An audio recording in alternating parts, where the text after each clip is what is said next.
You ready? Ready? Good morning, everyone. Welcome to our public hearing meeting of Los Angeles County Board of Supervisors. Today is Tuesday, September 23rd, 2025. We take note that a quorum of the board is present. The Chief Executive Officer, County Council, Executive Officer, and the Sergeant at Arms are all here to assist. We'll begin today's board meeting with the county's land acknowledgement.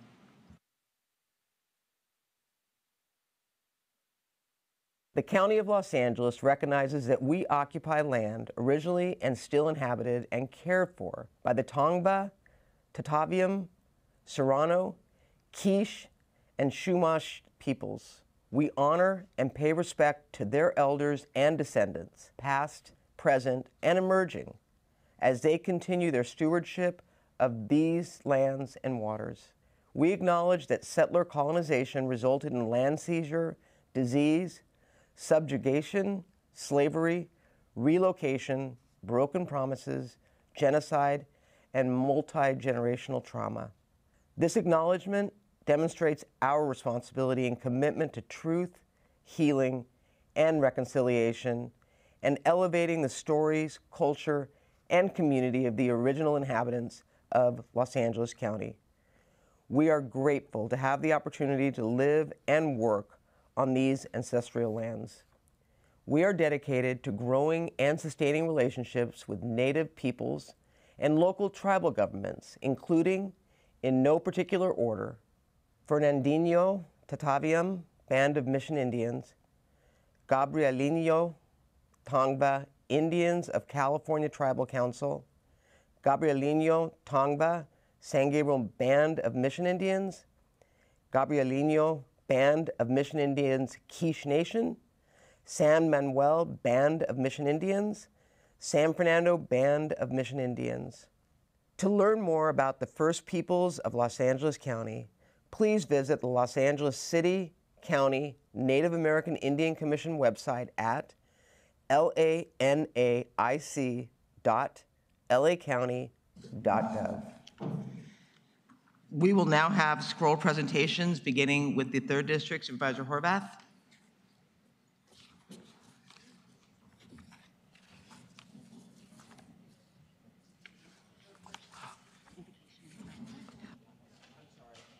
I skipped a very important thing that we need to start our meeting. So now I apologize, Supervisor Horvath. And I apologize to you. We need you right now more than ever. We are going to have our, I know. I apologize. We are going to have the invocation be led by Father Ismael Robles, St. John the Baptist Church from the 1st District, followed by the Pledge of Allegiance, which will be led by Tanisha Rogers, Veterans Service Officer, 3rd Department of Military and Veterans Affairs from the 2nd District. Father, thank you. Thank you. It's an honor to be here. Thank you for the invitation, for the invocation. Let us pray. If you don't mind standing, pray. In the name of the Father, the Son, and the Holy Spirit. Amen. Heavenly Father, we thank you for this day. We thank you for all the blessings that you give us. We thank you, Lord, for the gift of our journey in life. We thank you for all the little things sometimes go unnoticed.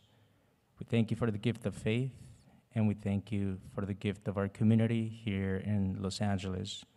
I pray this morning for all the supervisors and for everyone involved in making decisions for our county. I pray, Lord, that you bless them. I pray, Lord, that you send your Holy Spirit upon them. I pray that you give them wisdom, that you give them strength. I pray, Lord, that you give them discernment to make the right decisions for the better of your people. I pray that you make them mindful of those who are in need, the immigrant, the poor, the marginalized, the voiceless. And I pray, Lord, that through their decisions and their work, they can glorify your name and help your people, our community. And I want to end with the prayer of St. Francis of Assisi, one of the greatest saints and models for our faith. It's called the Prayer of Peace.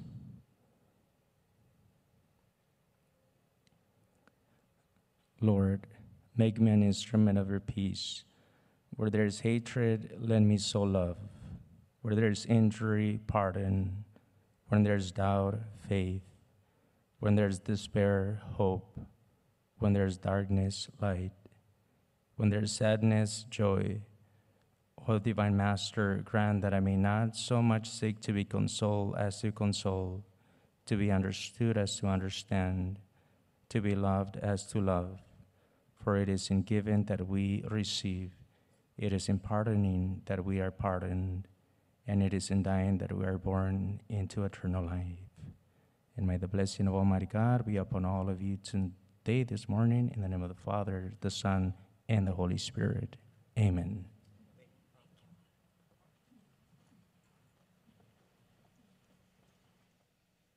Good morning.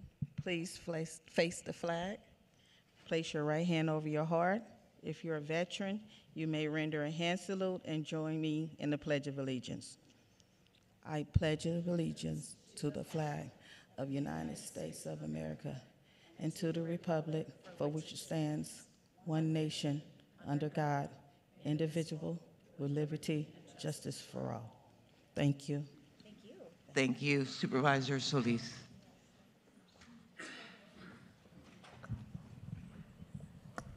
Thank you and good morning. Thank you, Father Ismael Robles, for leading us today in our invocation.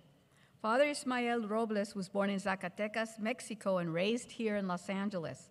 He received his theological formation at St. John's Seminary in Camarillo and was ordained on June 1st, 2013 for the Archdiocese of Los Angeles. Father Ismael has been a priest for 12 years and is currently the pastor of St. John the Baptist Church in Baldwin Park in the 1st District. It is one of the largest multicultural, trilingual Catholic communities in Los Angeles with over 10,000 members. He has faithfully served his parish and the wider community with devotion, humility, and steadfast leadership. Under his guidance, St. John the Baptist has continued to be not only a place of worship, but also a pillar of service and support and unity for the people of Baldwin Park and the San Gabriel Valley. St. John the Baptist Church has a zeal for evangelization and for helping the less fortunate through its social service ministry. Father Ismael also serves as a liaison and board member of the SCRC, Southern California Catholic Charismatic Communities. Today, we are honored to recognize Father Ismael for his tireless commitment to uplifting others, strengthening our families, and fostering a spirit of faith and compassion that extends well beyond the walls of his parish. His work exemplifies the value of service, dedication that we strive to uphold in our community. Please join me in thanking Father Ismael Robles as we present him with this certificate in recognition of his outstanding service and contributions. And it is signed by all the members of the board. We want to thank you and congratulate you. Thank you so much.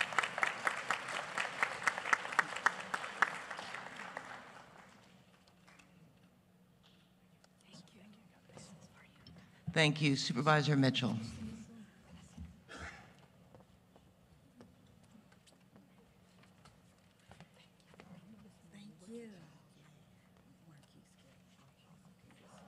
Good morning, Los Angeles. It's my honor to introduce today's pledge veteran, Ms. Tanisha Rogers. Ms. Rogers served in the United States Army from 1992 to 1995, and her final assignment was as a supply specialist at Fort Eustis, Virginia. She also served in Guantanamo Bay in support of Operation Uphold Democracy and related peacekeeping missions in the Caribbean region. Throughout her military service, Ms. Rogers earned several commendations, including the Army Achievement Medal, the National Defense Service Medal, Army Service Ribbon, and Overseas Service Ribbon. For the past 9 years, she's been a valued member of our county family, serving as a Veteran Service Officer 3 with the Department of Military and Veterans Affairs.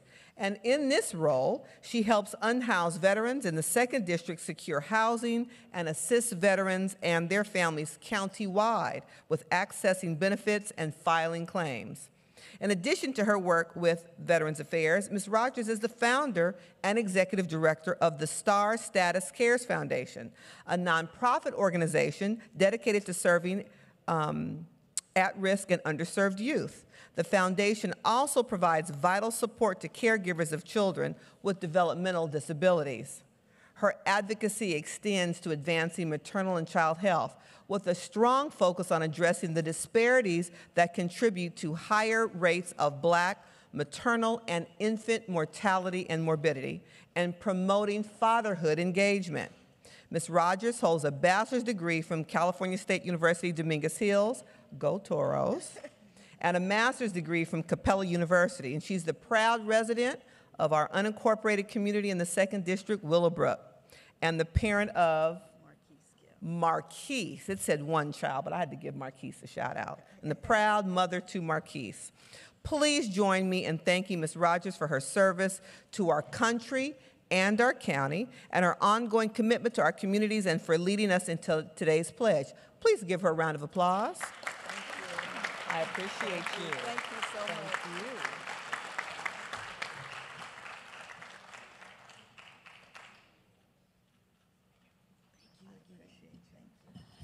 Thank you. Now, Supervisor Horvath, we are going to have squirrel presentations beginning with 3rd District.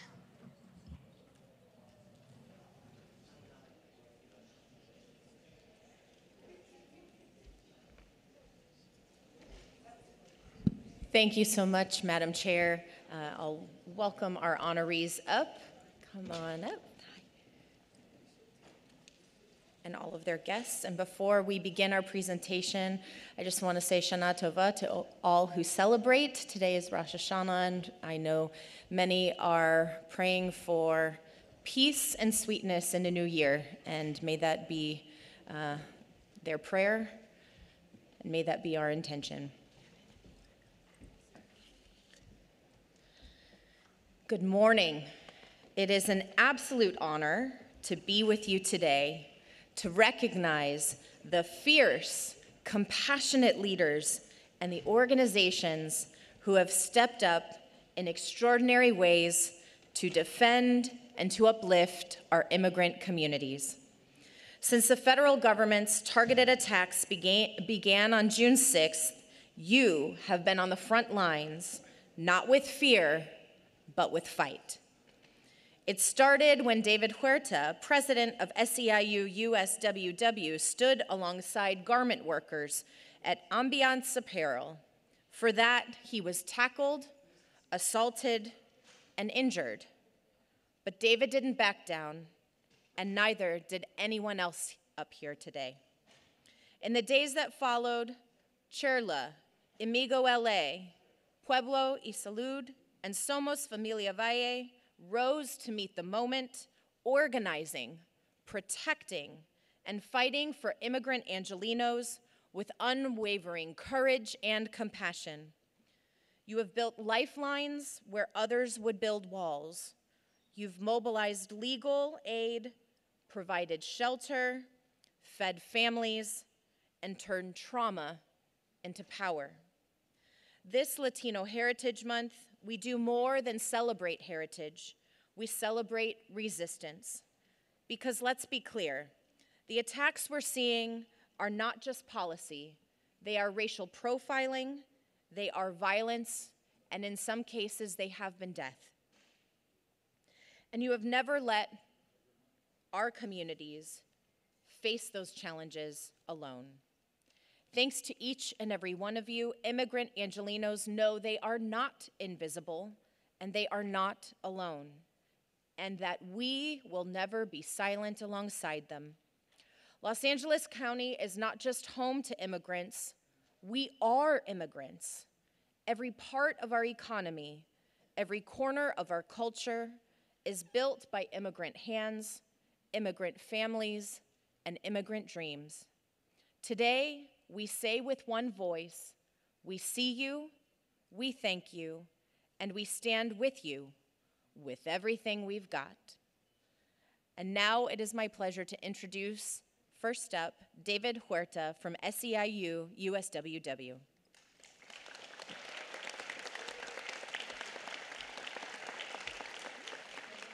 Thank you, Supervisor Horvath, and the entire Board of Supervisors for the recognition.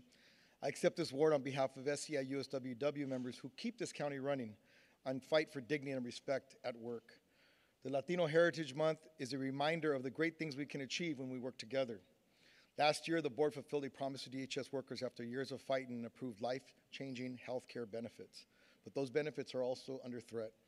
Yet right now, too many of our members find themselves fighting a broken system that seeks to exploit workers, like Blanca Cortez, Rosa Guzman, Paula Marroquin, who are fighting for better working conditions. Let's use this Heritage Month, not just to recognize those workers with words, but to support them as they fight for good union jobs. Thank you.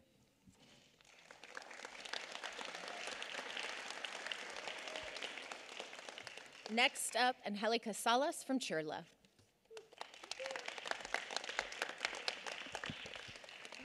Good morning, everybody. Thank you, Supervisor Horvath, for this recognition. I accept this recognition on behalf of our 51,000 members of Chirla. Our mission is to create a just society fully inclusive of immigrants, to advance the human and the civil rights of immigrants and refugees. It is so important that as we celebrate Latino Heritage Month, we actually recognize the contributions of Latinos and immigrants in this community. We take care of your homes, we build neighborhoods, we love our county, and all we're asking is to be loved back, and that love is represented by a respect for our human, our Constitution, and our labor rights. So as Chirla, we're going to continue to fight for these rights, to fight for our people, and to fight for the dignity of the people who make Los Angeles move forward. Y brevemente en español, estamos muy orgullosos de aceptar este reconocimiento por parte de la supervisora Horvath. Le damos muchas gracias por todo su apoyo y su liderazgo. Nuestra organización, su misión es asegurar que haya una sociedad justa, plenamente incluyente de inmigrantes y asegurar la protección de los derechos civiles, constitucionales, laborales de nuestra comunidad. Nuestra comunidad asegura que esta ciudad y este condado se muevan hacia adelante y nosotros, ¿verdad?, queremos tanto a las personas con las que trabajamos, construimos estas comunidades y lo único que queremos es que se nos regrese el respeto y en ese respeto se responde con un respeto a toda nuestra dignidad y a todos nuestros derechos. Chirla va a seguir luchando por nuestra comunidad y aseguramos, ¿verdad?, que no nos vamos a dar por vencidos porque los inmigrantes mueven este condado. Muchas gracias.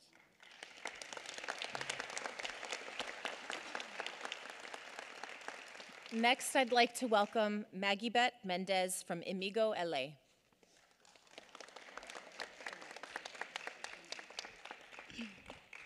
So we are Amigo LA. Amigo provides immigration services, resources, and education to immigrant communities. And we say yes to constitutional rights for everyone. We need due process for all. It's an incredible honor to accept this recognition on behalf of immigrant families whose strength, courage, and resilience inspires the work we do. También lo quiero decir en español. Somos Amigo LA, proveemos servicios de inmigración, recursos y educación. Nosotros creemos que los derechos son para todos. Todos merecen un lugar justo, con leyes justas y tienen que pasar el proceso legal. Entonces nosotros le decimos a todas las comunidades que sí se puede, con ganas y sin miedo.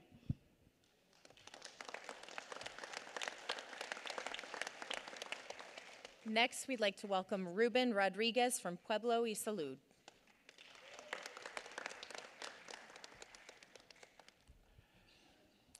Buenos días, good morning.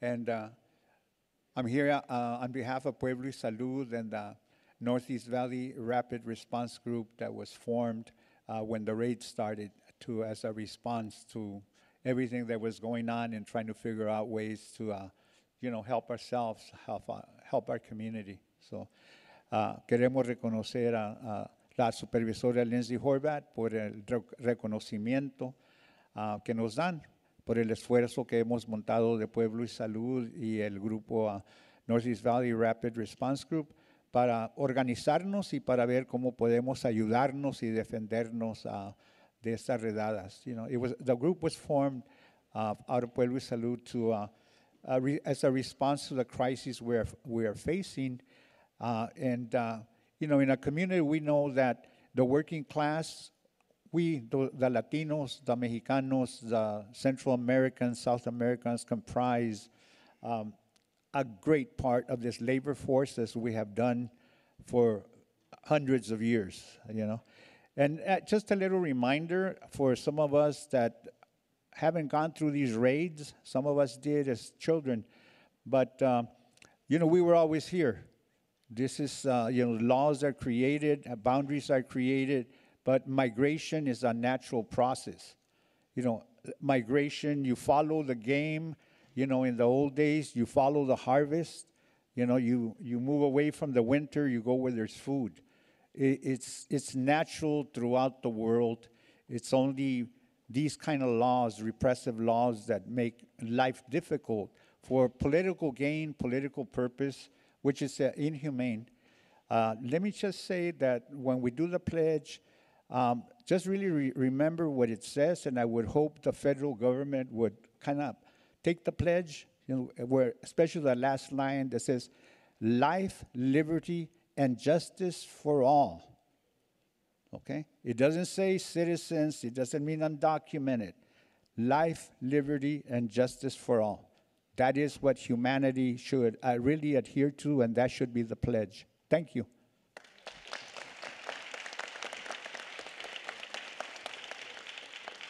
Finally, I'd like to welcome Kevin Perez from Somos Familia Valle. What's up, everybody? My name is Kevin Perez, president, co-founder with Somos Familia Valle. Just really here providing services to our LGBT communities, immigrant communities, and families in the Valley, and providing space really for our communities to be leaders, our LGBT communities be leaders, not just people we serve. And really as a young organization, 11 years, providing space for groups like Adopt a Corner to meet up, people in the East Valley to meet up and organize on the ground. We're really seeing a lot of ICE in San Fernando Valley, so we're here with folks here also just working together to fight against to ICE and these systems. And just want to bring in an uplift also our trans and queer immigrants who we sometimes forget who are our chosen families. Thank you.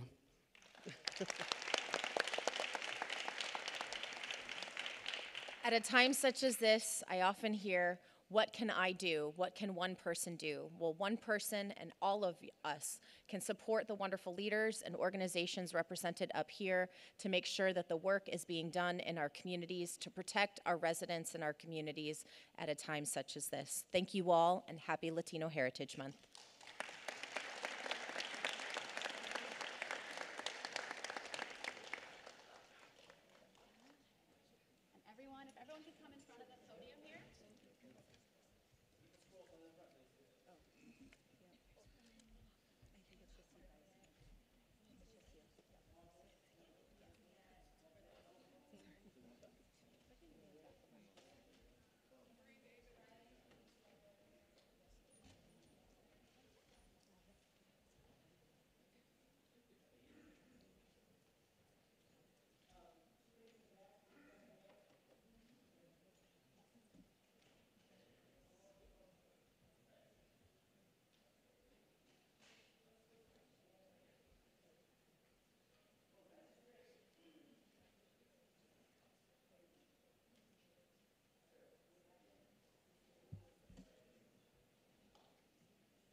Thank you. We're now going to have a presentation by Supervisor Janice Hahn of the 4th District. Supervisor Hahn.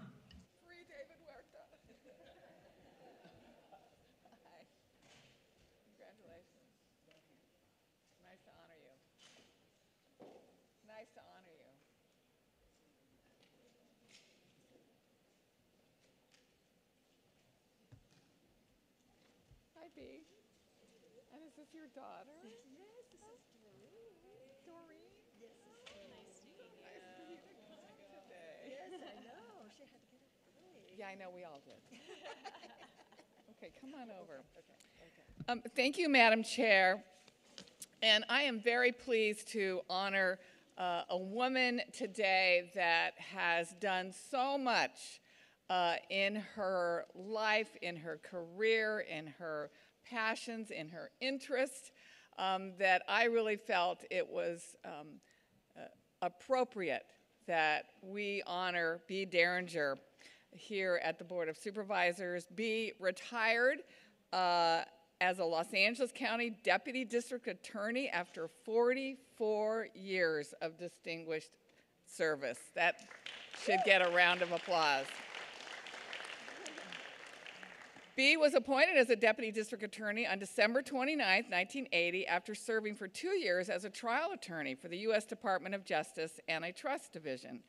She tried more than 150 jury trials and nearly 570 court trials with highly successful results, including some of the most difficult cases involving murder, sexual assault, child abuse, domestic violence, stalking.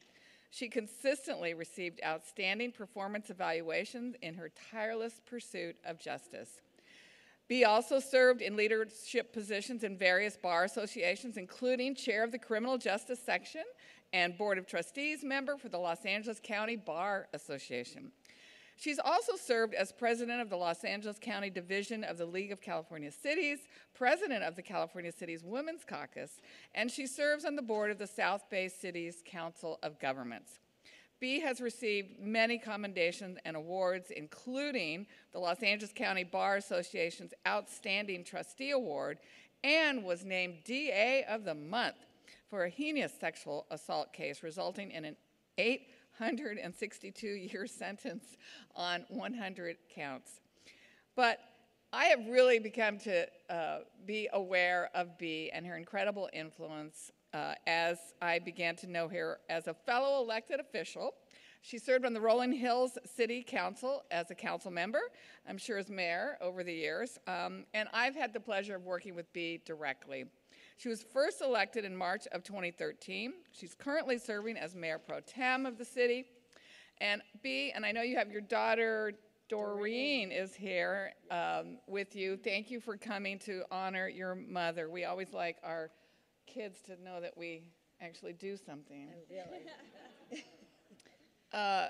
Your 44 years of service to the residents of Los Angeles as a deputy DA is so commendable, and it is your work as well with our other cities in our region and our state that you have set yourself up as a role model for other women, both in your law profession and, again, as your civic duty. And I know that it's important. I think growing up, you and I both, probably didn't have as many women role models, probably in your profession, but also in politics. Yeah. And I think it's important that young women see people like you, Bea, and know how much you have done to improve the lives of really not just our region in the South Bay, but clearly all of Los Angeles County and our state of California. So thank you, and I will present you with something, but why don't you say a few words first? Okay. All right. Well, thank you so much, Supervisor Hahn. She is awesome, isn't she? You can clap for her. Yeah. You know. And she talks about me being a role model, but she recently came back from her vacation, a well-deserved vacation, to speak to women who were brought in by the Women's Caucus of the League of California Cities to help them and bring wonderful tips that encourage them. So she does a lot. So I really appreciate you as well. And I just want to say a few words because, you know, it has been 44 years. I think I have a short things to say.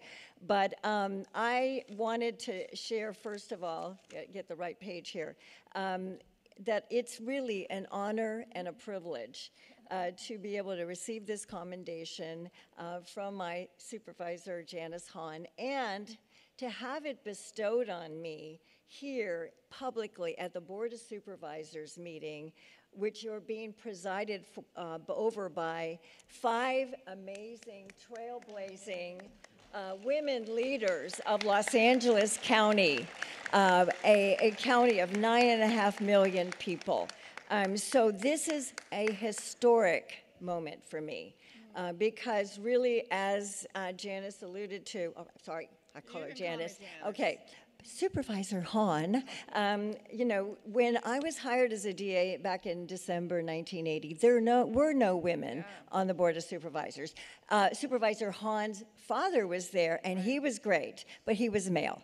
And so, so this was unheard of for me to be here. When I joined the DA's office, there were very few women DAs. I think maybe one woman supervisor.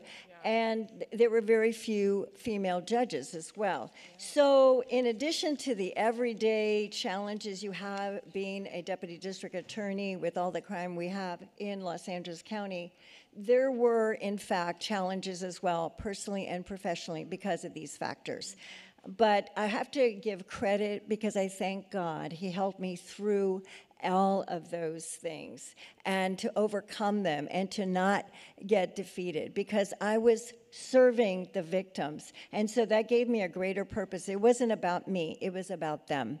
And so despite all of that, being a DA was the best job ever. So I encourage you, those of you out there thinking about it, you know, check it out. It is rewarding to help crime victims who are very scared. You know, they've been robbed, assaulted, they're distrustful of the criminal justice system.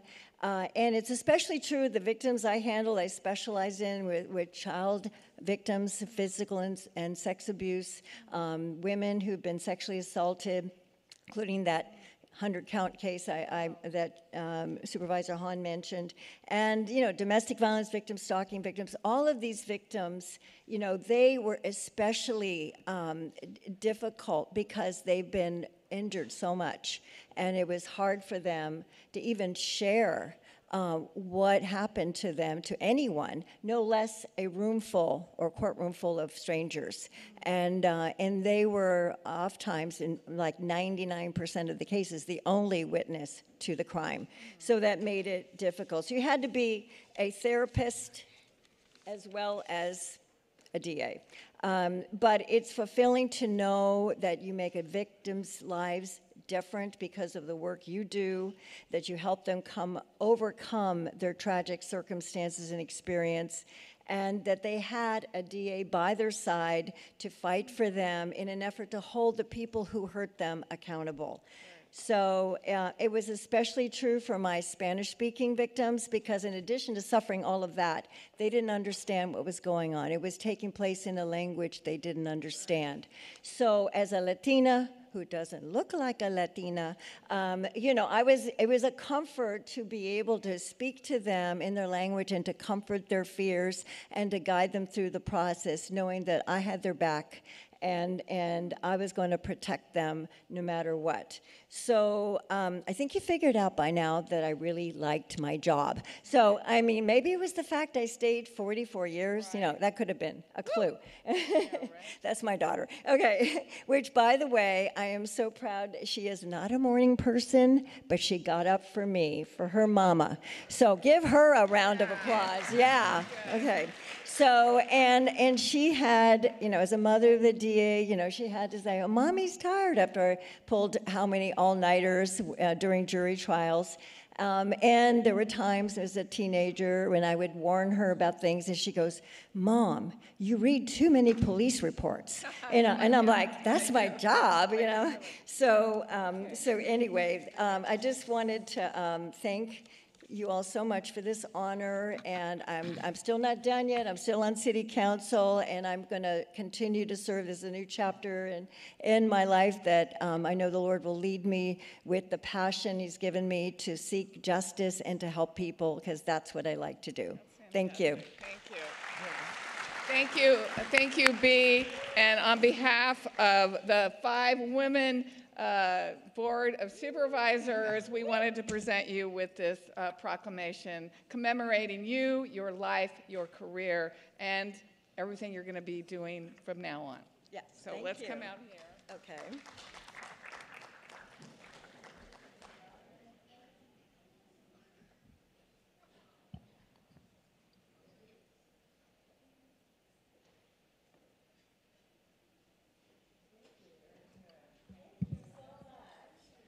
Thank you, B. Thank you.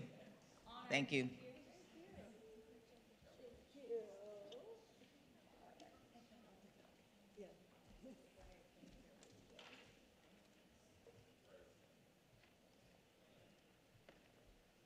Come on up.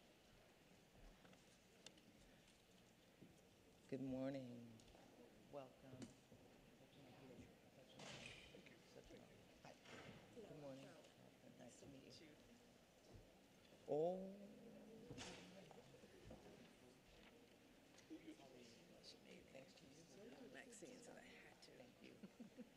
Thank you.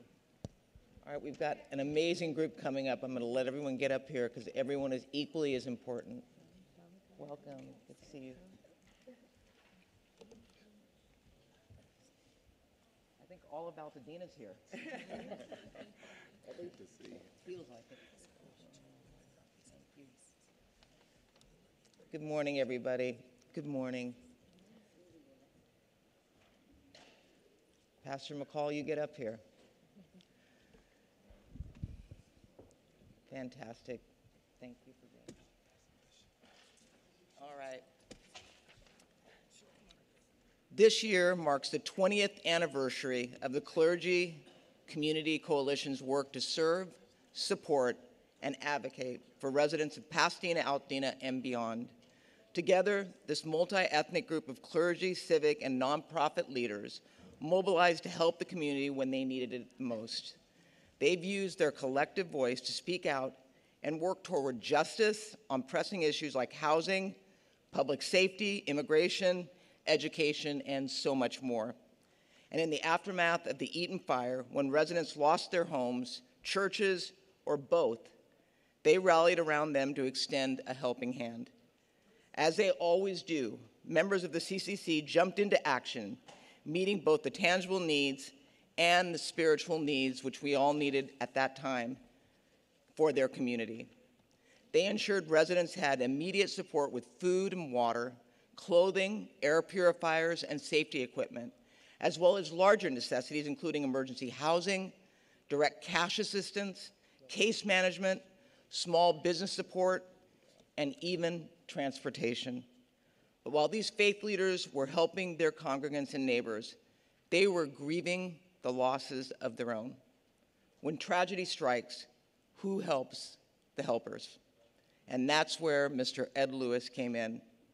Mr. Lewis, founder of Essence Magazine, knew he wanted to lend a hand to the community after the Eaton fire. He called his longtime friend, Congresswoman Maxine Waters, who's here behind me, asking where she thought his support would have the most impact. Knowing how deeply embedded faith is in the fabric of the community, she immediately thought of the Clergy Community Coalition. Mr. Lewis was so moved to learn about the CCC's work, he called the Congresswoman back the next day and said he wanted to make a personal contribution of $100,000 to support these remarkable faith leaders. The coalition dispersed the funds into 10,000 grants for 10 faith leaders who lost their homes and their churches. These funds provided timely help and encouragement, allowing the recipients the breathing room to continue to serve their community and begin the rebuild of their own lives. The CCC continues to uplift and equip the Altadena, Pasadena, and Sierra Madre communities with holistic support, encouragement, financial assistance, and prayer as they recover and rebuild. Their efforts evolve with the growing needs of the community, and especially for those at the intersection of fire recovery and the immigration issues that are hitting our county. They are working closely with immigrant rights organizations to offer their support. No matter what issues arose during the last 20 years, a global pandemic, civil unrest, housing and economic insecurity, or a devastating wildfire, the coalition has continued to show up hand in hand, ready to help. Their unity is a powerful reminder to all of us of the impact of coming together for the common good. And they're committed to sticking around for the long haul, continuing to put justice, recovery, and our faith into action. I'd like to acknowledge the incredible people behind me who are here today. Pastor Macedo Nolan, Executive Director of the Clergy Community Coalition and a member of the Eat and Fire Collaborative's Leadership Council. Many members of the CCC continue to push forward its mission in their congregations and communities every day, including Pastor Burrell, Abounding Grace Ministries, Pastor Anthony McFarland and Dr. Michelle McFarland, Life International, Pastors Lakeith and Jerice Kenenbrough, and Supervisor Francis Harris and Pastor Jerry Harris, Hillside Tabernacle City of Faith, Pastor John McCall, Bethel Church, Pasadena, and Bishop Charles Dorsey and Dr. Lisa Dorsey, Lifeline Fellowship Christian Center. And let me tell you, these people behind me have been the strength of a community that was giving up hope, but each and every day, you all reminded them that there is much hope and much in front of us to rejoice in. So I want to personally thank you for the strength that you've given me and my staff to continue to fight this fight. And then also Congresswoman Maxine Waters, who fostered this connection and made this partnership possible. Thank you for making that call and saying to me that this is something that you hold near and dear to your heart, not even in your district, but you understand how important this community is. And then, of course, Mr. Ed Lewis, joined by his lovely family, whose generosity sustained and furthered the important work of this coalition behind me. Thank you, thank you, thank you. With that, I would love to hear a few words from you, Mr. Lewis, and then, of course, from our incredible Congresswoman Waters, and then Pastor Macedo Nolan. Did you call on him first? Yep. Yes, I did. Good morning, everyone. And thank you for being here in support of my family, my wife, my daughters, my son-in-law. It's a family affair with regard to making this decision of wanting to be supportive in Altadena. I was very moved, hurt by what I saw, and I was guided by one of the commandments that my mother said to me, I want you to do and try to do the right thing. And this was the right thing to do. And this is why I reached out to Congresswoman Maxine Waters to see if I can be helpful, and said to her, I wanted to bring others together, but then I made a decision on behalf of my family to make a contribution to this community. And so you did not need to honor me. This is something that needed to be done. So I thank you, thank you, thank you. Thank you.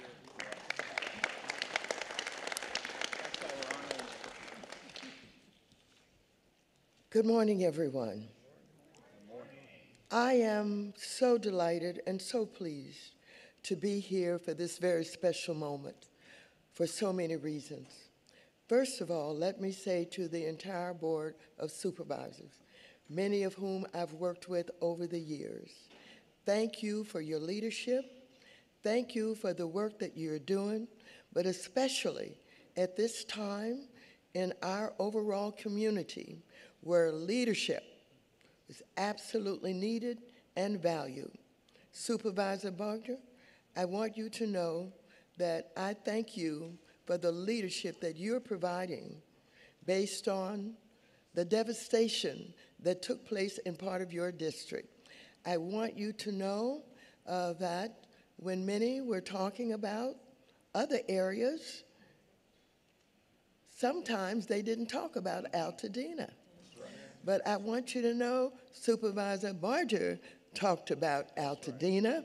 She provided the leadership. She did some extraordinary work in dealing with all of the local community there. These pastors, these leaders from Altadena, Pasadena that you see are here today because she works with them. She works with them. She continues the work that she started with when the fires first became known. And so I thank you for the applause that you just gave her, but could you give her another applause, please?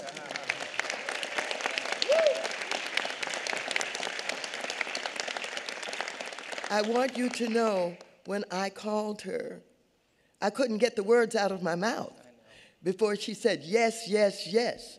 By all means, I would love to have Mr. Ed Lewis here and to present him with this recognition for the contribution that he has made.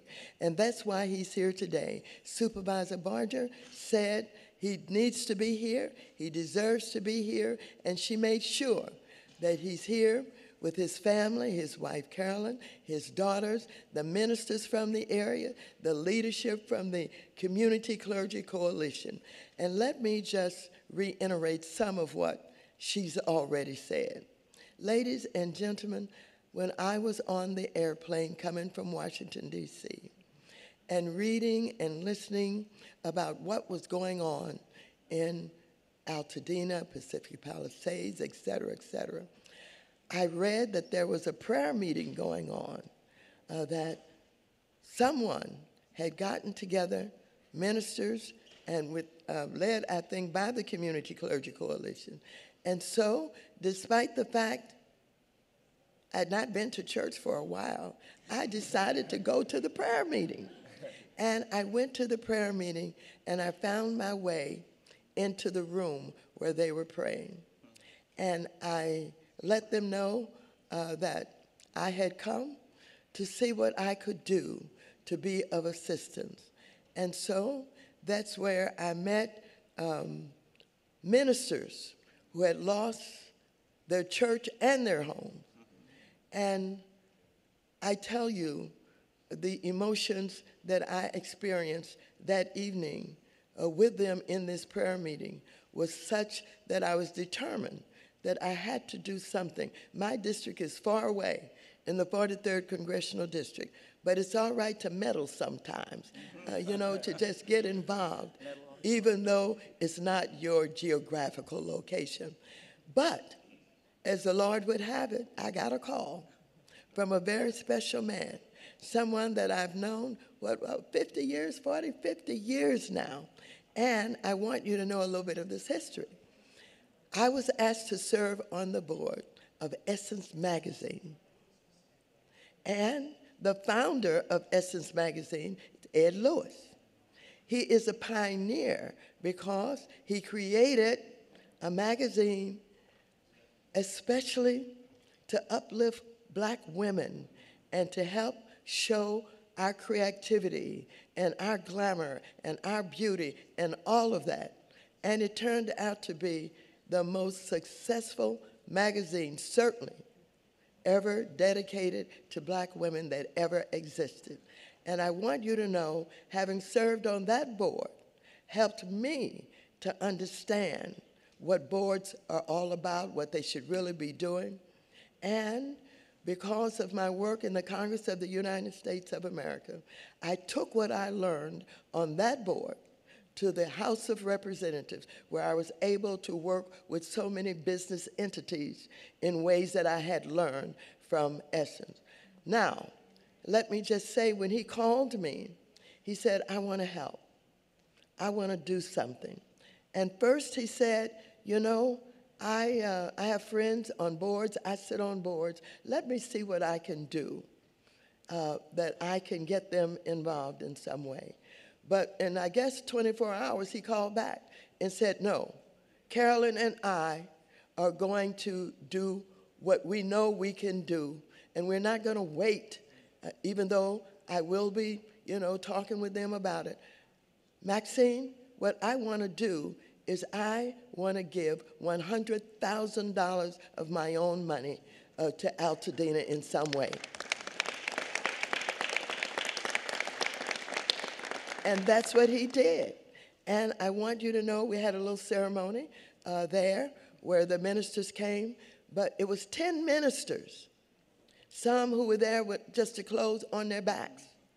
And do you know that $100,000 divided up for 10 ministers gave them $10,000 each to begin their lives again? And I want you to know, I am so appreciative for him. I'm so grateful to him. He's a very generous man, but he always has been. And he does not take credit. That's why I'm taking time today to give him all the credit that I can give to him and to Carolyn and to the entire family.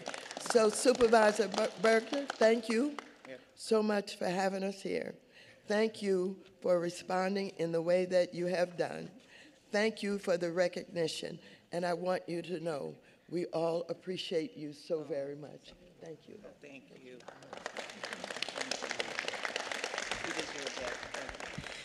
Good morning. I'm Pastor Myra Mesa of the Nolan, and I have the privilege of serving as the Executive Director of the Clergy Community Coalition. We've been around for 20 years. This is our birthday, and we were planning a big celebration. And then on January 7th, the Eden Fire struck our community and devastated thousands and thousands of people's lives. And so we are so grateful to be here today, to be honored by Supervisor Barger. But I have to tell you, when this happens in your community, all of the phone calls matter. All of the phone calls matter. All of the visits matter. And so, Mr. Lewis and Congresswoman Waters, when your call came, it just meant everything to us. Because it was a check, and it was a check for pastors who were already weary, because I saw them. They were out there serving when they didn't have a home or when their church was gone. And it just has meant so much to have you, the support of the county, and countless other people who have come alongside and just walked with us during this time.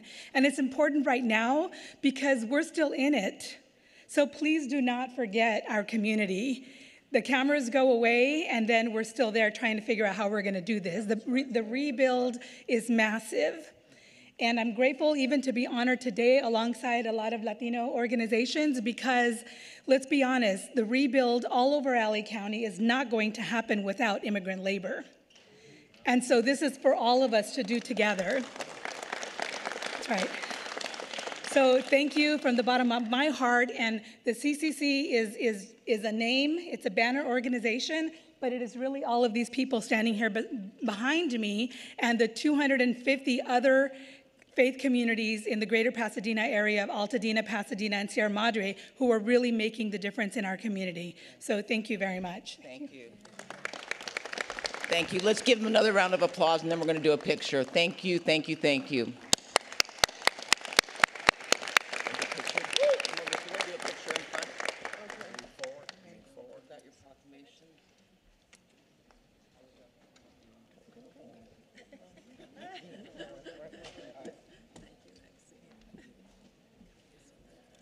We gotta move up. We gotta move up.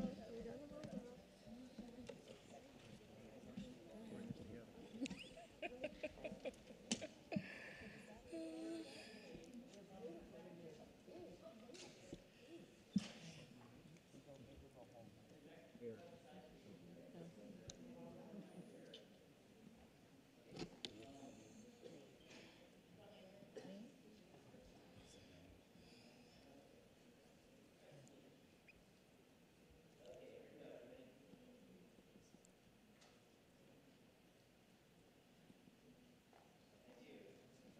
Thank you. Thank you.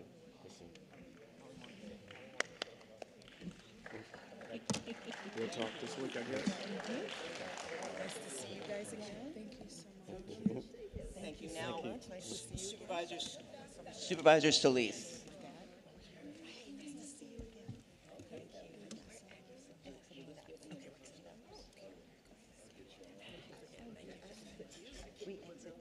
Thank you so much. Thank you so very much. We appreciate it. How are you? Good to see you.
Good.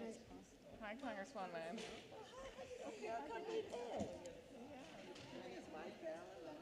Yes, I just said hello. He remembers my father. I spoke to him.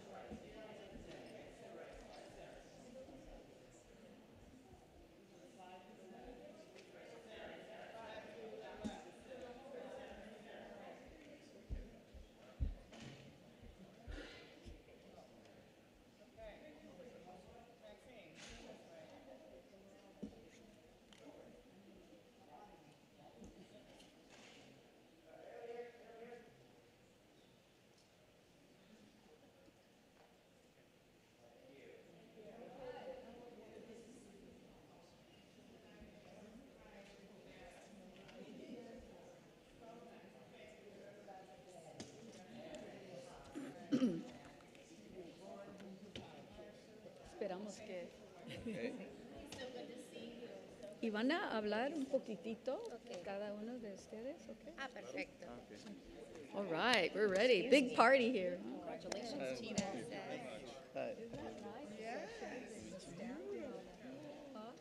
Oh, that's fantastic.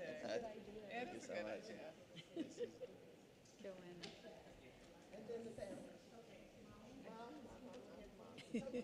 It's good. It's multicultural.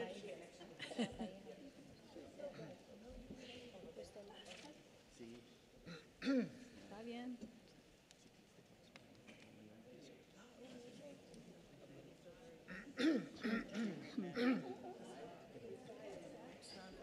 That's okay. Thank you. We're celebrating the... Mine's from, this Julie is from Colombia. okay. Thank you.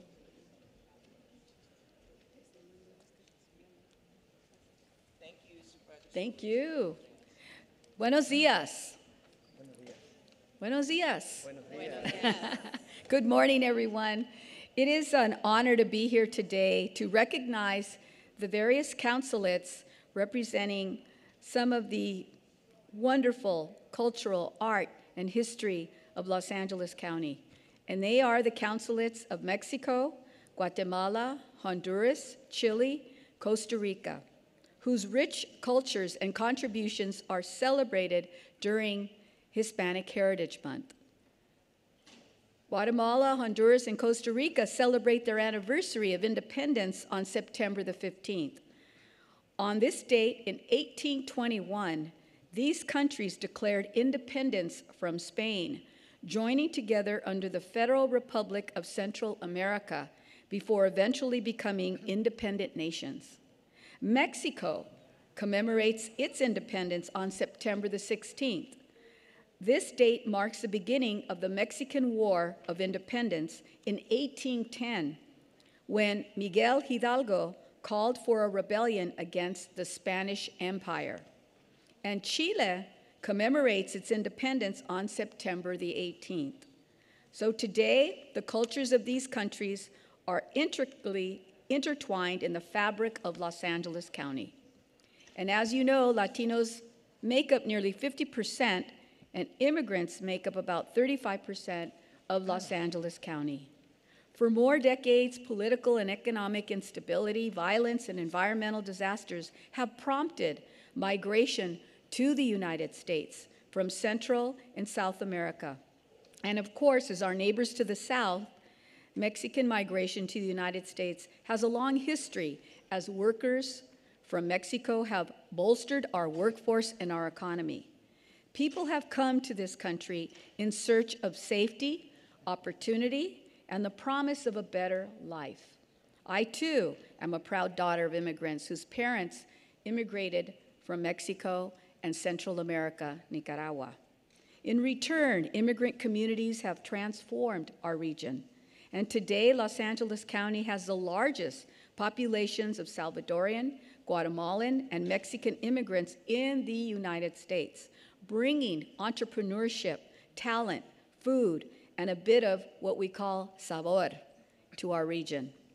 It's the melding of cultures that makes Los Angeles so beautifully unique and helps our economy thrive. And your consulates are the heart of that story. The consulates for these countries are an essential resource for their country's nationals who live here, providing them with administrative services, emergency assistance, support for cultural and business affairs. And during this time when immigrants are being disappeared from our streets, many of the consulates are also playing a significant role in supporting those facing deportations. A few weeks ago, in fact, I met with the Consul General of Mexico, who shared how his team is mobilizing to support detained Mexican nationals, including providing medical care, food, and even legal assistance. And I know that the other consulates are also stepping up to do the same. And I'm grateful for your partnership during these unprecedented times and for continuing to provide opportunities to showcase and celebrate the cultures and diasporas that make Los Angeles great. I also want to take a moment to thank Lourdes Saab from the county's Office of Protocol for her important work and liaison in helping our consular corps. She's been with us for many years. Please give her a big round of applause. And while they weren't all able to join us today, I'd like to also acknowledge El Salvador and Nicaragua, who also celebrate their independence this month.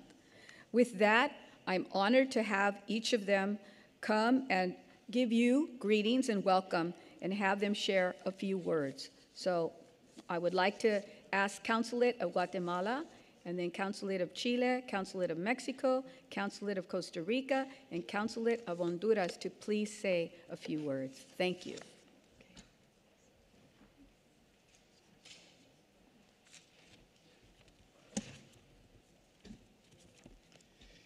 Estimada y honorable supervisora Gilda Solís, honorables señores miembros de la Junta de Supervisores, señoras miembros de la Junta de Supervisores del Condado de Los Ángeles, honorables señores miembros del Cuerpo Consular, colegas, amigos, señoras y señores, muy buenos días. Feliz mes de la herencia latina. Dear and Honorable Supervisor Gilda Solís, honorable members of the Los Angeles County Board of Supervisors, honorable members of the Consular Corps, ladies and gentlemen, good morning, everyone. Happy Latino Heritage Month.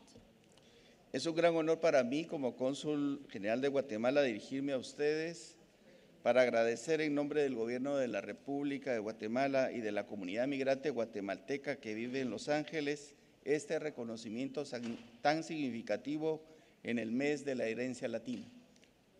It is a great honor for me as a Consul General of Guatemala to express my gratitude on behalf of the Guatemalan government and the Guatemala community living in Los Angeles for this recognition during this significant Latino Heritage Month. Es emocionante poder dirigirme a ustedes y trasladarle un fraternal saludo en nombre de mis paisanos de la comunidad guatemalteca, comunidad que comenzó a tener presencia en Estados Unidos de América a mitad del siglo pasado, destacándose principalmente en esta hermosa y diversa ciudad de Los Ángeles, en donde habita la más grande proporción, contribuyendo no solo con su trabajo o aportes económicos, sino también con su cultura para la construcción de una nación más fuerte, rica y diversa. It is exciting to be able to extend a fraternal greeting on behalf of my fellow countrymen and women in the Guatemalan community. This community began to have a presence in the United States of America in the middle of the last century, extending primarily in this beautiful city of Los Angeles, where the largest proportion lives. They contribute not only with their work and economic contributions, but also with their culture by building a stronger region and more diverse nation. Hoy los guatemaltecos en Los Ángeles son conocidos por ser hombres y mujeres trabajadores, poseedores de un mestizaje que puede apreciarse no solo en el colorido y belleza de sus textiles, sino también en la función ancestral de sus festividades y rica gastronomía. Guatemalan in Los Angeles are known for being hardworking men and women, possessing a blend of heritage that can be appreciated not only with the colors and beauty of their textiles, We're also in the ancestral Mayan fusion on their festival and delicious gastronomy. Muchas gracias, honorable Supervisora Solís, por su apertura y consideración para Guatemala. Gracias por tomar en cuenta a nuestra oficina consular en estos difíciles tiempos que está tocando vivir a todos los hispanos migrantes. Es fundamental y esperanzador poder contar con el aprecio de las autoridades de este gran condado. Thank you very much, Honorable Supervisor Solis, for this consideration in our consular office in these difficult times that the Hispanic migrants are living in. It is essential to count with the support of the authorities of this great country.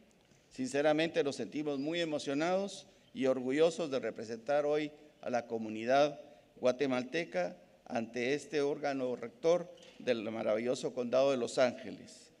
Sincerely, we are very excited and proud to represent the Guatemalan community today before Los Angeles County Board of Supervisors. Dios bendiga a todos los latinos, Dios bendiga a los Estados Unidos de América. Gracias. God bless the Latin community and God bless the United States of America. Thank you.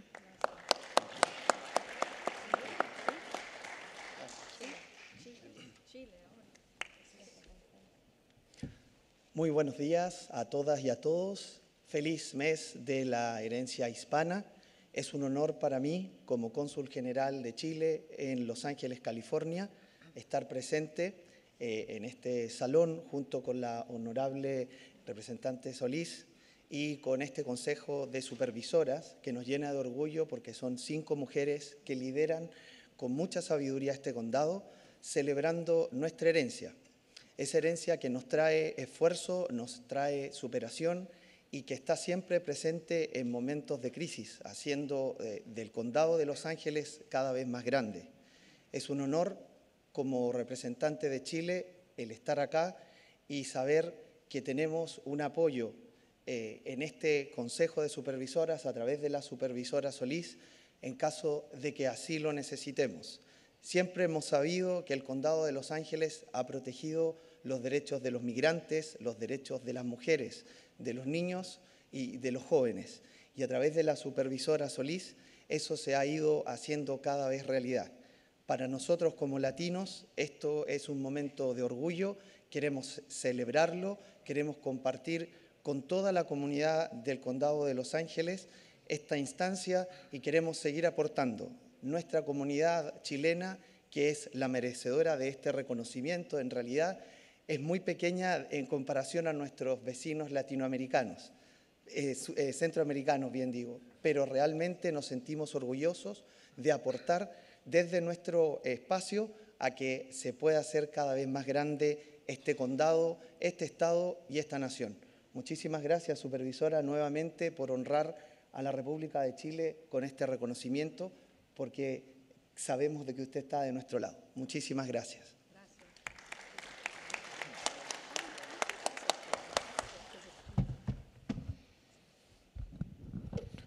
Muy buenos días, supervisora Hilda Solís, señoras supervisoras Barger, Horvath, Mitchell y Hahn. Luis Ángel Castañeda, de representación del Consulado General de México en Los Ángeles, transmito un saludo muy afectuoso del cónsul general Carlos González Gutiérrez, quien no pudo estar aquí esta mañana. Y a nombre del Consulado de México agradezco la oportunidad que nos brinda la supervisora Hilda Solís para reconocer el trabajo que desempeñan los consulados de los diferentes países latinoamericanos que tienen comunidades inmigrantes aquí en Los Ángeles para proteger los derechos de nuestras comunidades, para promover nuestra cultura de los migrantes, sobre todo en momentos de grandes dificultades, de incertidumbre, de temor entre las comunidades, y por ello la importancia de aprovechar festividades como esta, como nuestras respectivas fiestas de independencia o el mes de la herencia hispana para mostrar el orgullo de pertenecer a nuestras respectivas comunidades, pero al mismo tiempo el orgullo que sienten nuestras comunidades de formar parte de la sociedad estadounidense. Just briefly, thank you very much, Supervisor Hilda Solís. On behalf of the Consulate General of Mexico in Los Angeles and Consul General Carlos González Gutiérrez, thank you very much for recognizing the work that consulates of Latin American countries representing various immigrant communities here in Los Angeles County to protect their rights, to promote our culture, and to promote friendship and cooperation ties with Los Angeles. It's very important amidst these times of uncertainty and difficulty to promote the many ways in which our communities contribute to the shared prosperity of the United States and of Los Angeles County, while at the same time feeling proud of their origin. Good morning. Buenos días, Supervisora. On behalf of the Consulate General of Costa Rica, I want to express our sincere gratitude for this recognition in honor of the Hispanic Heritage Month. This acknowledgement highlights not only the Costa Rican community, but also the many communities that together we enrich the Los Angeles County. We are proud to share our values, our culture, and friendship with this great community, and we look forward to continuing strengthening our ties. Thank you, Supervisor. Thank you, and pura vida.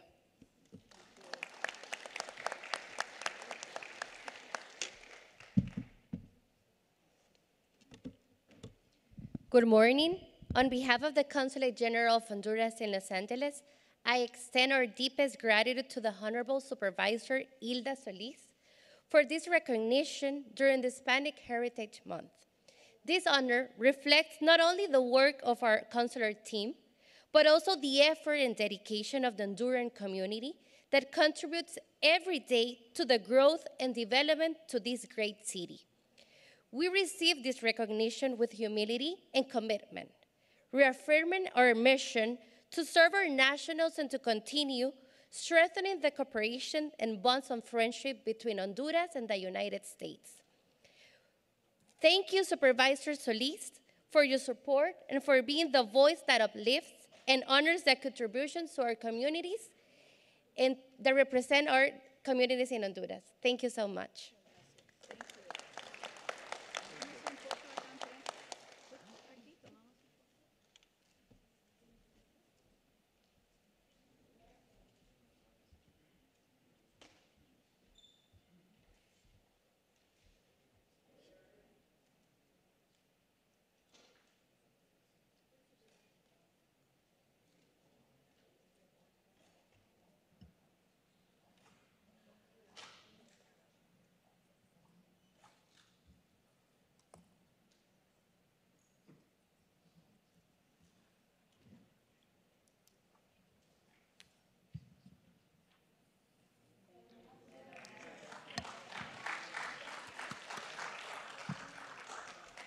Thank you. And Lord Saab, raise your hand. This is our Chief Protocol Officer, Lord Saab. Thank you for the work you're doing.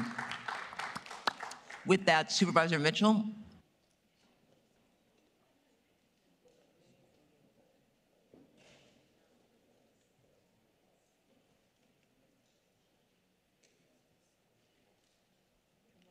Good morning. Good morning. Hello. Hello. Good to see you. Good morning. Good morning. Good morning, my friend. Well, Los Angeles, we witnessed history here today. From 5 councils general to business, faith, and community leaders. I want to start by thanking my colleague, Supervisor Solis, for a history lesson and for grounding today's ceremony in important history that I believe we collectively are committing to not allow be erased. A history that is going to remind us that we are stronger working together and that we are not going to let actions by our current federal administration erase us. We're just not going to let that happen. I think Angelica said it most beautifully, that all we ask is to be loved back. And for me, that is what Hispanic Heritage Month should and is about. And so again, good morning. I have the privilege of recognizing an outstanding group of individuals in honor of 2025 Hispanic Heritage Month. Leaders who have been nominated by members of Team Mitchell, thank you Team Mitchell, their peers, and the community for the incredible impact they've made across the 2nd District. And let me just say, I'm proud to share that the beautiful fabric that comprises the 2nd District is outlined in a current community profile provided by our very own Department of Public Works that reminds us that as of 2023, 48% of the people who call the 2nd District home are of Hispanic or Latinx descent. So today, we're honored to recognize a number of community leaders in a variety of different sectors, community, business. You'll hear about all of them. We're honored to recognize Odelia Romero with our Community Engagement Award, a proud Zapotec woman from Zugucho, Oaxaca.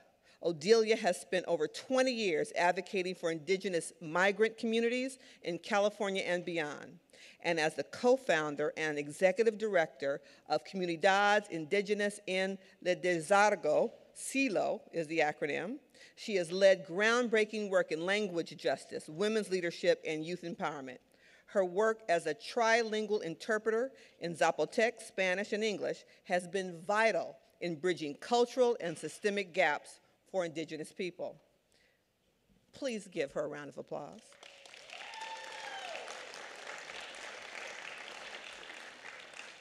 I'm deeply proud to also recognize Kaya Dantzler with our Trailblazer Award.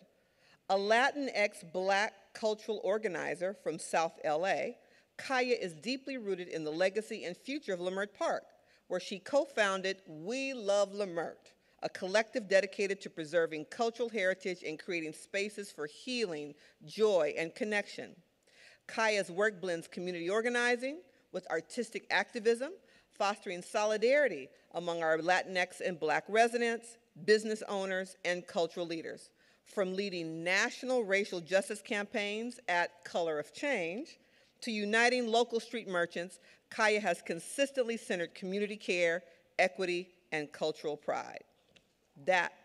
She envisions a Leimert Park as a global model for shared prosperity and liberation through her leadership. It's becoming just that. Kaya Dantzler.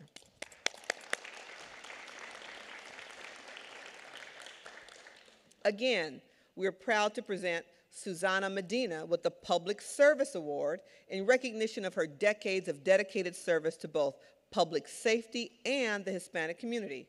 Susana helped pioneer one of the first volunteer programs with the LA County Sheriff's Department, creating fingerprinting and reporting systems that have since been adopted nationwide to improve community safety. Beyond her contributions to public safety, Susana has been a prominent leader in Gardina's Hispanic community, serving as president of the Mexican American Democratic Club, advocating for greater representation and resources, and leading the Cinco de Mayo Festival and Scholarship Program for nearly 40 years. Through her tireless advocacy, leadership, and commitment to community building, Susana has made a lasting impact for the city of Gardena. Please give her a round of applause. I appreciate you. We're also honored to recognize Aaron Diaz as this year's Young Leader Award recipient. All right, all right. A proud queer Mexican-American from Compton, Aaron's leadership is rooted in advocacy, education, and organizing in service of the Hispanic community. As a policy and grassroots organizer with Know Your Nine, Aaron empowers students, particularly those from marginalized backgrounds, by expanding awareness of Title IX, rights and protections against sexual violence. Over the summer, Aaron advanced reproductive justice across LA County through his work with California's Latinas for Reproductive Justice, supporting their 20th anniversary and advocating for stronger abortion shield laws that directly impact Latina and immigrant communities. Aaron has also led civic engagement efforts through My School Votes, and as chair of the Metro Youth Council, Go Metro, has pushed for language access and immigrant rights to better serve Latinx youth and families. He continues to be a powerful voice for equity, inclusion, and collective action, uplifting and inspiring the next generation of Latinx leaders. I'll give you a round of applause. And to round out our recognition today for the 2nd District, we are proud to recognize Laura Hernandez and Nuna Behavioral Health as our small business honoree.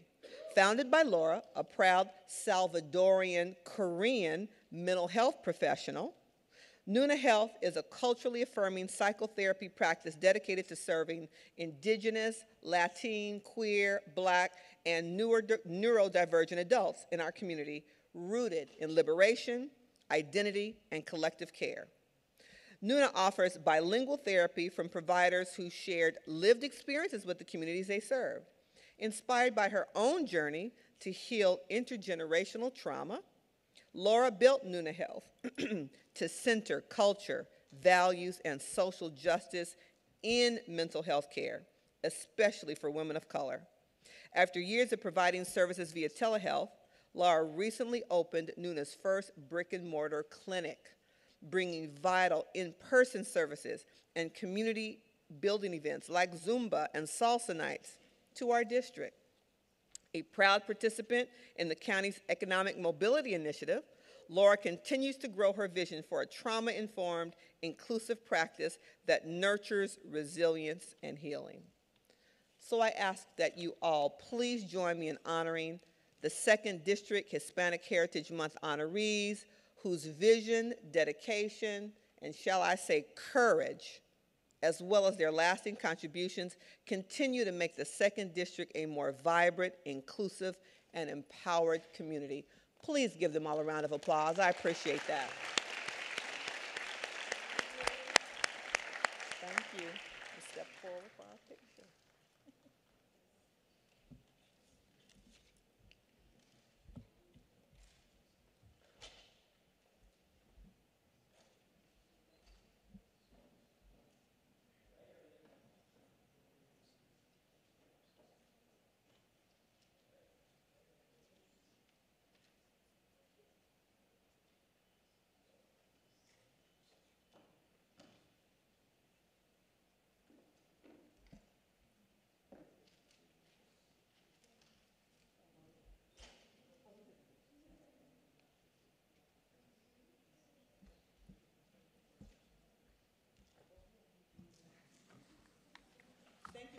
Appreciate it. Thank you. Thank you all. All right, now we will begin our board meeting for public hearings. Executive Officer, will you please call the agenda? We will begin on page 3, public hearings, items 1 through 5. On item 3, the Director of Regional Planning requests that this item be continued to October 28, 2025. The remaining items will be held for hearing. On page 6, Administrative Matters, item 6. On page 7, Notices of Closed Session, items CS1 through CS3. On item CS3, this is an addition as indicated on the supplemental agenda. Also on this item, the Director of Personnel requests that this item be continued 2 weeks to October 7, 2025. The requests for continuances through CS3 are before you. That completes the reading of the agenda, Madam Chair. Thank you. Moved by Supervisor Hahn, seconded by Supervisor Horvath to approve the item. Executive Officer, please call the roll. Supervisor Solis. Aye. Supervisor Solis, aye. Supervisor Mitchell. Aye. Supervisor Mitchell, aye. Supervisor Horvath. Aye. Supervisor Horvath, aye. Supervisor Hahn. Aye. Supervisor Hahn, aye. Supervisor Barger. Aye. Supervisor Barger, aye. Motion carries 5-0. Thank you. Executive Officer, please play the code of conduct. Ladies and gentlemen, may I please have your attention? The meeting of the Los Angeles County Board of Supervisors is about to commence. A code of conduct will now be read, and we request that you comply with it to ensure the efficient administration of the meeting. Members of the public, it is your right to participate in today's board hearing, and the board encourages such participation. However, the right of the public to address the board must be balanced with the need to ensure that public comment does not interfere with the orderly course of the board's business. All are reminded to abide by the following rules. Speakers must cease speaking immediately when their time has ended. Public comment on agenda items must relate to the subject matter of that item. General public comment is limited to subjects within the jurisdiction of the board. Public comment does not include the right to engage in a dialogue with board members or staff. Please remain respectful of the forum and refrain from uttering, writing, or displaying profane, personal, threatening, derogatory, demeaning, or other abusive statements toward the board, any member thereof, staff, or any other person. Members of the audience should be respectful of the views expressed by speakers, staff, and board members, and may not clap, cheer, whistle, or otherwise disrupt the orderly conduct of the meeting. Any person engaging in conduct that disrupts the meeting is subject to being removed from the board meeting. And finally, if you witness conduct or behavior by other members of the public that disrupts your ability to remain engaged or participate in this meeting, please notify the Sergeant at Arms or other county staff. Thank you for your cooperation.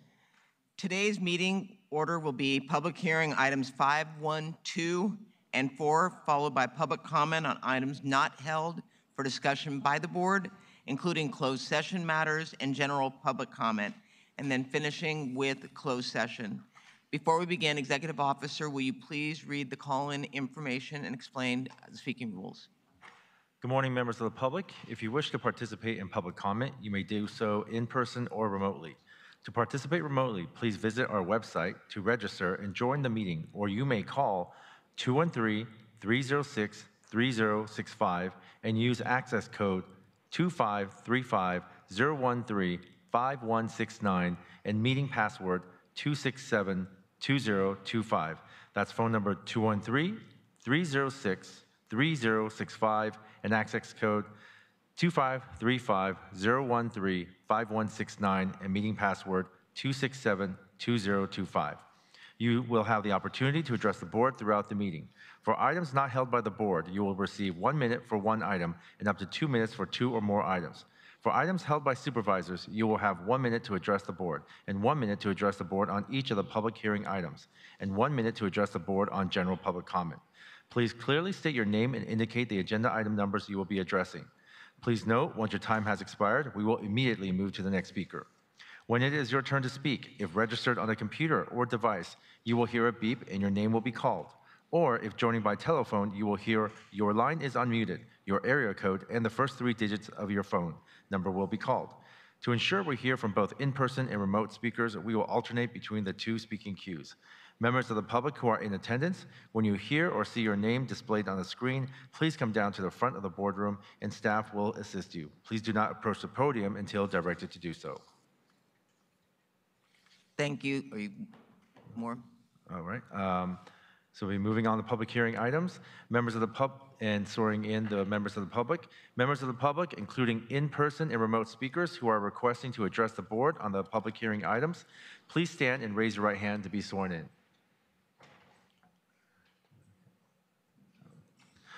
Okay, please note that in the testimony you give before this board, you solemnly swear to tell the truth, the whole truth, and nothing but the truth, so help you God. Thank you. You may be seated. Thank you. We will now move on to item 5, public hearing pursuant to Assembly Bill 2561, including a presentation on the status of the county's vacancies, recruitment, and retention efforts. For members of the public joining us remotely, to comment on this item, please use the raise hand feature if you are online, or press *3 if on a telephone. No departmental statement was submitted and no correspondence was received. Representatives from the Chief Executive Office and Department personnel will make a presentation. For speakers on the dais, please state your name and title for the record when you address the board. Thank you. We'll go ahead and have the presentation. I don't know, Joe, you want to set the table? Good morning, yes.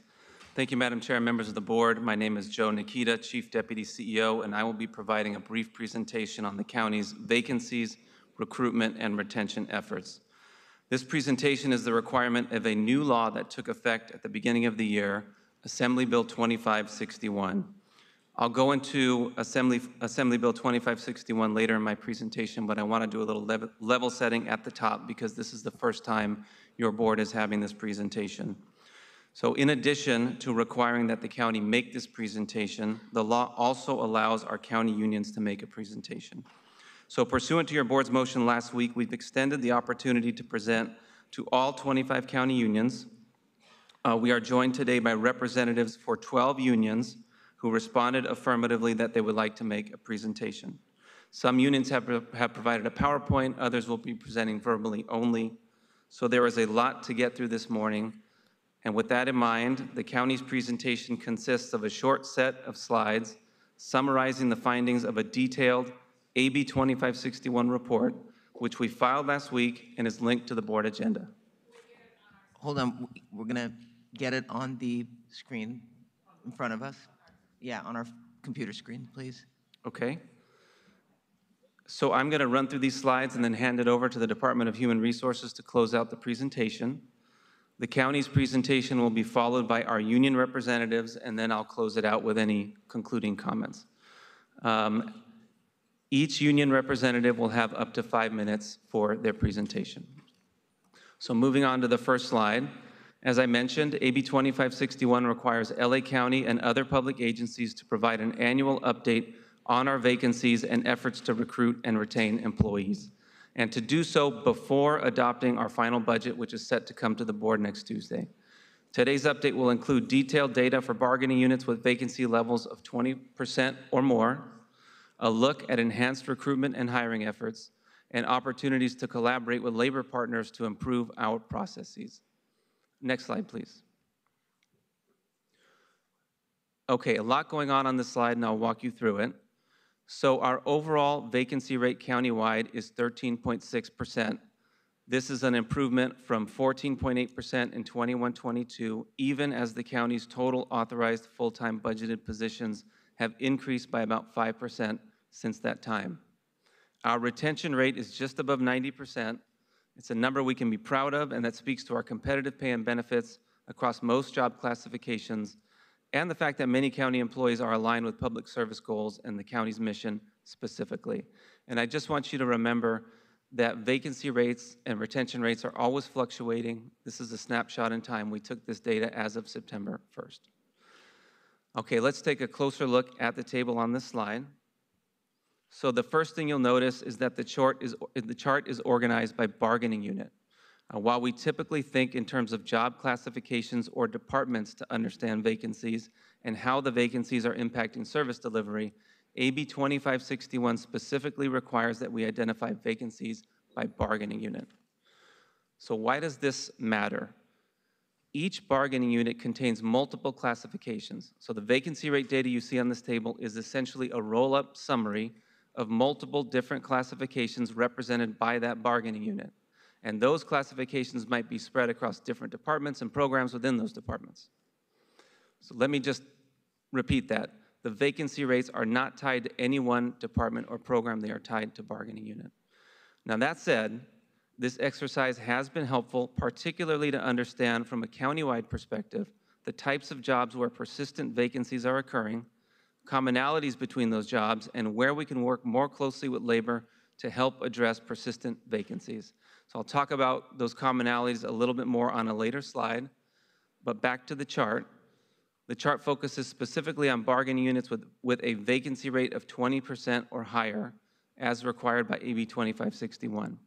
So of the county's 63 bargaining units, 5 of them shown here have vacancy rates in excess of 20% and up to 34%.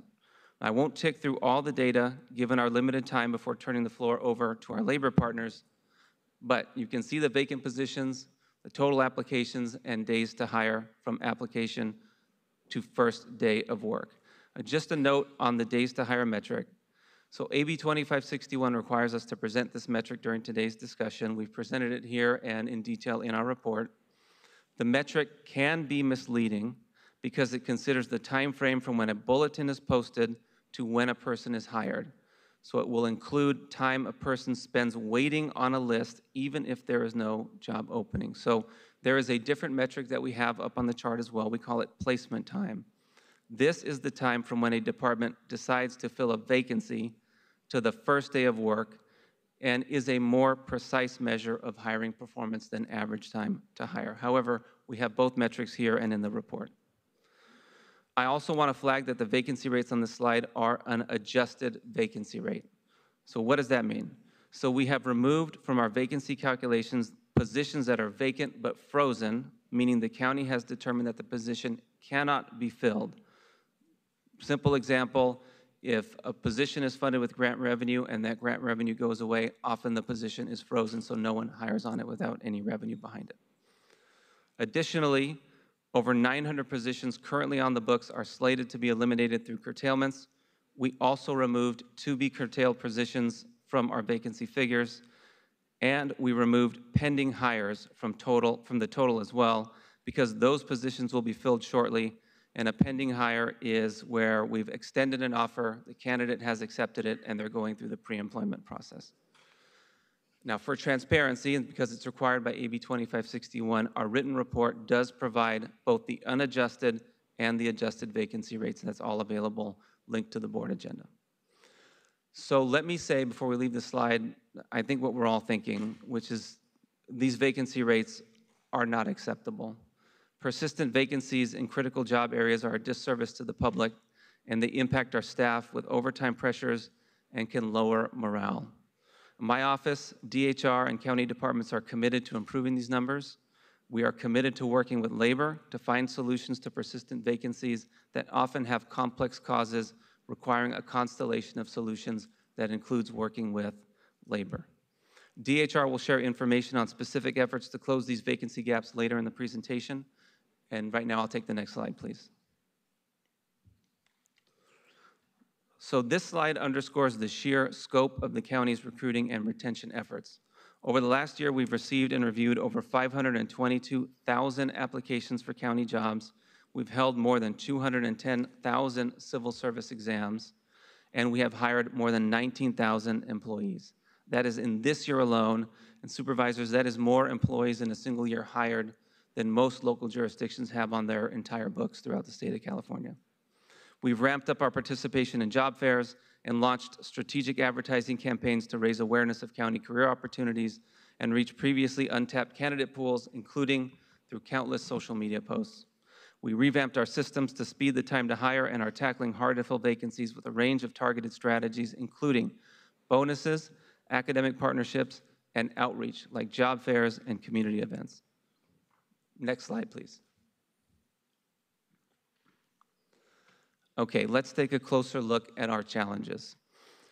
So we can see that the 5 bargaining units with high vacancies represent jobs falling into 3 broad categories: healthcare, including behavioral health, probation, and institutional support, who hold a variety of jobs in our hospitals and jails, like cooks, laundry workers, and maintenance staff. Each of these 3 categories has its own unique set of challenges. The staffing issues plaguing the probation department are well known to the board and the public. We had an extensive discussion on that last week, so I won't double back on that discussion. Turning next to vacancies in psychiatric roles, here we're competing with highly competitive pay rates and more flexible schedules offered by the private sector. So our generous county benefits do help us attract some more seasoned workers who appreciate those benefits. However, we are fighting a tough battle on this front, even though these jobs are among our highest paid county employees. And the final area of 20% vacancies, institutional support personnel. These folks are impacted by state wage increases for healthcare workers that have unintentionally compressed the salaries for these employees working in a healthcare environment, but not directly providing healthcare. So here's what's going on.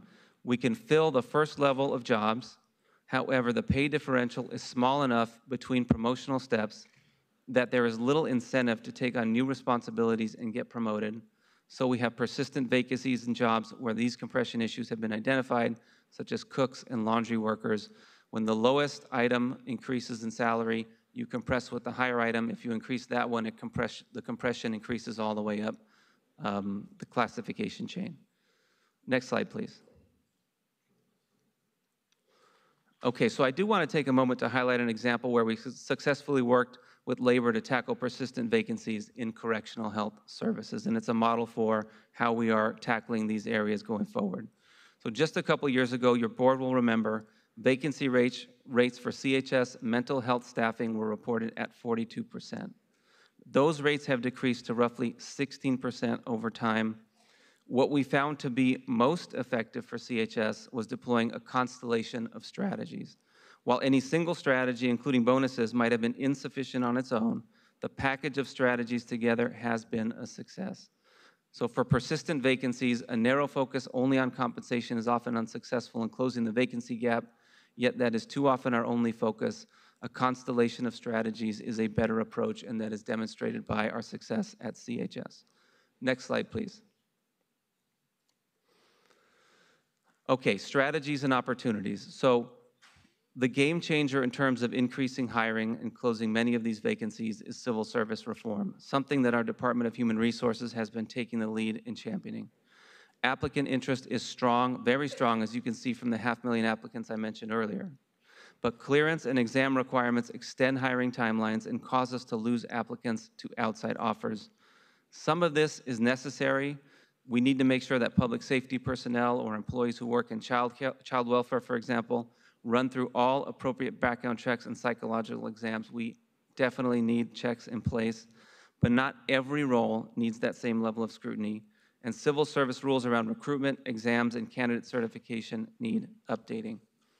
DHR has been in dialogue with our labor partners for nearly 2 years with very specific proposals, and we anticipate that our unions will continue to engage and help by expediting the meet and confer processes. In the meantime, DHR has made changes by streamlining our hiring processes with open and continuous filing exams, developing electronic dashboards, and giving departments with vacancies in excess of 17.5% emergency hiring authority. Next slide, please. So earlier in the presentation, I explained that examining vacancies by bargaining units wasn't typical for the county in terms of assessing departmental performance. The 5 classifications with adjusted vacancy rates over 20% fall largely within 4 departments. They're health services, mental health, sheriff, and probation.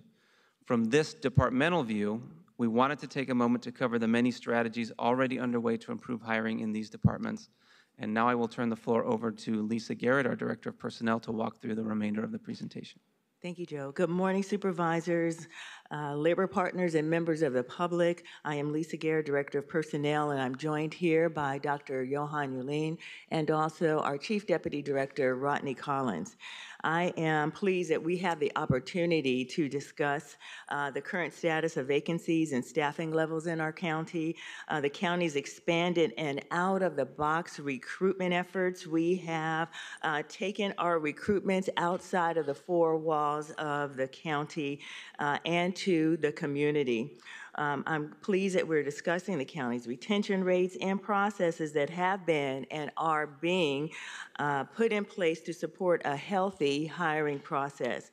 The CEO did a great job, Joe, on setting out the many complicated levers that make up the hiring and staffing processes, from classification to compensation to recruitment, assessments, onboarding, and also retention of the talent we're bringing in to the county. This organization with 39 different departments represented.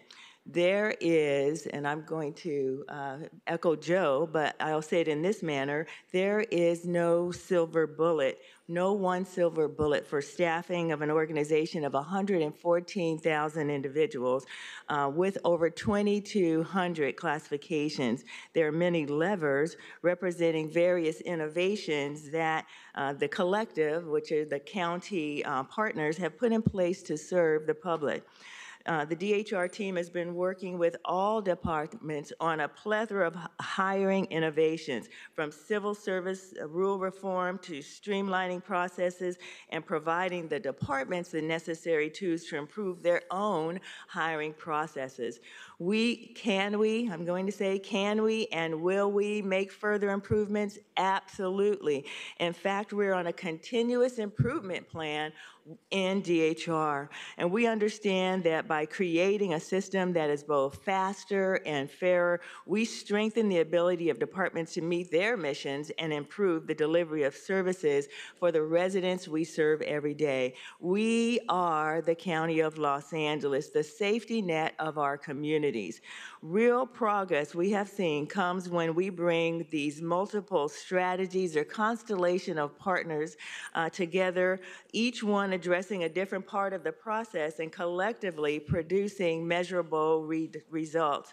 At DHR, this work has always been grounded in partnerships with the departments, the county departments, with the board offices, and with our labor partners. We meet departments where they are, we listen to their challenges, and we design solutions to help make a measurable impact in what they are doing. Today, Dr. Johan Yulin, our Chief Hiring Strategist, is with me, and he's going to share how DHR has partnered with the various departments' hands-on assistance, and he's going to highlight the targeted strategies that are already delivering measurable results. And we can continue the conversation, but Johan. Hi, everyone. My name is Johan Yulin. I am the Chief Hiring Strategist with DHR. So as Lisa mentioned, I'd like to briefly go over some of the initiatives at the departments that are of quite a bit of interest today. I was wondering if it might be possible to put the slides back up, specifically the strategies and opportunities slide, which is the last one before the questions slide. Yeah, slide 8, exactly. Thank you. While that's coming, okay, great. Thank you. I appreciate that. One thing put it up on our screen as well. Thank you. Go ahead. One thing that I'd like to note, and as Joe mentioned earlier, some of what we've been focusing on here in the prior part of Joe's presentation was at the bargaining unit level. That's not how we generally run our recruitments. Our recruitments are run on the classification level. When departments have requested assistance from us, or when we've gone in to initiate assistance to a department, it's generally done at the department or at the classification level in order to assist the department in ensuring that those vacancies get filled. So some of the examples that I'm going to be giving here today are really oriented around the classification level. I'm not going to go over every initiative in every department. You can see that there are quite a few up on the page. But there are a few that I would like to highlight just so you're aware of some of the kinds of initiatives that we've brought to departments. So we can start with the first one in the upper left-hand corner there with abbreviated applications. That's one that we've initiated with both DHS as well as the Sheriff's Department. We know from talking to our applicants as well as to our departments that the application process to the county can be viewed as long, tedious. We understand that.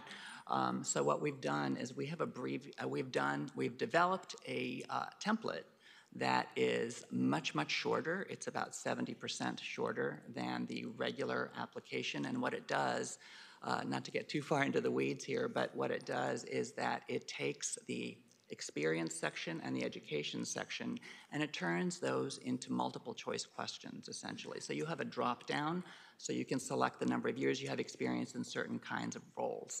And it's the same thing for education. That has significantly reduced the burden on the applicant to go through our application. On average, we estimate that it saves each applicant about 45 minutes. And when you think about that and you multiply that across the thousands, hundreds of thousands of applications that the county gets, that is a significant improvement. So we're proud of that one, and we're hopeful that that has a positive impact on staffing those vacancies. I'd also like to mention emergency hiring, and I'm grateful to board members who have declared various emergencies, which has enabled us to be able to use the civil service rule that's reserved for emergency hiring. That significantly speeds up the process. So to the extent that departments are able to establish a nexus between a particular classification and any emergency, we're able to authorize emergency hiring. On average, you saw some of the time to hire statistics that Joe had up earlier. On average, if a department elects to use emergency hiring, we're down in the 70 to 80 day range. And that is in, I would say, stark contrast to the 200 plus days that you see for some other classifications. We've also thought about how exams are structured and how the exam process is structured. For example, we've been trialing what we call post-test application reviews. What happens is in many classifications, we will get a lot of applicants, sometimes in the thousands. But the test itself is a relatively simple one, and it will reduce the number of folks who can continue in that process. And the test is administered to thousands of people at the same time. By putting the test first, you're able to reduce that applicant pool, and thereby you have far fewer applications to review. The application process will take us weeks. And we're working with some vendors and internal our CIO to find ways of leveraging AI to try to reduce that amount of time. Of course, we need to do that there's a lot of safeguards in place there so that we ensure that we're doing that in a way that respects diversity, ensures that we're doing that in a fair and equitable way. At the same time, we need to find ways to reduce that amount of time that it takes to review those applications, which is the single longest phase of the exam process. So as a result of that, we're really focusing our efforts on how to reduce that. But one way of doing it is to put the test first. I can administer a test via a link to thousands of people in 5 days. That's not a problem. It's just the review of those applications. So if I can reduce that burden, then that works. Also, one thing that's been enormously successful for our health departments in particular has been same-day hiring fairs. So what happens there is, if you can imagine maybe a hiring event, and I'm grateful to the supervisors where we have some space to be able to do this. So this has been really, really fabulous. We will have a pavilion, if you will, where people can come express their interest. Come over here, sir or ma'am, you can apply to our job. Okay, I see that you qualify, so we qualify them right there on the spot. Then we invite them to take the test right there on the spot. Then if they do well enough on the test, we invite them to an interview right there on the spot. And assuming that that works out, we can give them a conditional offer. We can put them through the live scan process and get them started. We've been able to reduce, for certain classifications, we've been able to reduce the time to hire to as low as 8 days using a process like that, where it's very, very significantly faster than what it is for most classifications. I also wanted to mention that it's not always about time to hire. Of course, time to hire is an extremely significant metric that I personally pay a lot of attention to. I know it's on your radars, so I'm giving it quite a lot of attention. But sometimes it's also about other values that we have. For example, diversity and inclusivity is something that is extremely important to us. It's part of our mission and our vision. So casting a very wide net in our recruiting efforts is critical as we move forward. So for example, one thing we're doing on this front is we are trialing dual language exams. And what that means is that the job posting will be posted in English and, for example, in Spanish as well. The application will be accepted in either language. The exam is given in both languages, and follow-up support is then given in both languages. What that's done is it has the effect of drawing in many, many more candidates. Now we have this untapped pool of folks who would never have given the county a second thought as a place of employment because they couldn't get through the application process or they couldn't read the job posting.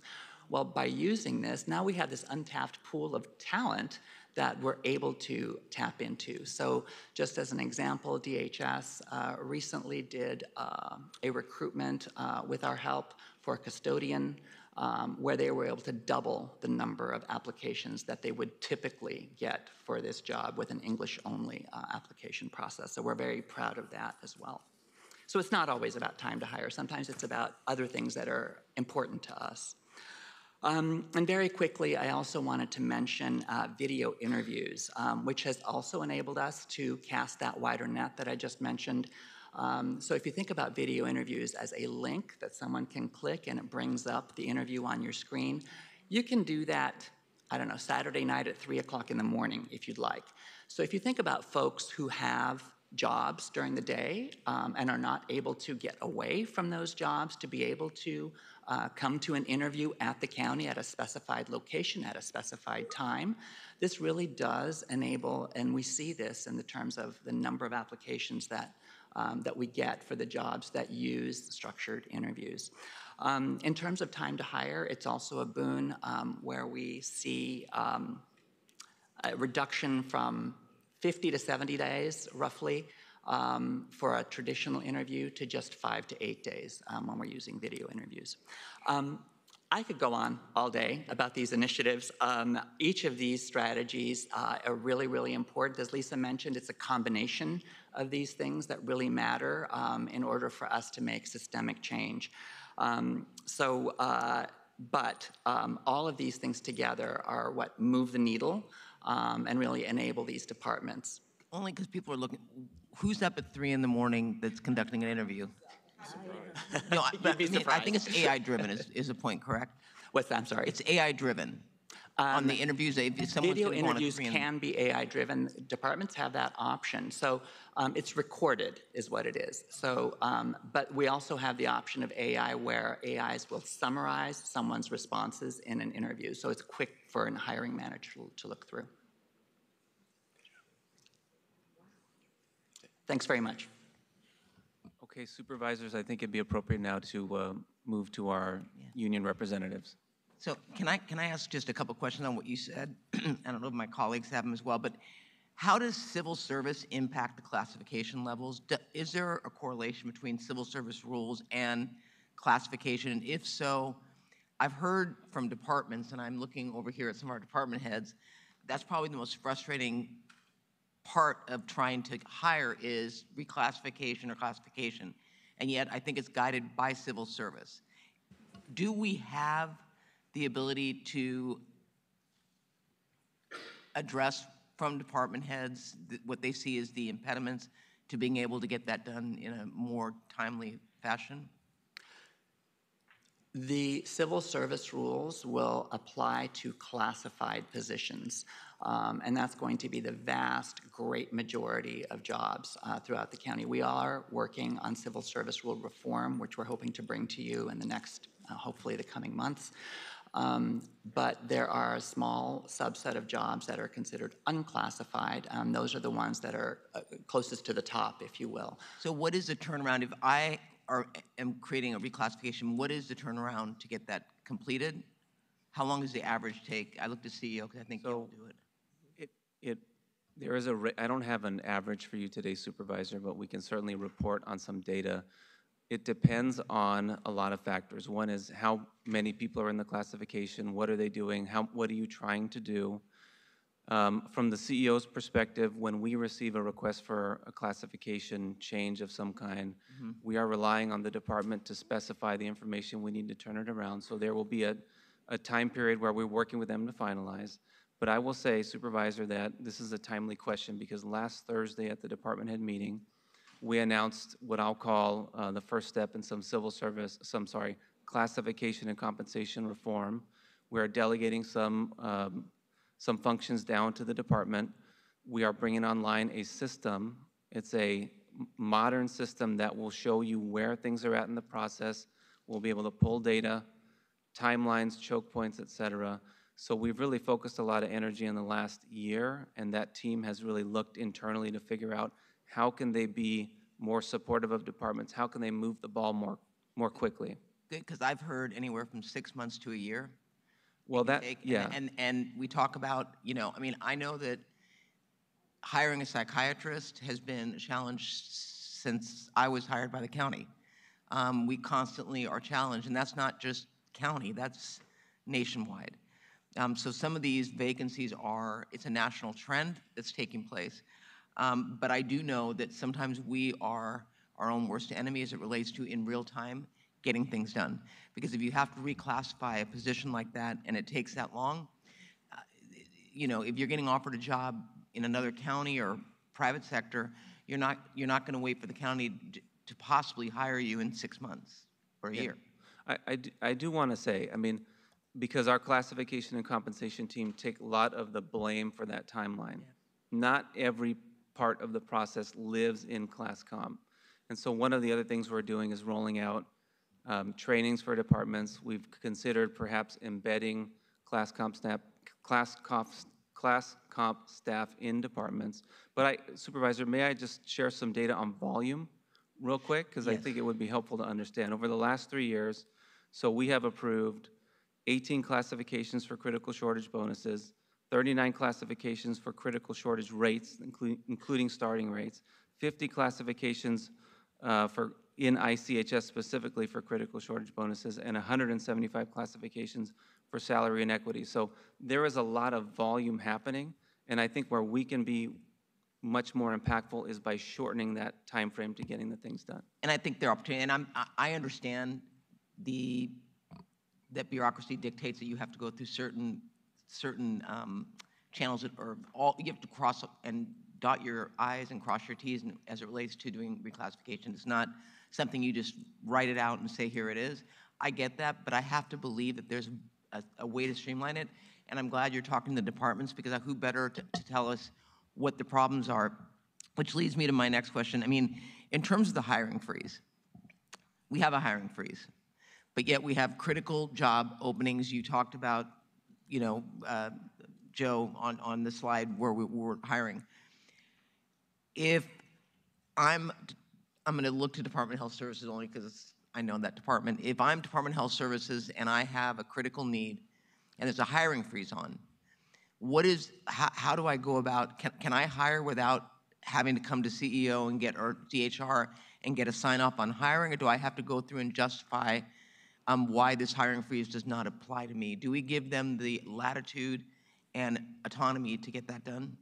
So right now there is a board-directed hiring freeze for sheriff, and those hires go through the CEO for approval. And it's really a budget control mechanism, but virtually every request that comes to us has been approved because the budgetary controls have been followed. So it hasn't really affected their ability to hire.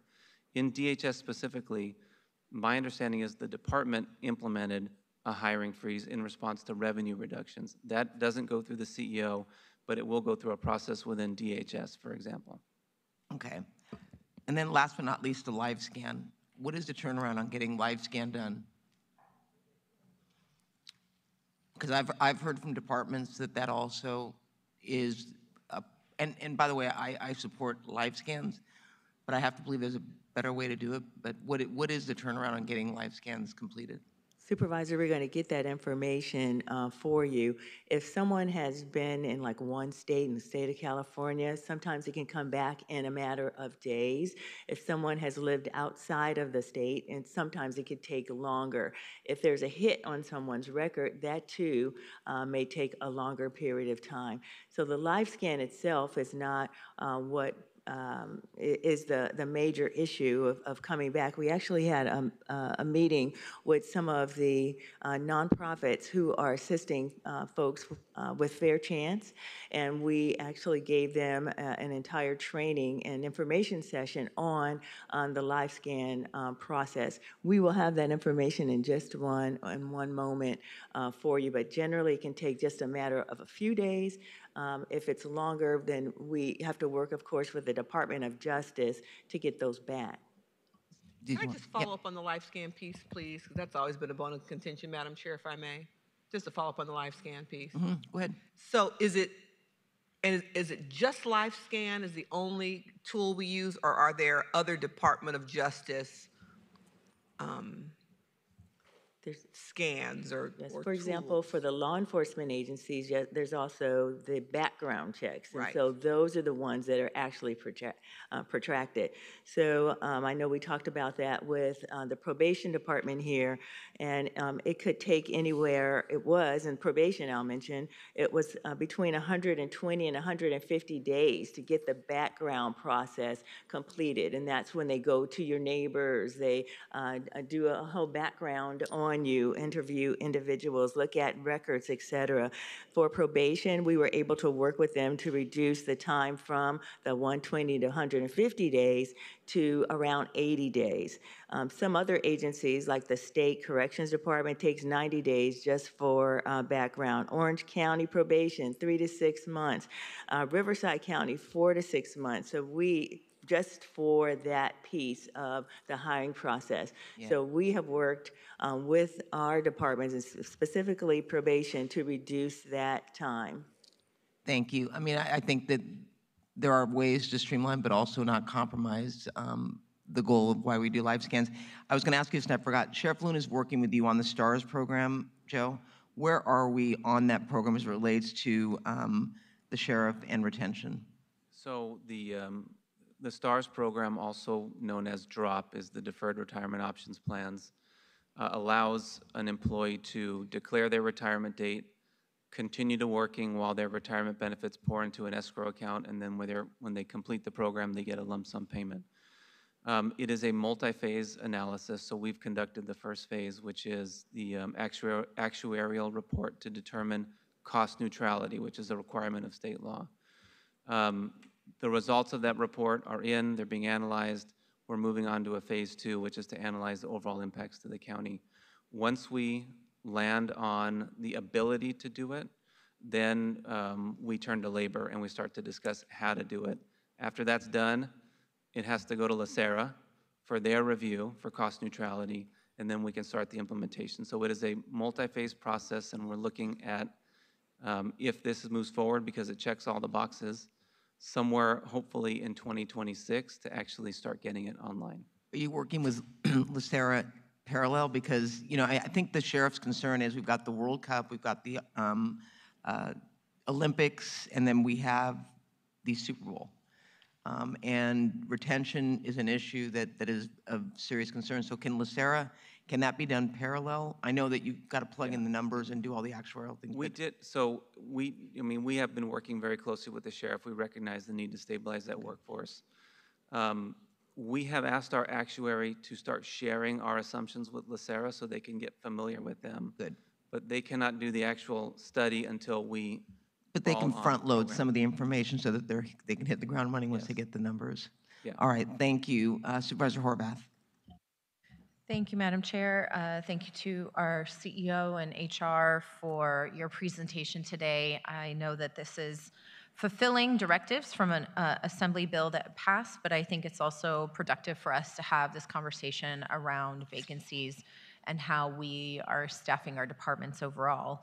And I want to thank our bargaining unit representatives who are here to speak, who will present, and I want to thank you for the ways in which you are helping to enhance our conversation and review of these issues ongoing. For our Department of HR, I just want to acknowledge the efforts that you enumerated. I know you could talk about them all day. We speak with you frequently about these, and so I'm glad to see us have an opportunity, at least in part, to highlight some of the work that's been done. In addition to the reforms that you talked about, can you also mention how the emergency declarations have allowed you to expedite hiring processes, and what we've learned from those that we might want to just take as standard operating procedure, so it's not only during a time of emergency? Yeah, thanks very much for the question. So we have 4 declared emergencies throughout the county at the moment, the homelessness one being the one that is probably the largest, if I could say it that way, with respect to the number of hires being made against it. Overall, across the four emergencies, we've made approximately 2,500 hires under the emergency authority. What the emergency authority allows is for a job posting to be made, applications to be accepted against that job posting, just as in a regular posting or traditional recruitment. But what happens at that point is more, I guess, akin to the private sector, where hiring managers are able to look through those applications. We do require them to review every application, but from that point, there is not an exam. They're not qualified in a formal way, which we normally would have as part of a traditional process. They are reviewed by hiring managers. The most promising candidates are then invited in for a hiring interview or some other kind of initial assessment. And then depending on whether or not they pass muster, if you will, an offer can be made. So we bypass that initial exam portion. They're hired in for 90 days. During that period, a civil service exam must be administered. But at that point, especially towards the end of that 90-day period, a hiring manager is going to know, is this employee going to work out or not? So we've devised a template, an exam, in terms of it formally fits the definition of an exam. But that hiring manager can use that template to administer this exam and then hire the person on permanently after the 90 days. As I mentioned earlier, the time to hire is between 70 and 80 days for a process like this, which compares to a placement time for traditional exams of roughly 120 days and a time to hire overall, which it reflects the applicant's point of view, of just north of 200 days. So it is significantly faster. We would if we're able to do this in a time of emergency, why can't we just do this regularly? Because I think we hear this consistently from people, who apply, people who are experiencing the staffing shortage in their receipt of service from the county. So if this is something that we're legally allowed to do in a declared state of emergency, are we seeing some sort of deficiency or lack of proficiency in terms of ability to do the work? Are we retaining these people? I mean, I don't understand why we don't just do this regularly. The retention rate is very good, and our validation procedures of this has indicated that generally the process works. So that's the good news. The rule governing these emergency appointments requires that there be a declared emergency, number one, and number two, that there be a nexus of the position in question to the emergency. It also has a number of other requirements, like there can't be an existing list, for example. So there's a number of other requirements. So why must there be a declared emergency for you to do what you just described? The rule specifically requires that there be a declared emergency. Civil Service Rules, Supervisor. And is that something that we need to change, or is that something that's done by county charter, or who's in charge of that?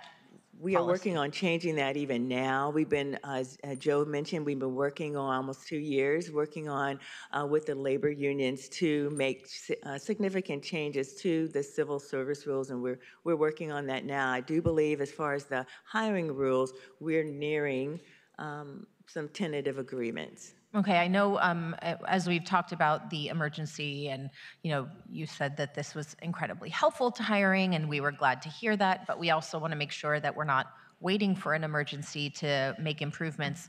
I understand from the plethora of options that you've taken on that you're doing what's in your power. Are there things that you would like to do that you don't currently have in your authority to expedite or improve our hiring processes that we should be taking notice of as the board? That's definitely something that we will probably take you up on. So we can take it back and think through what we might ask your board for some assistance with. Okay. I know that we are evaluating, based on the directives of this bill, we are evaluating vacancies by bargaining unit. And I think that's in part because those bargaining units represent our workers, and I understand the important role that they play. But you also made clear that when we're looking at vacancies from a county perspective, that we're usually looking at them based on positions or departments or in some other ways. So can you tell me what the difference is? You know, how should we be considering evaluating this by bargaining unit versus by the way that you're doing it? Is there a benefit for us as a county to be looking at it by bargaining unit, or are we missing something if we look at it that way in terms of how we're providing service?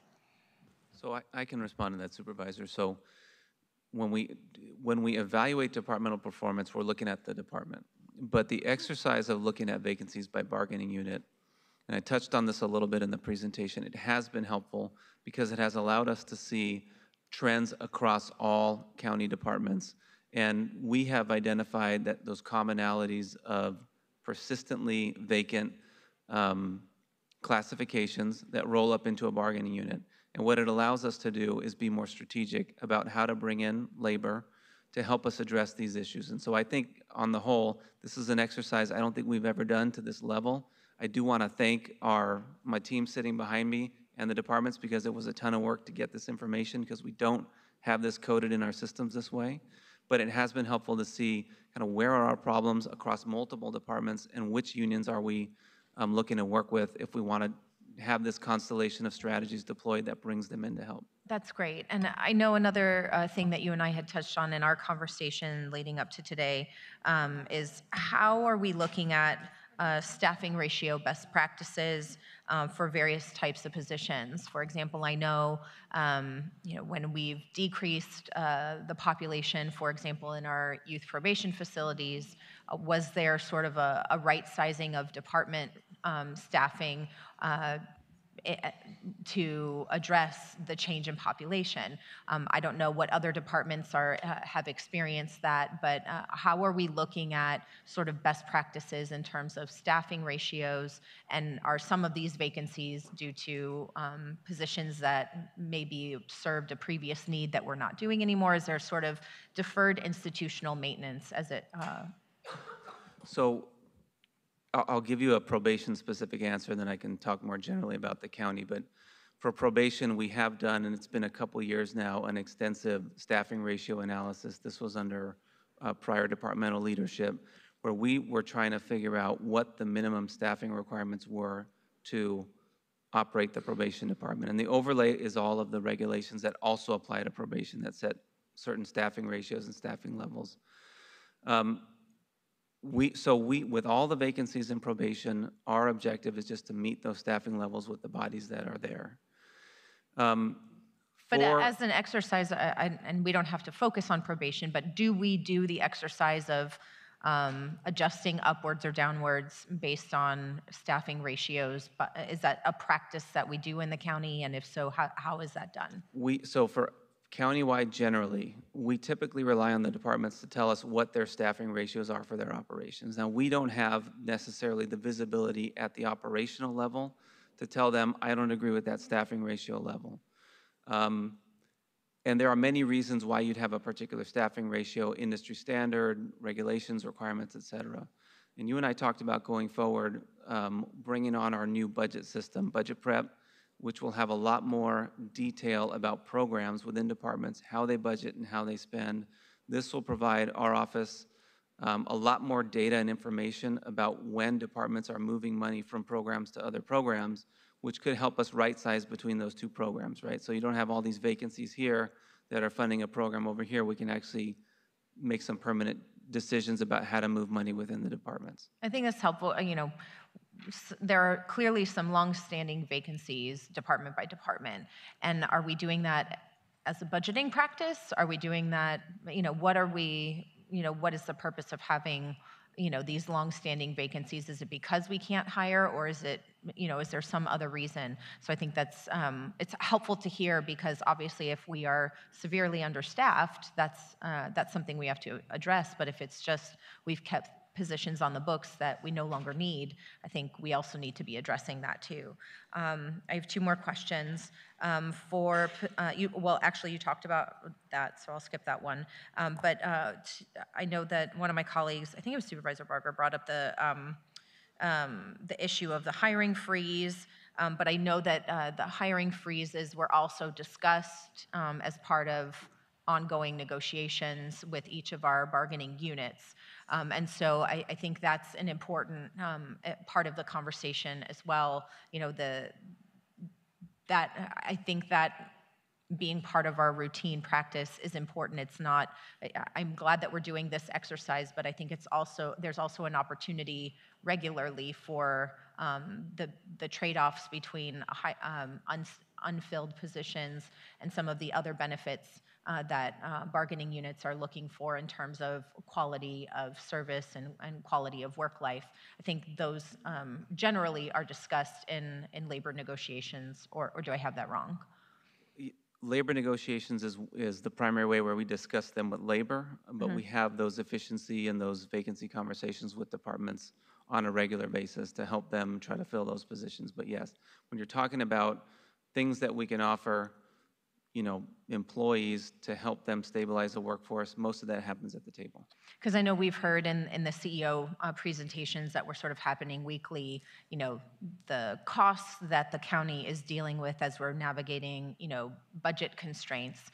But we also want to make sure that we are taking care of the employees that we do have and investing in their well-being and a healthy work experience as well. Part of that is addressing what their individual benefits are, but some of it is also making sure that they have enough co-workers to productively do their own work so they're not dealing with a high caseload, what have you.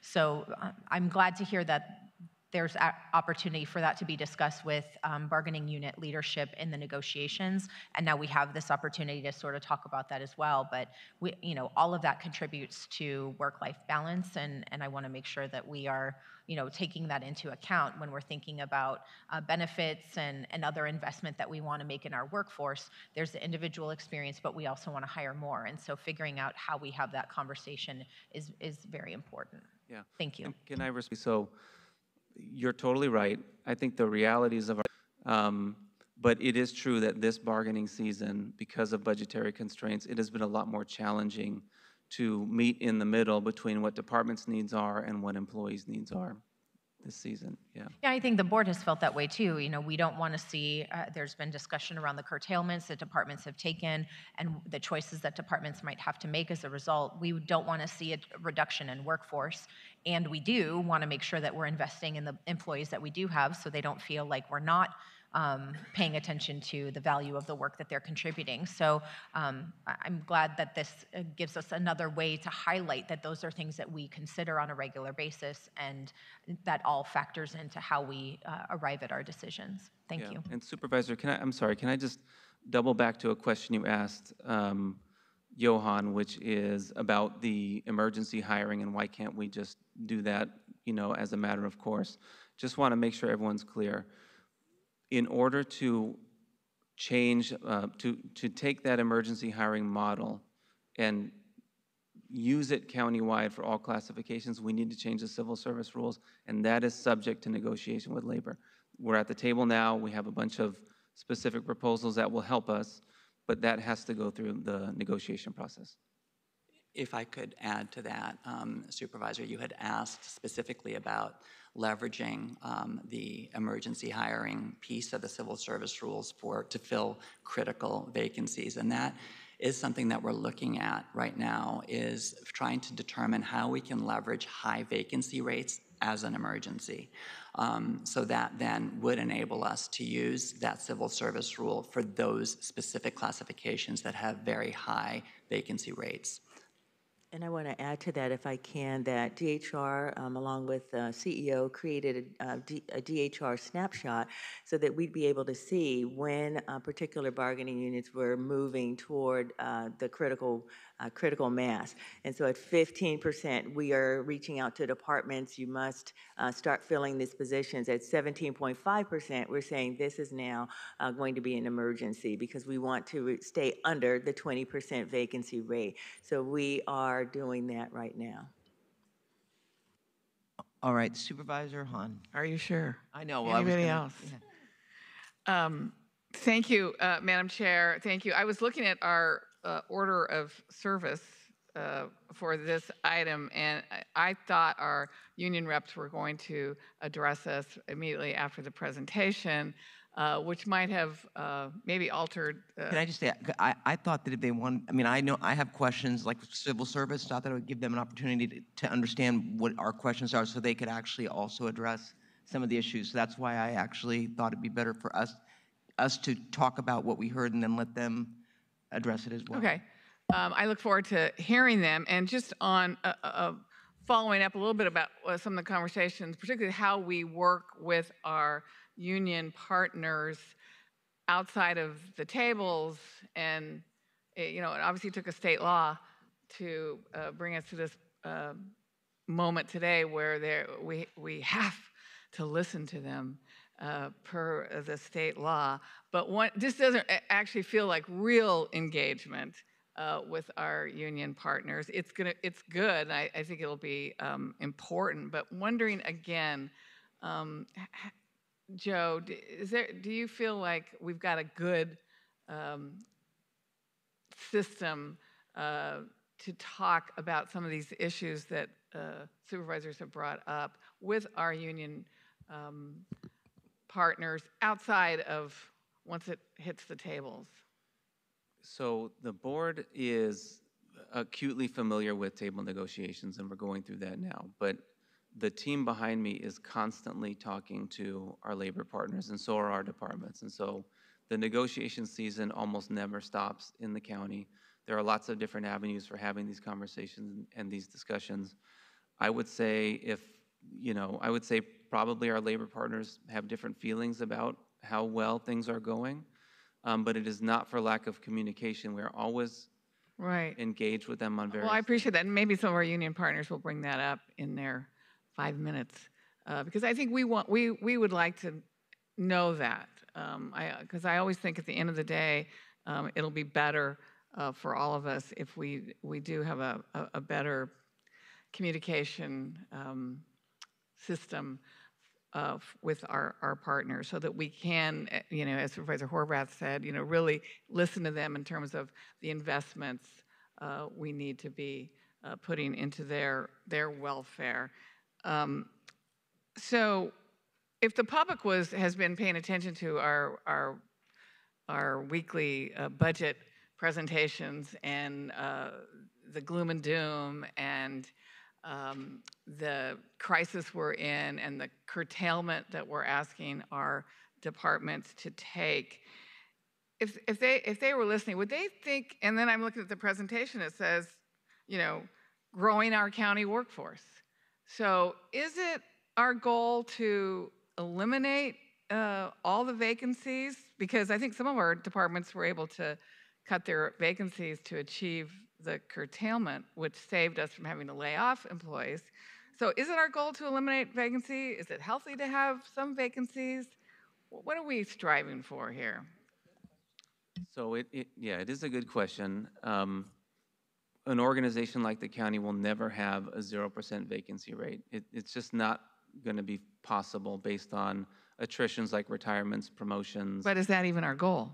Well, our goal is to have what I would call a good vacancy rate, and that depends on your department and depends on your program. But generally speaking, from my experience, somewhere between 8 to 12% is a good vacancy rate. And so when you look at classifications or bargaining units that have vacancy rates of over 20%, I think objectively that's too high, and we need to focus on reining that in. But it does depend on a lot of factors, and there's a lot of reasons why something is vacant. It might be frozen. It might be subject to a reclass in a little bit, you might want to hire a new class all at once later in the year. So it's a dynamic number. We gave you a snapshot. It'll never be zero, but somewhere, somewhere around, if my department is at 12% vacancy, I feel okay. I feel like I have enough people to do the job. Over 20%, you start to feel that you need to get that number down. Okay, that's good to hear. I'm just going to focus on probation, Lisa, just in terms of the hiring. And again, there's part of me that wonders, does the emergency declaration make any difference? You threw out a number that, yes, sometimes we get it down to 70 to 90 days. But I'm looking at probation yet again for the probation officers, and it's now 432 days to hire, which when I look back at a previous presentation, it was 347 days in July. So now it's like 3 months longer. I'm wondering, and we know we have such an issue in probation constantly. We have a major, and that really impacts the morale of our probation staff, our probation officers. It affects the young people who are in our care, who are incarcerated right now. So what gives? I'm going to let Johan answer that, but I do want to say I believe that one of the figures that was on one of the slides that was here, the chief and I discussed that, and I think some additional days were added by mistake. But we have, you want to go ahead? Yeah, because it said 432, right, go ahead. Up from last July, which was 347, which still is a year, which feels like that has not benefited from the emergency hiring. Right. So I think there's a couple of different ways that the calculations were made. So what you're looking at is probably one particular way in which the calculations were performed. So if for some time to hire calculations, the academy was included, whereas it was excluded in others. So that may explain some of the discrepancies that you're seeing. Regardless, I would agree with you that it takes too long. And there's many issues, obviously, that are contributing to that. One that will remain constant is post-certification, that is peace officer testing. So because, for example, emergency hiring can be used in many classifications that have a nexus to an emergency, right? Unfortunately, it doesn't work well for post-certified positions because post requires an exam, which is exactly what the rule we got to figure this one out, because I remember I had both of you up in my office with Guillermo. I feel like it was, and I was like, we've got to do something, and everybody left the office pledging we're going to do better, and now it feels like it's longer. And we commit to that pledge, Supervisor. We do. One issue may have also been that some individuals were on a list for a very long period of time as the department worked through the list. And so if someone was on the list because they were waiting on being interviewed and hired, then that also would extend the time to hire. But now those lists, for example, for DSOs and DPOs, are now no longer being used, and the department has started with the deputy probation too many acronyms, deputy probation officers, and so those lists started in November of last year, and so I do believe we will begin to see a reduction in those numbers. I do believe that. Yeah, I just, if we can just figure this one out, it would make such a difference on so many levels, because we're in a real crisis within our probation department. And the last thing, I know you talked a lot about engaging our communities, particularly with the hard-to-fill jobs, community colleges, job fairs. Do you, is there efforts, do we get involved in the potential curriculum of community colleges in terms of really trying to encourage them to offer a specific, classes, training, a pipeline, if you will, for good county jobs?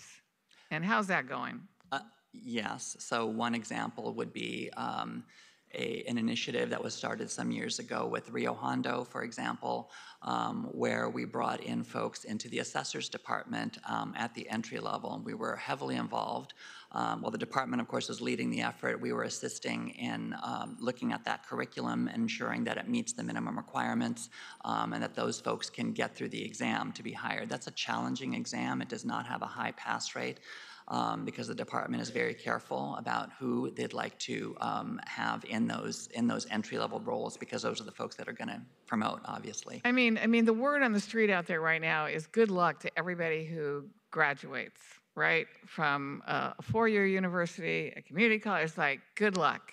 You know, they're applying for jobs in the fast food industry. That nobody thinks they're going to actually get a job. So it seems to me, if looking at our presentation, growing our county workforce, a real partnership with our university, but particularly our community colleges, and saying, these are the jobs. These are jobs that are here, we're hiring. Is your institution offering the proper classes and opportunities for you to get into that pipeline to come to the County of Los Angeles? Yeah, agreed. We do have another partnership that we're just starting, or restarting, I should say, in the Antelope Valley with the Antelope Valley College. This is particularly for DCFS, but for other departments as well, where we're trying to staff up DCFS positions that have historically been challenging to fill with local folks. So the idea is to have local residents fill local jobs, which has been more of a struggle in the Antelope Valley. So that they also start in high school to try to because not everyone needs to go to a four-year college. They can go to the community college and get the curriculum they need to be hired. Exactly. That's good. Thank you, Madam Chair. Thank you. Supervisor Solis. Yes, thank you, Madam Chair, and I want to thank the panel for enlightening us, and also for our CEO to go through at least what some of our estimates are in this area, and trying to address this piece of legislation that, unbeknownst to me too, kind of came into our office last week, and I was, whoa, okay.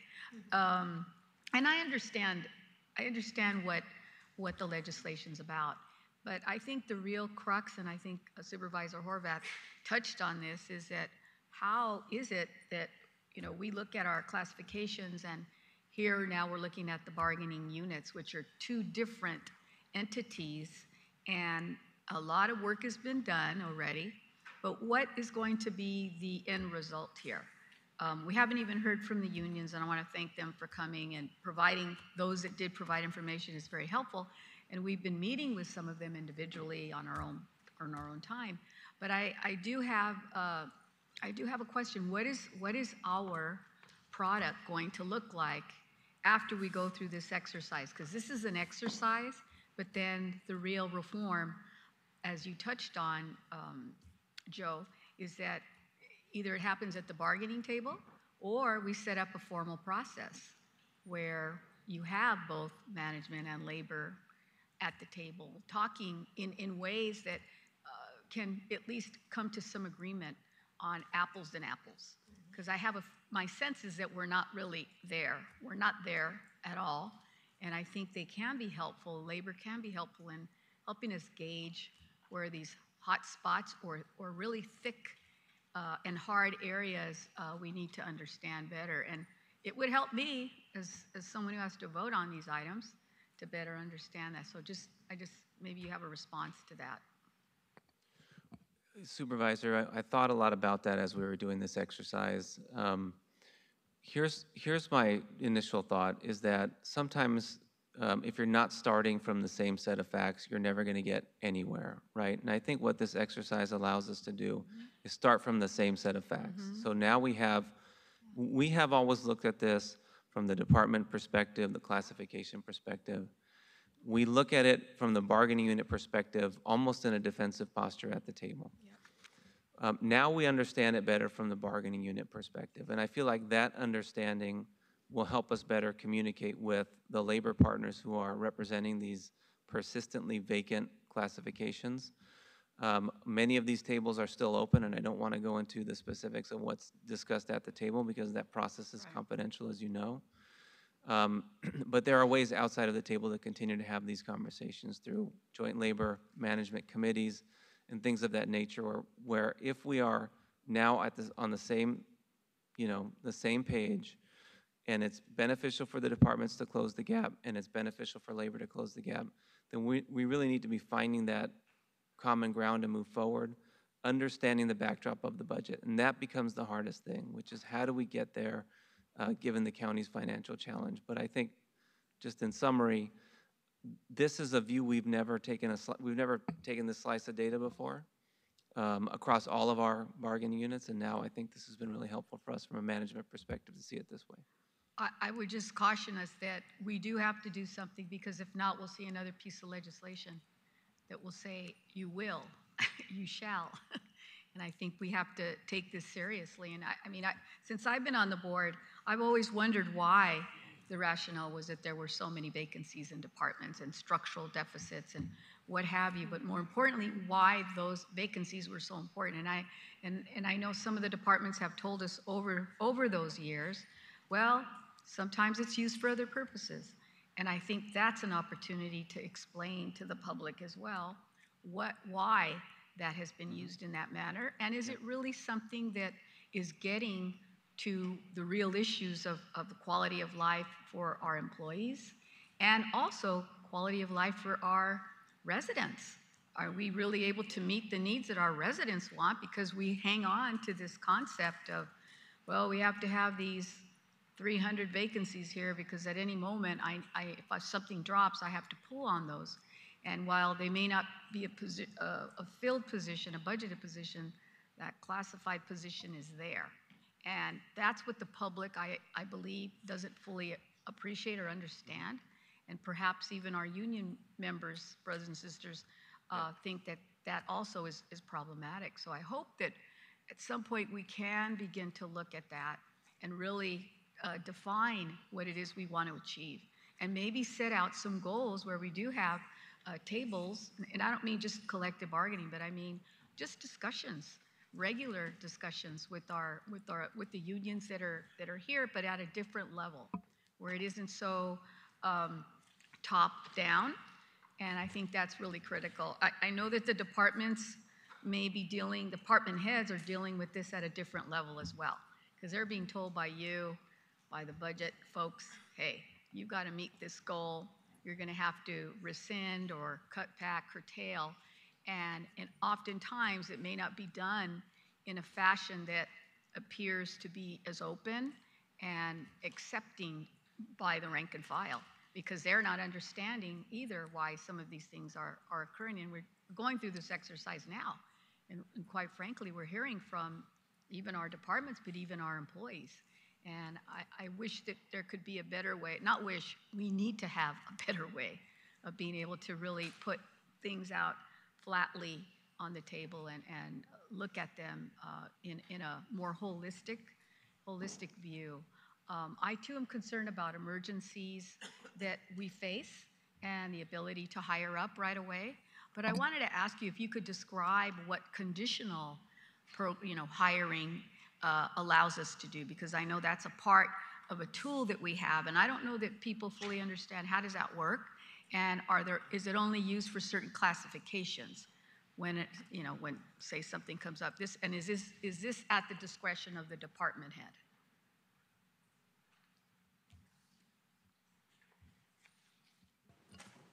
So those classifications can be used at the discretion of the department, but it depends on how the classification is set up. Some are set up as recurrent, for example. Some are set up as temporary. Some are specifically allocated as full-time.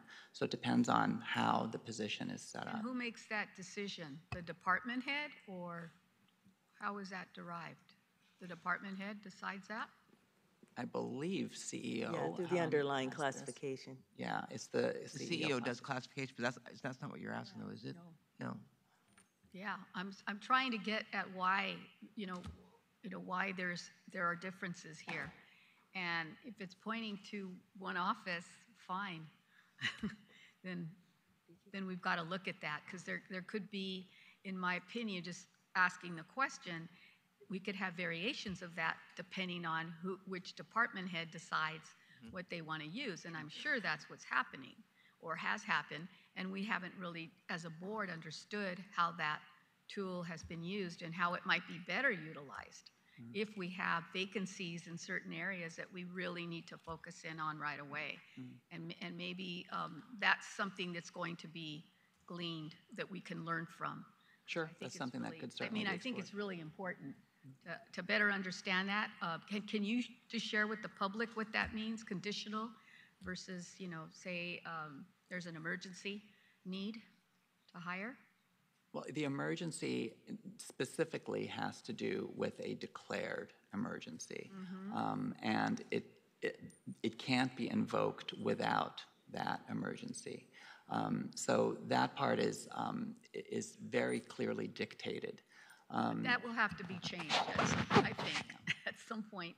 I think we're going to have to look at what that means, because we have emergencies when, for example, we're not able to meet, maybe it isn't a disaster, but maybe there's a real need to hire up, and I know we've done this for HI and what have you, but in some cases, there's something that happens, say with one of our departments, and they need to ramp up because we don't have enough expertise there, and I'm thinking in public works as an example. And instead of contracting out, for example, bring people on additionally. And whatever, if that's permanent or part-time or for a certain period of time, I think those tools need to be made available, and people should also be able to say if there is a need, can employees say, hey, I want to help fulfill this need, and I have an idea, and I'm going to actually sacrifice myself to say I want to be a part of the solution here. And that's provocative, right? I think we need to be looking at other ways where we can engage our employees. I hear there's a lot of frustration out there, and I know that we've got to look at this in a different manner. And I get that we have an education gap, a skill gap, but I also think that there are people that are working for us right now that may have that skill set, and because they're in a different classification, can't make that jump, or it's not being afforded them that opportunity, but yet they understand there may be some things that they would have to forego, or maybe that can be made up. All I'm saying is we've got to work more nimble and faster and really listen to what is going on, because I can feel the frustration of our employees, where some of them get to a certain point and then they level off. That's it. They know they're not going to go any higher, and yet they want to, and they certainly want to be a part of it. A couple of things. One is on emergency hiring. I don't have the rule in front of me, but the emergency, there's a definition of emergency there, and it has to do with threats to life, property, health, so on and so forth. So there is a definition there that has to be met. Separately, regarding existing employees, one thing that we are working on, and I don't think this directly answers your question, but it's tangential to it, is for disaster services workers, where there is an imminent need or a current need to respond to a disaster of some sort. Currently, the way we recruit disaster services workers, if I could say, it's not especially modern. We will put out an email appeal, and we're dependent on folks raising their hand and saying, yeah, I'd be willing to help. But it would be much more efficient for us to develop a database, which is what we're doing, of skills. Right. Okay, so we need a Spanish-speaking forklift driver, or someone who has a forklift driving license in La Puente or something, whatever it might be. And it would be great if we could just push a button and be able to identify who those people are, right? And we're working on a system like that now. Let me just give you an example. When we had the crisis of the unaccompanied minors, and we had all those children in our care at Fairplex, we made a decision to take that upon ourselves. There were many people who raised their hands, experts, mental health physicians, nurses, doctors, all kinds of specialty folks. And I believe that they raised their hand, but what did we do with that pool, that information, to keep it going? Because that was a different kind of a disaster, I would say. It was political, but nonetheless, the consequences would have been so grave for this county. And I would say that we need to think about ways where we could enhance that opportunity as well, because there's a lot of people who have different skill sets, maybe feeling they're in a rut over here, but they really would rather do something here and have the potential and the skill set and ability to be trained and learn and want to do that. That's all I'm saying, because I think a lot of it has to do with our incentivizing them, educating them, and providing opportunity. And then they will help us recruit other people to the county. I really believe that. I mean, once you have a good employee morale situation and people are talking, it's like, hey, I want to go work for the county because yes, they're X, Y, and Z, and they're great at this, and this is a wonderful opportunity to expand. So I mean, I'm not asking a lot of questions, but I do have my own comments, and I think that you know, I do want to say one thing that I was very happy that you did last year, and that was you helped to attend our Veterans Resource Fair at the Fairplex. And you committed to hiring and advertising on the spot, and you did that. And I forget how many people actually went through it, but those opportunities could be expanded at all of our districts whenever we have a big resource fair. And I don't know that you guys that we have really thought about that in that way. And that was just for one situation, but there are many people out there looking for jobs right now where it can be a one-stop shop for them. And we agree, Supervisor. We've done that at Pomona. We've done that at the Taste of Soul. We've done that at the Memorial Day event. And we will certainly, we have cars, we will travel. And so that is something that has been very successful, and we will continue that on. I do want to say that we are right now building a skills database. So individuals who have special skill sets, they will be in the database. And once maybe a position comes up or some type of job is needed in the community, wherever it is, we'll be able to tap into that database and pull the individuals with those skill sets. And so it's not necessarily based upon their classification, but on the skills that they have. Another thing that we are working on, well, I've had some conversations with one of the unions in the past about, and I've heard from the employees myself, Ms. Garrett, I'm stuck in the clerical series. How can I get out? Right. And so creating a strategy with the unions in order to build a bridge from clerical to analyst positions and other positions within the county. So that is something that is on my radar that I would love to work on with our labor partners. I think that's something you and I maybe talked about when I first got on the board. Career ladders for those individuals that are in that eligibility work classification to move up. We've seen successes there. Absolutely. Many people have been with us for many years because they've seen the opportunity and they stuck with us. And that's you know, very, very nice. I wanted to ask just one question. Again, looking at opportunities, when Monterey Park, we had our shooting, and unfortunately 11 people were killed. We had to go out there intensely to provide services to the AAPI community. We didn't have a lot of staff that necessarily could just be deployed like that. I think there was a lot of work, and I want to commend mental health, Lisa Wong, and everyone else who did their work. But I think that we have to also make sure that we are culturally competent in the different work that we provide and serve. So I'd like to see more of that happen, and that people be rewarded because they do have that additional skill set. And at this time, when we see an increasing AAPI population that is lacking service access, it's very critical. So I just want to underscore that. I know you know that, but sometimes the public needs to hear it from us as well. Supervisor Rodney Collins, let me add To your prior question regarding solutions, there is a program that I want to give a shout out to ISD and to the CEO. It's called the County Career Transition Program. It is a program that's actually working in ISD where they are taking custodians and moving them to clerical. And as we work on from clerical to something else, I think bridging these will be very helpful for our employees. And hearing about the county career transition program is important for other departments because they may be able to adopt it as well, just like ISD did. I would strongly recommend that. So, and that's something that we should just be doing across the board. So thank you very much. Thank you, CEO. Thank you, Supervisor Mitchell.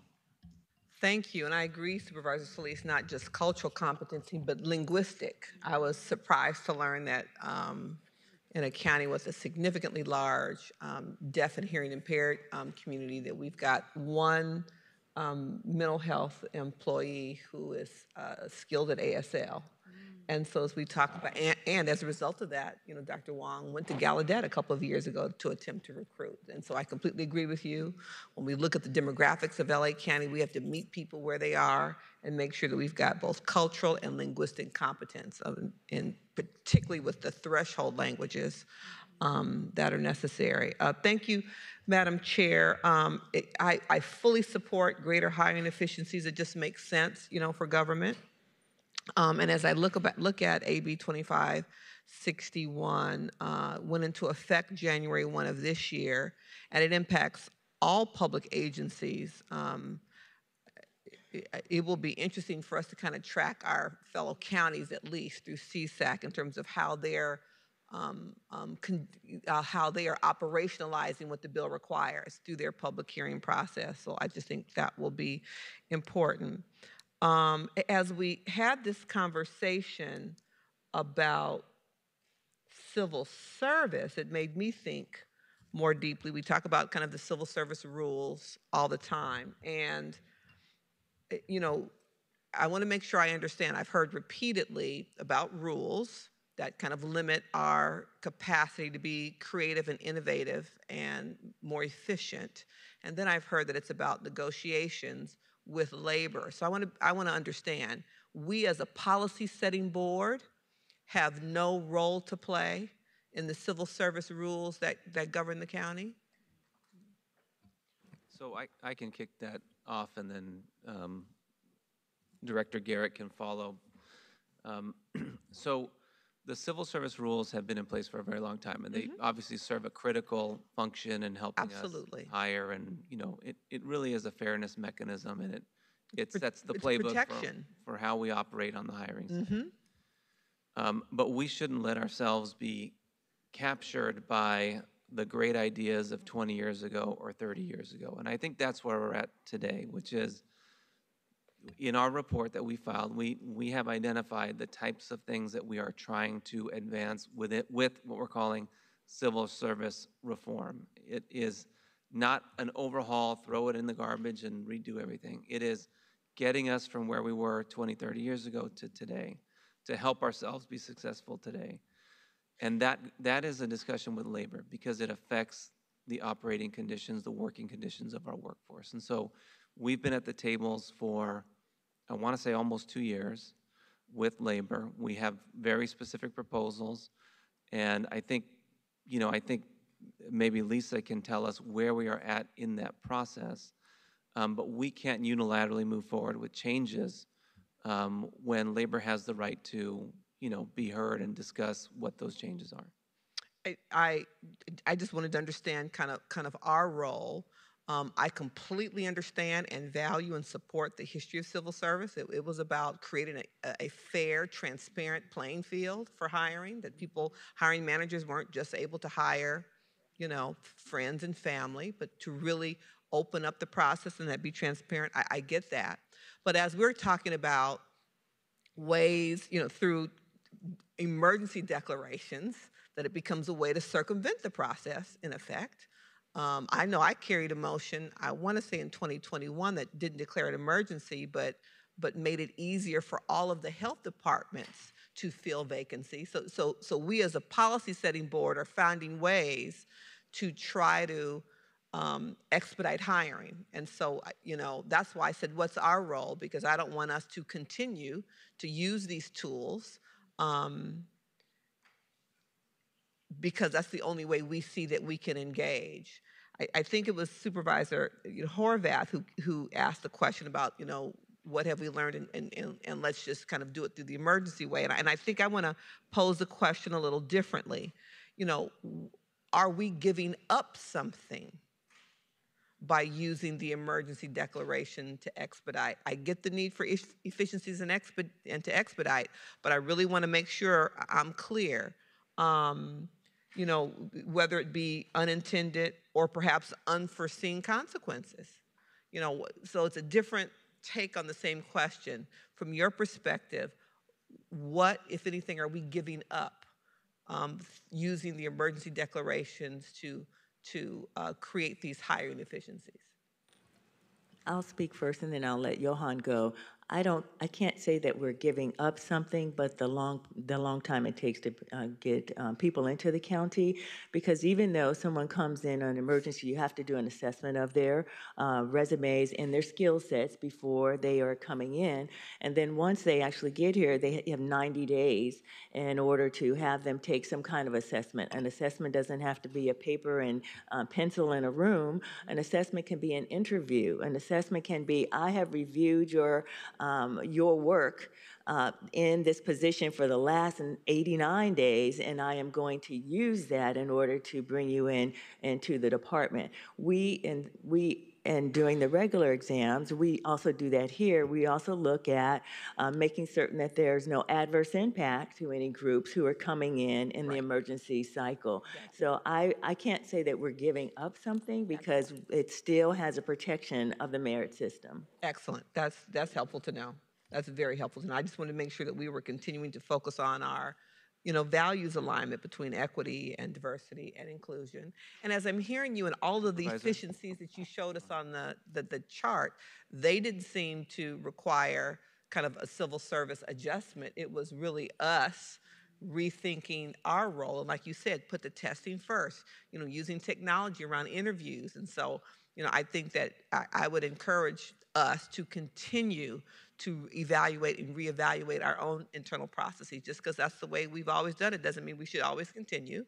And in alignment with civil service review, but I'm very glad to hear that you don't see any unintended or unforeseen circumstances, that we continue to be sort of mission aligned with county policies, as well as kind of the integrity and history and purpose of civil service rules from the beginning.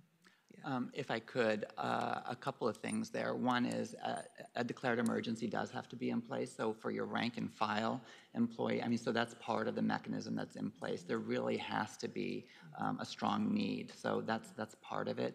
The other is I share your concern about potential negative impacts. One thing that we are doing and taking very seriously is, for example, looking at the diversity outcomes of emergency hiring. Does it mirror what we have gotten in our traditional hires?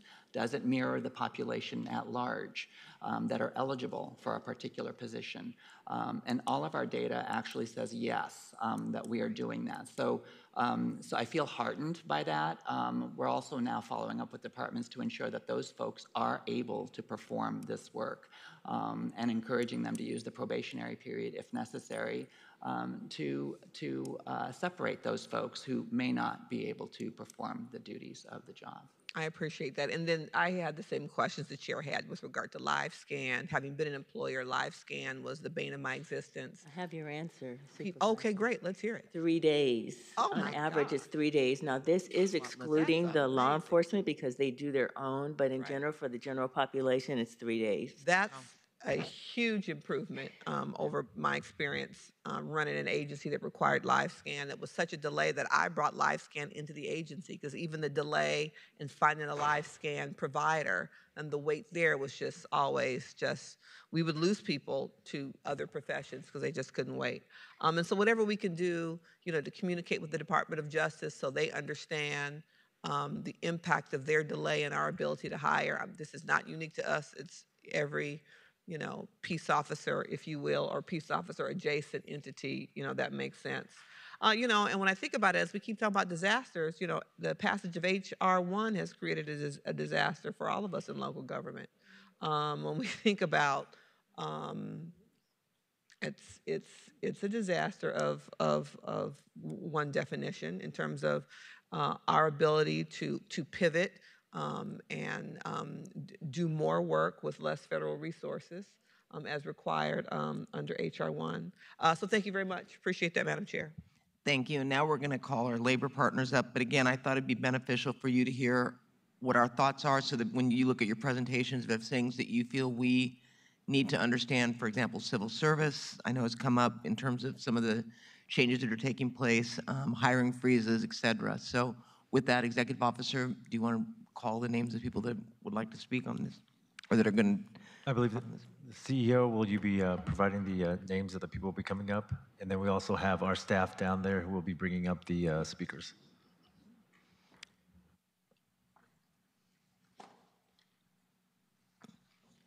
Well, I've got the list if you don't. We'll start with SEIU. Michael Blosser. Can we turn on his mic? Yeah. Hello. Hi, my name is Michael Blosser. I'm the research coordinator for SEIU Local 721. First, I just want to thank you, supervisors, for inviting us here to discuss this important issue. We have been waiting a very long time for this hearing. I also want to clarify that all the data we will be presenting is from the LA County's own data, from the position control summary as of August 31st, 2025. Next slide, please. And so Can we get the presentations on? Stop the clock. Yeah, we need. Yeah, there you go. Sorry, Michael. Am I good to go? Good. Okay. And so the table on the right are our 23 bargaining units and their vacant FTEs, full-time equipments, monthly permanent only. AB 25621 focuses only on monthly permanent only. And then the ones we highlighted in the red are the ones, our 5 bargaining units that have a vacancy rate of 20% or higher. But first, we wanted to focus on county-wide. As of August 31st, 2025, of the total 117,091 budgeted full-time equivalents, there were 19,653 vacant FTEs in the county. And again, this is all employment status, not just monthly permanent only, but that gives the county a vacancy rate of 17%. As the CEO's office just mentioned, a good vacancy rate is 8 to 12%. We're at 17%.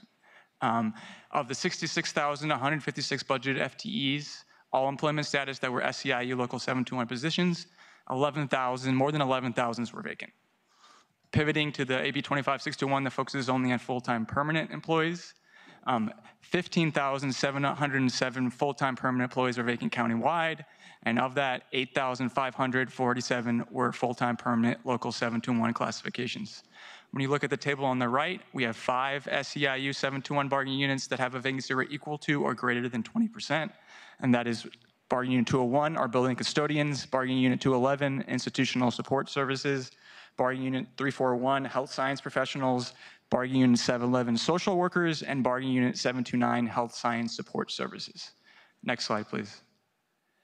Kind of pivoting from bargaining unit to the departments, we wanted to highlight all the LA County departments that have at least 100 full-time or more permanent vacant SEIU 721 positions.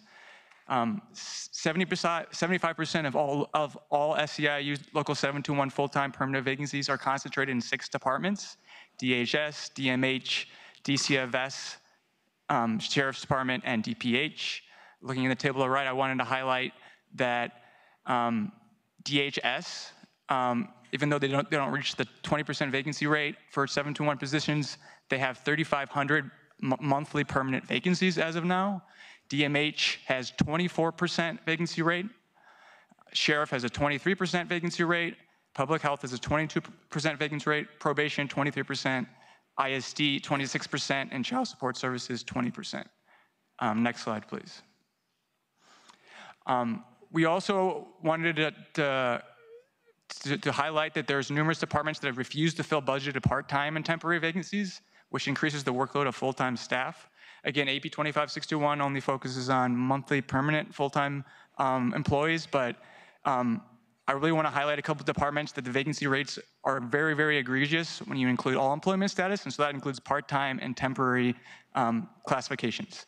And so the most especially egregious is the Human Resources Department, the Library Department, and the Parks and Rec Department.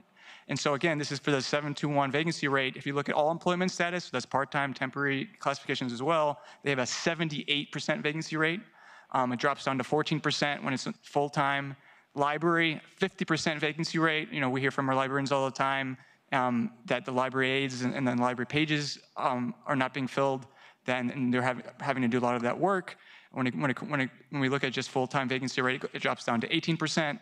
Parks and Rec, all employment status, 30% vacancy rate when it goes to, and it drops down to 7% for full-time. So again, these are the three particularly egregious departments that aren't filling these budgeted, approved budgeted positions. Next slide, please. Finally, very high vacancy rates in LA County since the pandemic has increased the workload of LA County workers and has caused burnout and retention issues.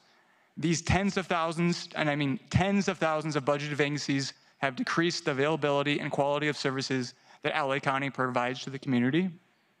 We are saying that the workers and the community members in LA County deserve better.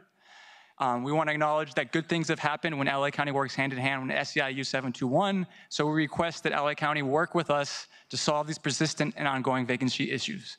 Last slide, please. And so our members will be giving some testimony in the public comment of this agenda item to also talk about their own stories. Thank you. Thank you, Michael. So good afternoon. My name is Steve Johnson. I'm a lieutenant on the LA County Sheriff's Department, and I have the privilege of also serving as the full release president for the LA County Professional Peace Officers Association, also known as POPA. So on behalf of POPA, we have more than 8,000 members, and I wanted to extend my gratitude to the board for allowing me to speak here today. I appreciate the opportunity to address you publicly regarding AB 2561. I wanted to briefly drive home 3 specific points from our union's perspective, which you should strongly consider, concerning the ability to improve recruitment and retention. Next slide, please. When you talk about the implications, like maybe we could even start nationwide, drill it down to local. Recruitment and retention remain in crisis. A recent national survey by PERF, the Police Executive Research Forum, revealed modest improvements in staffing levels across the country. But large agencies, especially here on the West Coast, continue to struggle. In Los Angeles County, the Sheriff's Department faces a vacancy rate, including impairments, approaching 25%. That number is not just a statistic, it's also a threat to public safety. Next slide, please. Agencies are only as good as their personnel. Our members are leaving in droves to other agencies because of adverse economic conditions, such as high housing costs, unbearable traffic, gas prices, and taxes, all of which essentially are pushing our employees away. Unless we're willing to correct these factors, we will continue to decline. Although there is a critical recruitment issue for entry-level deputy sheriffs, the recruitment crisis also impacts the most important law enforcement position on our department, and for that matter, with any law enforcement agency, and that's the first-line supervisor, the sergeant. Because we are well over 1,000 deputy sheriff vacancies at LASD, this greatly diminishes the number of deputy sheriffs who would be testing for first-line sergeant positions. Our sergeants at LASD are the critical link between management and personnel assigned to our custody facilities, patrol operations, courts, investigations, and a myriad of other assignments. Next slide, please. I really appreciate Ms. Garrett's strategy when she's talking about out of the box. So let's get out of the box. Let's even be more simple than out of the box. With great introspection, timely data produces the ability to reveal and inform our reality and can provide us with a course forward. In preparation for this current cycle of contract negotiations, our union polled our members to discern their top priorities, which were fair wages and retention incentives. Also on March 5th of this year, Sheriff Luna presented a comprehensive model for the rollout of a new deferred retirement plan called the Safety Through Alternative Retention Strategies, better known as STARS. So this retention initiative was curated with upgrades using the LAPD model as a template. I encourage you to enact it, and I know that our county will benefit from its ability to stabilize tenured portion of our workforce through the Olympics and maybe even further. Next slide, please. In closing, I would just like to say that we all know, particularly for our department, recruitment and retention are at a critical juncture with vacancies at historical highs. This is a direct threat to public safety. Our personnel are leaving because the economic realities of Los Angeles County make it unsustainable to work here without fair wages, without retention incentives. The STARS program offers a cost-effective, member-supported solution to stabilize staffing from 2028 and likely well beyond that. So I urge you today to act decisively now, approve competitive pay and the STARS program before this decline becomes irreversible. Thank you.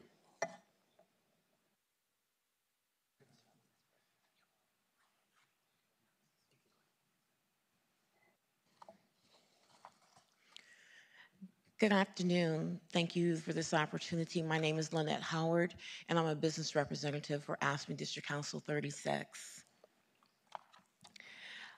Next slide. AFSCME District Council 36 represents 8 local unions representing more than 10,000 County of Los Angeles employees. We represent Local 119, who happens to be the auto equipment and repair. We have 685 who will be making their own separate presentation, the probation officers. We have the agricultural inspectors, 830, which will have their own separate presentation as well. We have 1083, who are the supervising child support officers. We have 1271, the physician assistants, who will be making a separate presentation. We have the 1967, which is the Professional Managers Association, and 2712, 3511, who are the psychiatric social workers and supervising psychiatric social workers, who will be making their separate presentation. For me, I will be doing statements from a few of our locals. Next slide, please.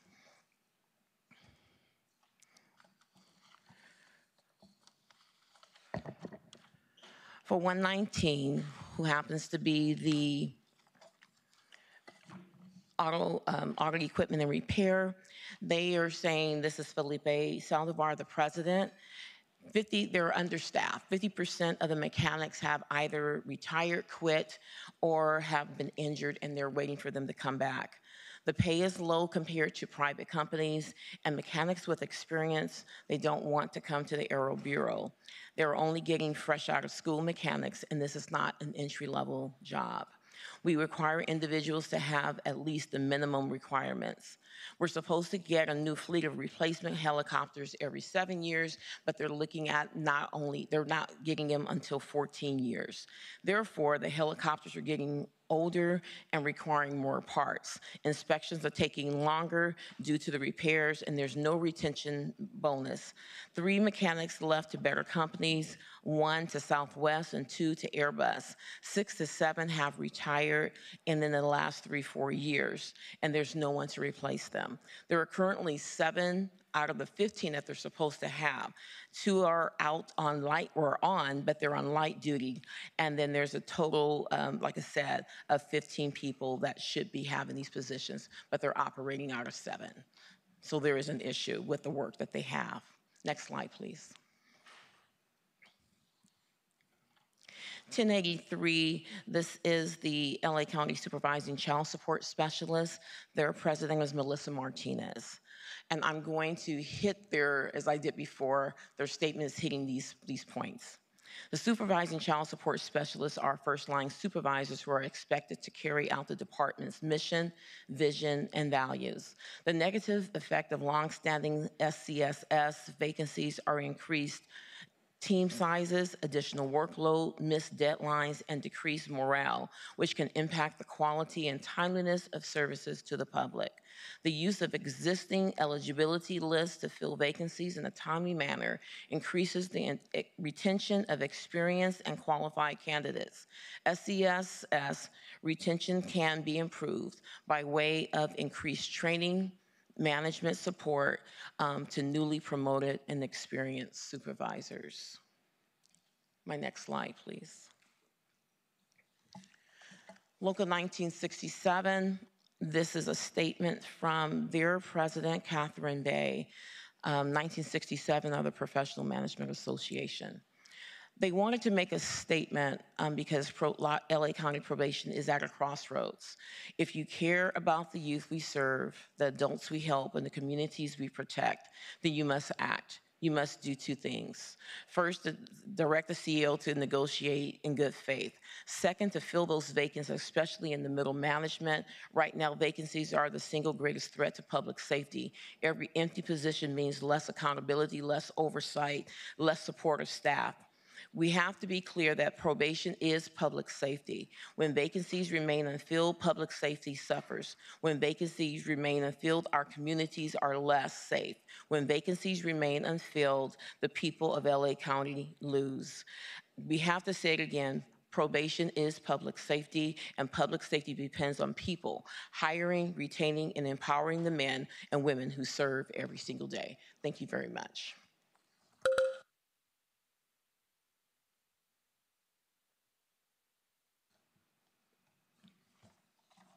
Hello, everyone. My name is Tiffany Freeman. I'm a physician assistant for the Department of Health Services. I'm also the president of Local 1271 that represents DHS, LA County Physician Assistants, and I also serve on the Joint Labor Management Team for Physician Assistants.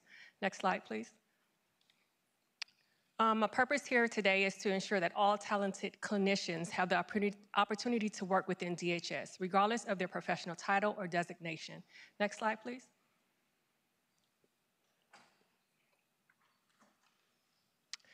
For those of you who don't know, a physician assistant is a licensed medical professional with advanced clinical training who provides direct patient care, practicing in every medical and surgical specialty.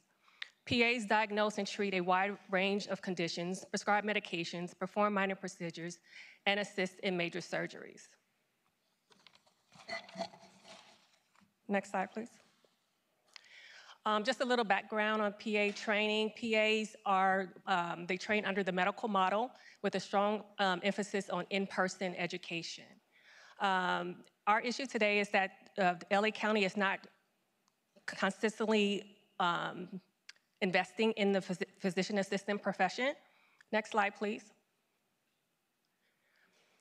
The physician assistant profession stands as a model of inclusive, merit-based recruitment, welcoming candidates from a wide array of backgrounds and prior occupations, which I think is very unique for the PA professions, and I think that's why I'm so proud to be part of this profession, is that we take persons from all backgrounds, whether they were nursing or whether they were a medical assistant.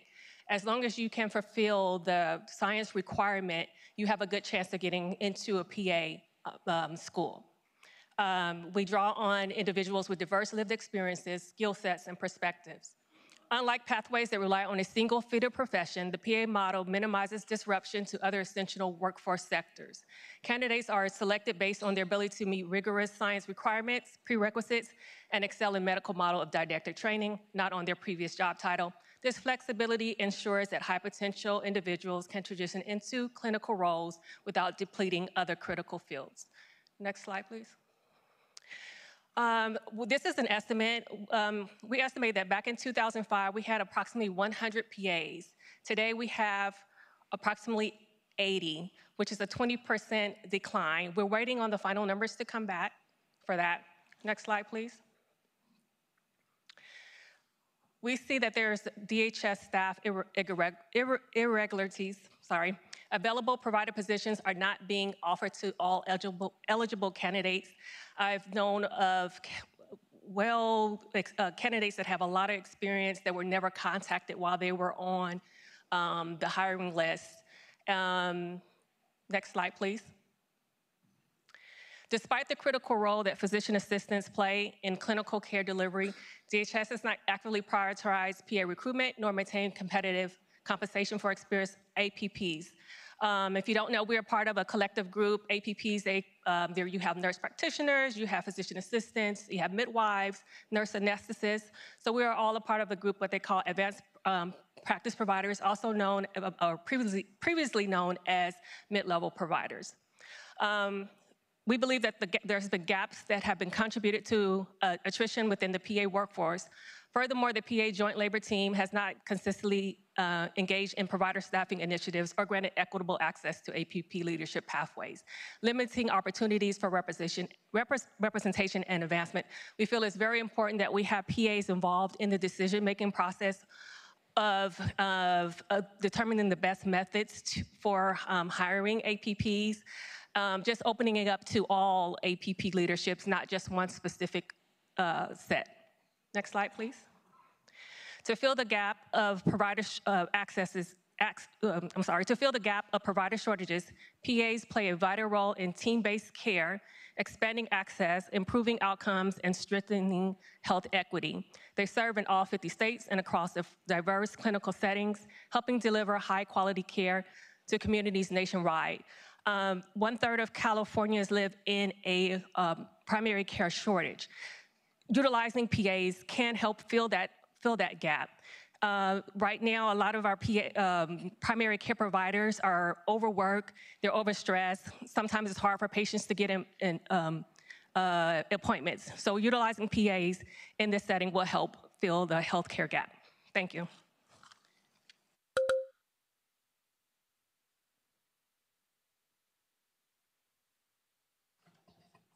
Thank you, Supervisors, for giving us the opportunity to speak today. My name is Robert Holguin.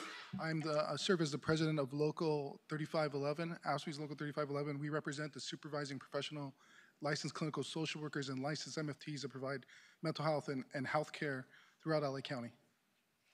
And I'll be co-presenting. My name is Benny Hernandez, and I'm the president of 2712. We represent the psychiatric social workers, mental health clinicians, and mental health service coordinators. I'm also a member of the recent Measure A Labor Council as well. Our folks, these licensed clinical social workers and licensed MFTs, do the majority of the psychiatric emergency response services in the community. From our psychiatric mobile response teams, we staff our home teams, we staff our school threat assessment response teams, our law enforcement mental health teams, which is wonderful and unlike anywhere else. When our services, and I like the slides before where the psychiatrists, we've always known there was vacancies. When we can't hire psychiatrists, the domino effect or the negative part of that falls on the rest of the mental health staff. Most of our staff, do the most of the intakes, assessments, individual therapy, group therapy, and there's quality assurance data that Department of Mental Health has to support all of this. Next slide, please. Yeah, next slide. So I wanted to speak also on the impact of our consumers receiving adequate and culturally competent services and continuous services. So when individuals make the decision to come in and decide to go for a scheduled psychosocial assessment, it is disheartening for a lot of our clients to learn that they will not be able to see a clinician right away. It'll take approximately anywhere to 4 to 6 weeks for a follow-up appointment. And it is an anomaly for consumers to receive weekly therapeutic services. A lot of our consumers are receiving appointments between 4 to 6 weeks, given the vacancies and the staggering caseloads that our members are faced with. We're greatly concerned about Senate Bill 43 and the expansion of grave disability. Our folks are going to be overwhelmed. They already are with having to deal with the psychiatric emergencies, and those are the most vulnerable for our homeless folks. Our social workers, it's never just about paperwork. They're out there grinding. They're in the middle of Skid Row. They're under bridges. They're under underpasses. They deal with situations and circumstances that most people could never bear. We just love to fill the vacancies with, County of Los Angeles employees. We do it better. Next slide. So earlier, the supervisors raised some questions about recruitment and retention and thinking outside the box. And one of the things that members are sharing about the challenges in working for the counties is the high caseloads and not being able to properly serve their consumers. and being enticed by other opportunities to go into the private sector, have flexible work schedules, right? Competing with the ability to telework, and shorter commutes. And the other thing to also consider is the bonuses play a huge part in retaining our members. I can't emphasize the importance of, especially our members at CHS, that 20% bonus is what's keeping a good number of our members at these really difficult, challenging sites to work at. And the other thing to also I like to propose is when we talk about non-economical ideas in terms of retaining staff is re-examining the 4 to 6 year rule that we have for our members, where and not aligning with our board behavioral sciences, where our members are being forced to get licensed within 6 years of the original registration number, really putting a lot of pressure on our members and having them, if they're not able to pass those tests, that they are being forced to demote or leave the county altogether. It's never just about competitive salaries. We do have fringe benefits that are good, but now the HMOs and PPOs who serve the worried well and don't serve specialty mental health folks who are dealing with severe mental illness very well and never have. And there are other states that have done that where they just use the private sector to do it, but let us not become Texas and Arizona. Let us stay like California and serve the public very well. Thank you very much. Thank you.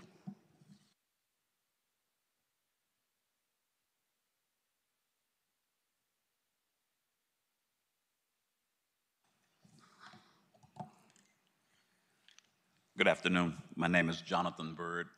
I serve as Second Vice President and Chief Steward of ASME, Local 685 Probation Officers Union, Bargaining Unit 701. Today, I'd like to acknowledge that I didn't know what was going to happen today. Whenever there's a first time, you have to come prepared, but also know that there are things to be unexpected. A couple of things I did hear, though, in some of the presentations earlier. I heard Supervisor Mitchell mention that history has a place. It's a teaching instrument. And so today, I'd like to thank the Honorable Supervisors for having this meeting. I'd like to thank the Honorable Assemblyperson McKenna for putting this bill into law. And then I also like to give some respect to a former president of Local 685, Ralph Miller, who served for 21 years, and he passed this year. And also acknowledge to the board that our current president has now stepped down because he has a medical issue. That being said, today, and I'm just going to ask, they can rotate the slide. I won't be referring directly to the slide, but I want you to know about this site, probationsavelives.com. probationsavelives.com. I want you to remember that site because at that site, it's 780 pages long and it's tabbed, so you'll have an index. But there's a section called History. And in that history, it talks about probation. Now, for some reason today, when you go to Google, I guess when you put in probation, it just say bad.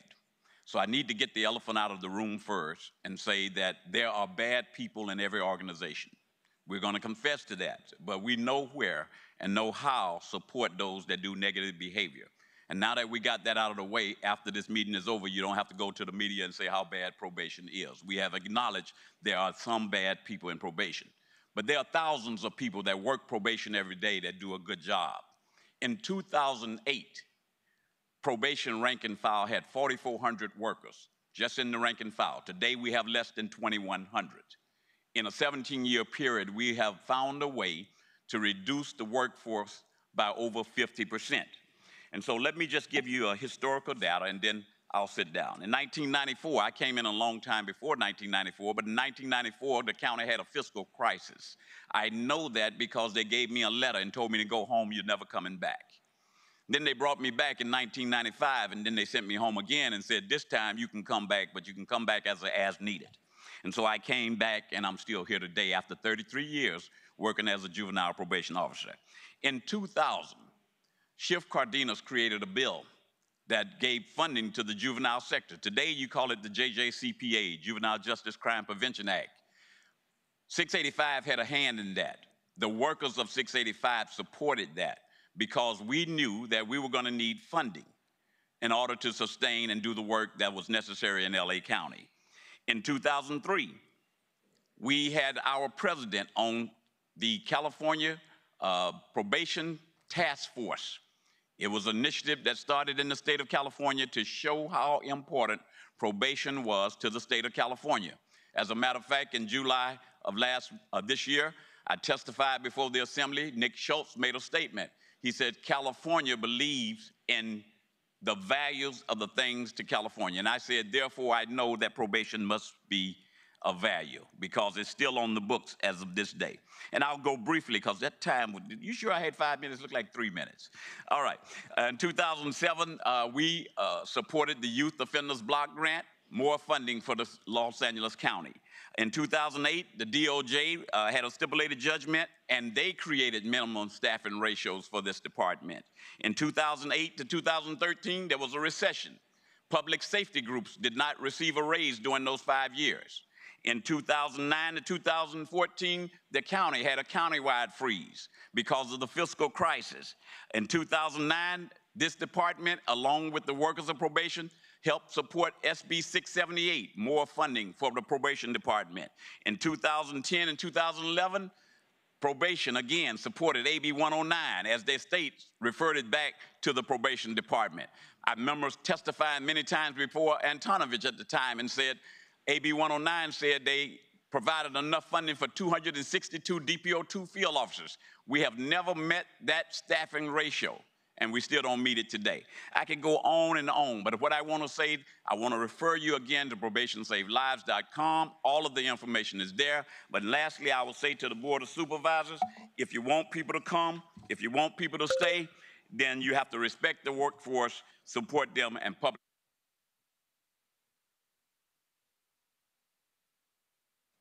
Thank you, Board of Supervisors. Thank you for the opportunity to talk to you today. I'm speaking for AFSCME Local 830, which is MOU 821. It's the Agricultural and Weights and Measures Inspectors. And their vacancies and recruitment retention issues with vacancies are over 12%. And that is an enforcement inspection function. What does that mean to the public? With workload expectations and with workload expectations the inspectors have, that means that service routes will be missed. So you'll have 3 to 4 days of missing service routes leads to infestations of, for example, fruit flies. And that's going to lead to the state mobilizing delimitations where they remove crops to try and control infestations, and it'll lead to quarantines by the same state agencies. The public loses local crops, nurseries. Worse, it gives the opportunity for established colonies that result in these problems spiraling. Thank you.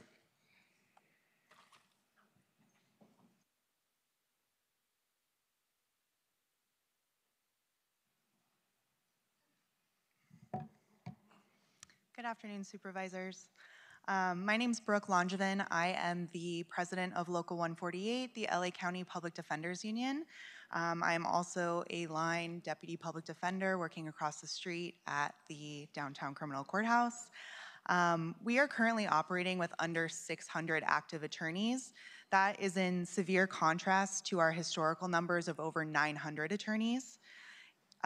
This is in a time of increased legal responsibilities and ethical duties to our clients and community members.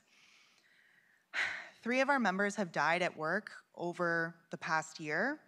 Our workload has ballooned and our members are suffering. We cannot continue to do this work without the staffing necessary to provide aggressive and effective advocacy. Our department has failed to retain, recruit, and hire attorneys, and our department has failed to address our workload crisis. As this board knows, Local 148 has been raising these issues for years, and the department has failed to respond, sometimes at all. We do this work to serve our community and advocate for justice. We do this work in support of board priorities like care first, jails last. And we are the only constitutionally mandated department. The funding cuts proposed by the CEO and implemented by the board will absolutely exacerbate these issues. Losing badly needed budgeted attorney positions will create a crisis for effective legal representation. We cannot continue to do more with less. We may not have been mentioned in the CEO's presentation, but the lack of staffing in the departments mentioned means more work for public defenders. Lack of staffing in the probation department and DCFS requires our attorneys to take on their work, monitoring clients, finding placements and treatment programs for them, especially for our vulnerable youth clients. Lack of staffing at the Sheriff's Department means our clients are not transported to court for their court dates, meaning more court dates, less communication or ability to speak with their attorneys, and more use of court resources by scheduling multiple court dates because the client's never transported. Last week, I had several clients who were not transported to court because the Sheriff's Department told me that there were not enough deputies to staff the lockup facilities at the courthouse. Public defense is a calling, it's not only a job. This work is incredibly difficult even under the best conditions, and these are very, very far from the best conditions. We will never be able to recruit, hire, or retain competent advocates if they are subjected to these overwhelming and inadequate working conditions. We will continue to lose incredibly talented, experienced, and knowledgeable attorneys to other county departments or to private practice. We must fully fund and invest in public defense and hold our department to its responsibility to not only hire new attorneys, but to care for and support the attorneys that already work in our office. Thank you. Thank you. All right, those are the union members that are you going to speak? No, that have signed up to speak on this. I want to thank you all. I think it was said by one of my colleagues, and I'll echo it. I think it's important for us to have dialogue, and not just based on state legislation that's requiring this, but because it helps us actually address the issues that are taking place within the department. Retention and hiring being at the top. And when I say hiring, I mean quality individuals that want to work for the county. And I know there are many out there, I think you mentioned it, Supervisor Hahn, that are graduating from college and would love to come and begin their county career here. So we have opportunities to do that, and we can do it when we work with our labor partners. And I would say that I hope you listen. For example, there were a couple of things said about the with the physician assistants, Dr. Galley. I know that more and more in the private sector are using physician assistants to address the shortfall in MDs that are available and with the caseloads. And then last but not least, I would say that I think one of the labor partners mentioned caseloads. We have to be cognizant about the fact that everyone's being asked to do more with less. But when you're dealing, whether it be DCFS, DPSS, where you've got people's lives, I think it's important for us to recognize that caseload does matter. And so I would ask that we look into that. And then on the mechanics, they've been pushing for an apprenticeship for at least 8 years. Because if you come out of the armed forces as a mechanic, you can't just get hired by the county. There's in order to get licensed, you have to go through pretty rigorous qualifications. So an apprenticeship would allow you to begin to train so that when people retire, they can step right in. So I would ask that we, once again, I'd like to know the status of the apprenticeship program, not only in the fire, but also I think sheriff, because we all saw the heroic efforts of our air fire during the fires that are now year-round. So I hope that we can follow up on that as well. Supervisor Solis? I don't want to belabor anymore, but I am very concerned about parks, the Parks Department, and also library, with the enormous number of part-time staff vacancies there. They're not made permanent. I've heard this story for many, many years since I first started. And you do have people who are brought back, and they may have time on the books, but it doesn't really add up to anything if you're part-time. But I've known people that have worked there for years and have still never been offered a full-time position. And now more than ever, you want people who are really devoted. Devoted, that's a different word. Not just to show up for a paycheck, because that's not what it's about, obviously, but I think we need to do a better job. And those are the folks that really do represent many of our constituents. They are our constituents, and they are hard pressed. So I just want to underscore that, and also say that I think the mechanic program, we need to be working with our local unions that also provide the readiness skills in our vocational schools that can provide that, and start really looking more forcefully there. And when I think about those individuals, they're typically people of color, and they're the ones that are the breadwinners for their families. And we ought to be able to provide them with some semblance of, security and stabilizing them, and give them an opportunity for career growth, because you can burn out in those jobs pretty fast.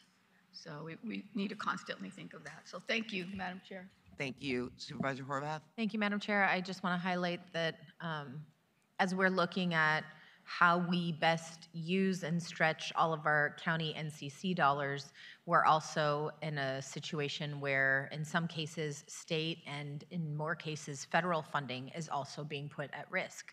And so the county is the place where we implement a lot of those policy changes, but if the changes mean fewer dollars, we're making more and more difficult decisions.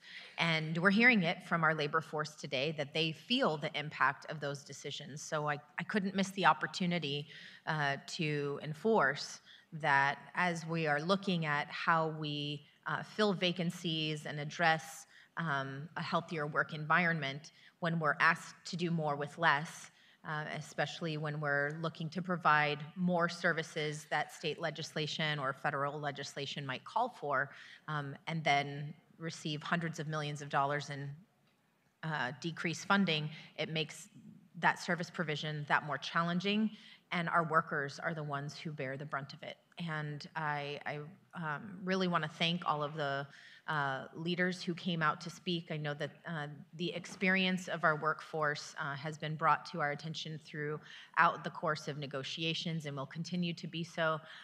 But I just want to acknowledge, as we are looking at how we make our investments, having restricted funding means even more difficult decisions we have to make. Thank you. Supervisor Hahn. Thank you, Madam Chair. And yeah, it seems like all of our labor partners want to fill the vacancies because of the extreme pressure it puts on the rest of the staff, as well as the ability to carry out the different responsibilities of each and every department. And it seems like we want to grow our workforce based on your presentation. So it seems like we're all on the same side. For me, it's just going to be regularly going, so where are we? And I would hope for a very big dose of honesty in terms of, kind of back to my first question, are we trying to fill these vacancies really? Or do we not have the resources in this current budget crisis to do that? And the other thing I just wanted to mention is the presentations we got today really presented just the pure vacancies in each and every department, but I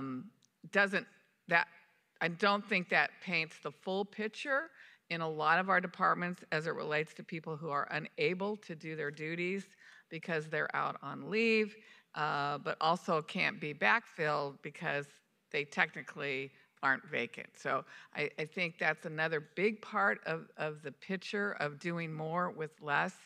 And thank you, Jonathan Byrd. And you're right. I do want to give a shout out to the good probation officers, the staff, particularly at Los Padrinos, where I've been spending a lot of time.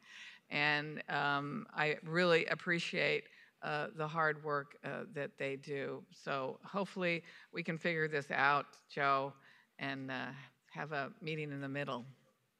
Thank you. Thank you, Executive Officer. Would you please call the members of the public who have signed up to speak on this item? And again, thank you to everyone who came to testify. Will the following individuals please come forward and staff will assist you? Lillian Cabral, Chad Brinderson, Christopher Ige, Dr. Irozula Mohammed. As a final reminder for remote participants to be placed in the speaking queue to address item 5, if you have not already done so, use the raise hand feature on your device or press *3 on your telephone now. Caller 661644, please state your name and begin.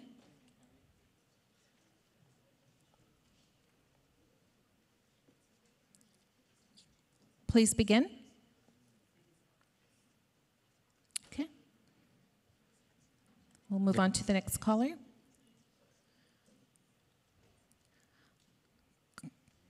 Caller, please state your name for the record. Your line is unmuted. Please begin.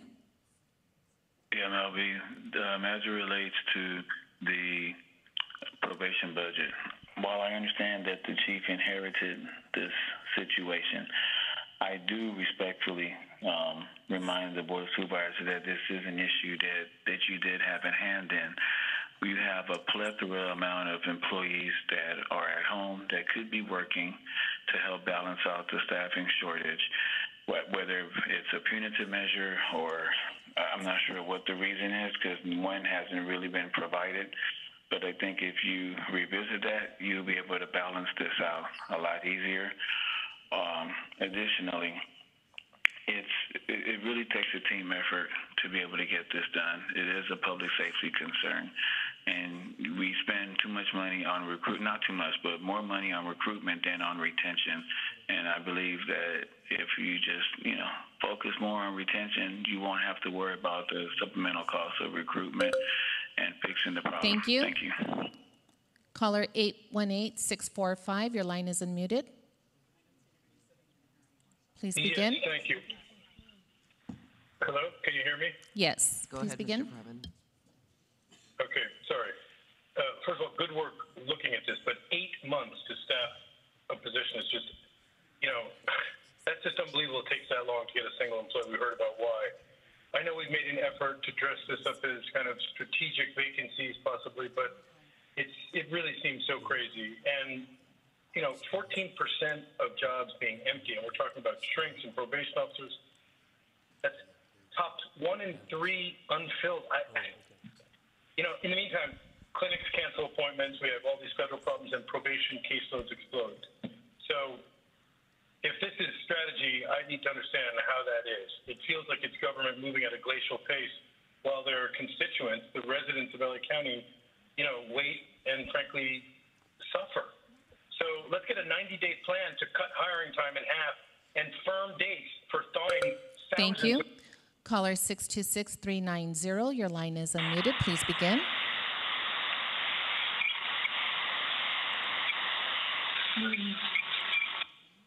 Oops.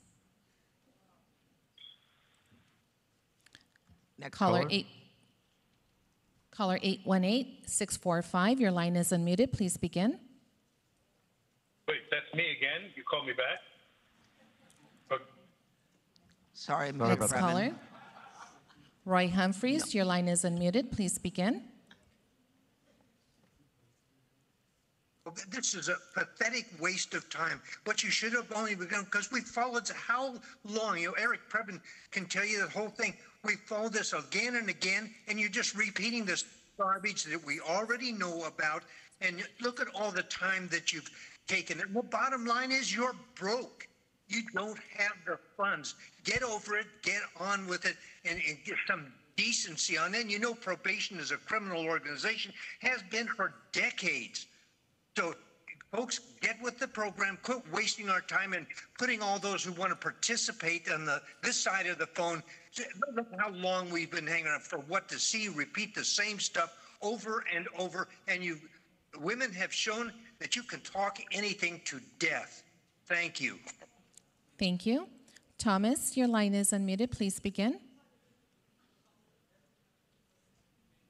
Local 685. I'm over here with the rest of the exec board. We just want to show our support for what Brother Byrd mentioned today in the meeting, and we support every action that he recommended, and we advise the board to really pay attention and look at the video that he described in his presentation to really get a different side and a different view of probation. Thank you.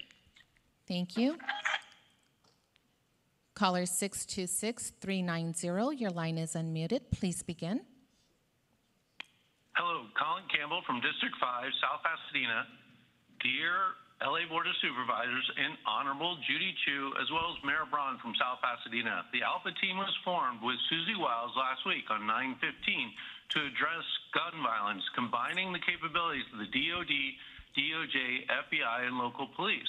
With the LA Board of Supervisors joining the Alpha team so we can build Stargate life support for Los Angeles County and release the $238.5 billion federal budget, and there is an incentivization plan for all public servants wishing to enroll.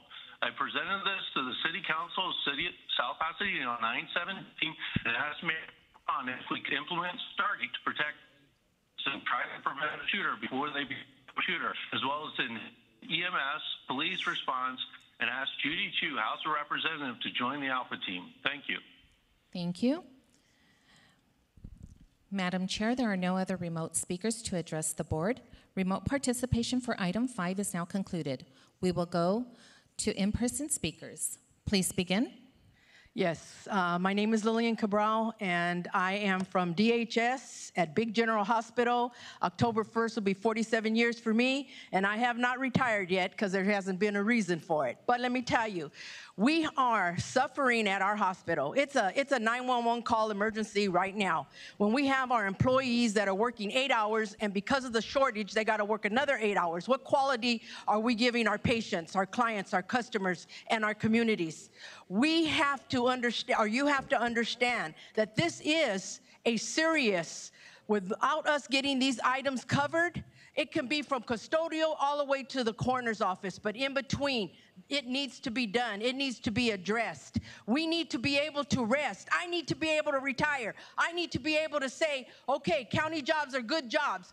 Get over there and fill them out, but there's no way and no avenue in which they can do that. So please listen, information requests, give me those programs they were talking about over here on the left. Thank you. Next speaker, please. We never want you to retire.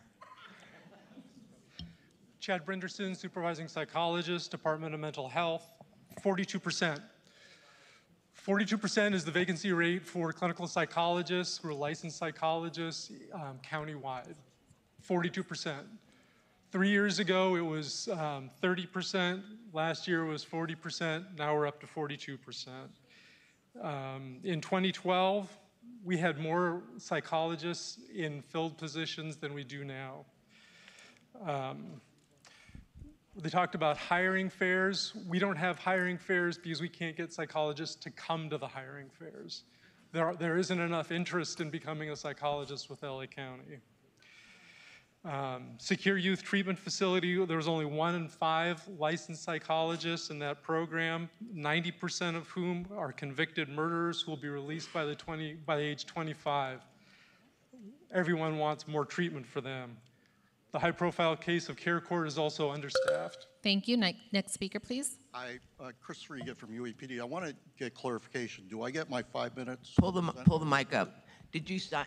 Do I get my 5 minutes to give my UAPD report? Okay, yeah. I mean, I would say that's why I thought you were walking up. They I don't wouldn't know let if you didn't sign up or what happened. Yeah, no, I know. That's why I said, are you going to speak? Just for clarity, I mean, we did not have a request from UAPD to speak today, but had You they given us literally a sent request, us we would have like an allowed him email. to. So give the- what I'd like to do is, yes, you will get 5 minutes because I would expect that, but can we make sure that all labor partners were notified? Because I think there are some that are They were not here. notified, Supervisor. We notified 3 separate individuals from UAPD. You sent us a email. Okay, we're not that going to didn't argue over it, describe but what yes, this you've got was. 5 minutes if my Okay, colleagues so will I just indulge. want, before I start my report, is we did 2 weeks ago request the vacancy detailed information at the health deputies meetings. We haven't received that yet. So I'll go ahead and start my report. So we want to start our report on some of the successes. In our MOU, we have Article 39 in our MOU, which allows UAPD to partner with the Department of Mental Health and also the Department of Health Services on working to try to resolve the vacancies. For DMH, we have been working on recruitment events We worked on sponsoring recruitment events at the American Psychiatric Association event, where we sponsored and met with various caucuses. So we had with Medical Director Curly Bonds of DMH. We went and we met with the caucuses of the LGBTQ, Latino caucus, and the African American caucus to try to recruit more doctors, diversity. I know Supervisor Solis, 12 years ago, literally, you did a motion for more diversity for doctors, and we're trying to fulfill that. Let's see, we did a joint recruitment event with the Charles Drew residents at the APA event, which was great.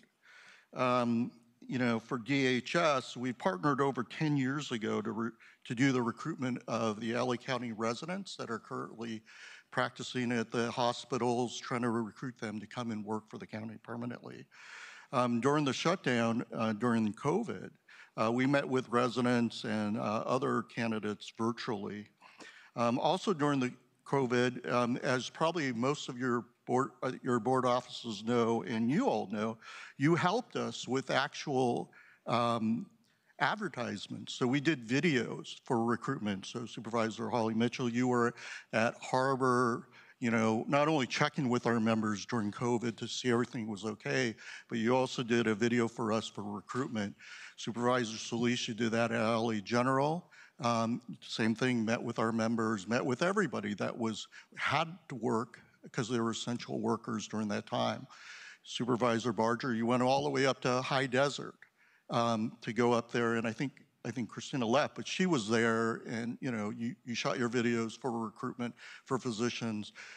Supervisor Horvat, you weren't elected during that time, but we would have had you at all of you doing the recruitment events and stuff. So when we do that in the future, we definitely need you to be part of that because it's so important for not only for our members, for retention, but also for recruitment in the community.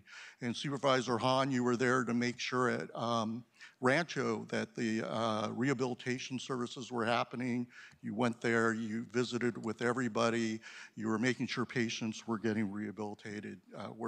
You actually saw some of the equipment working where they actually, a person was able to walk who was paralyzed. So that was great. So in the summertime, we did a in-person event for primary care residents. We brought our bargaining team out to this recruitment event, and they were, you know, sharing their experiences, and they were also able to explain what we have in our contract that we got. And why it's important for them to join the county. While this seems like it's working, there is some problems. Pay is still an issue, which shows in the vacancy rates at 33.6%. There are problems with the implementation of our contract on certain provisions, especially the benefits part. We're actually in arbitration on that issue. There are frustrations that don't provide a trusting or good working environment. We need to fix this so people don't feel unappreciated. You know, the CO brought up issues about, you know, special step placement, other bonuses, et cetera, like that. Honestly, it's a little frustrating on our part when we spent, as you all know, because we were meeting with you for 2 years about trying to resolve a contract. They're saying, hey, we don't have any more money, or hey, this is important. And then 6 months later, they're telling, oh, we need to fill these positions. Oh, we're gonna give, you know, this bonus here. You know, that all should be done under bargaining. It should really be done like that. It's not fair that our members who've been here for 5, 10 years, all of a sudden, you know, somebody's, you know, new comes in and they're making the same amount. You know, all this stuff has to be bargained out and talked about. It's important to do these things to truly get a resolve. I know your offices were very helpful in us resolving a lot of issues. Thank you. Thank you. Next speaker, please. Supervisors, vacancies are not just numbers. They are prevention gaps. The record shows this county feels leadership with Bureau Care administrators while clinically licensed scientist practitioner authors of prevention frameworks remain sidelined, often by way of union bargaining channels. That is exactly the displacement I document in the Bureau Care to Custody Cemetery pipeline, which was entered into the public record in April 2025. Recruitment and retention should not only count seats filled, it should measure whether those choices close the pipeline from care into custody. This is recognition only, filed under ADA protections.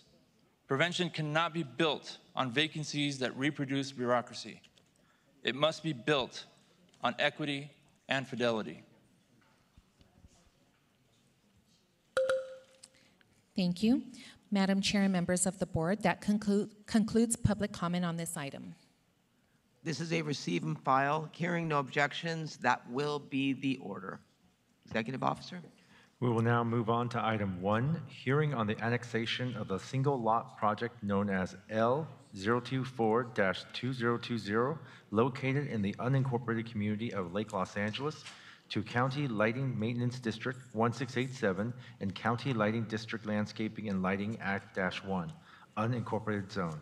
For members of the public joining us remotely to comment on this item, please use the raise hand feature if you are online or press *3 if on the telephone. A departmental statement was submitted and no correspondence was received. Representatives from the Department of Public Works are available for questions. For the speakers on the dais, please state your name and title for the record when you address the board. Do any of my colleagues have any remarks or questions on this item?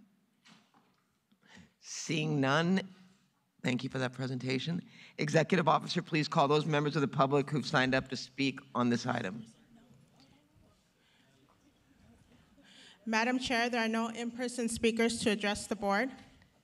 It would be appropriate to close the public hearing, direct the tabulation of the ballots, and table this item until later in the meeting for tabulation results and action by the board. That will be the order.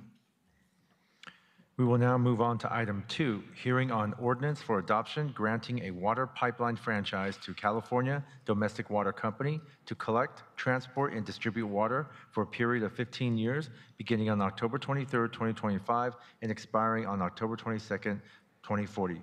For members of the public joining us remotely to comment on this item, please use the raise hand feature if you are online or press *3 if on the telephone. No departmental statement was submitted and no correspondence was received. Representatives from the Department of Public Works are available for questions. For the speakers on the dais, please state your name and title for the record when you address the board. I see none of my colleagues have signed up to speak on this item. Are there any members of the public that wish to sign up to speak on it? Will Dr. Ezra Rule Mohammed please come forward and staff will assist you?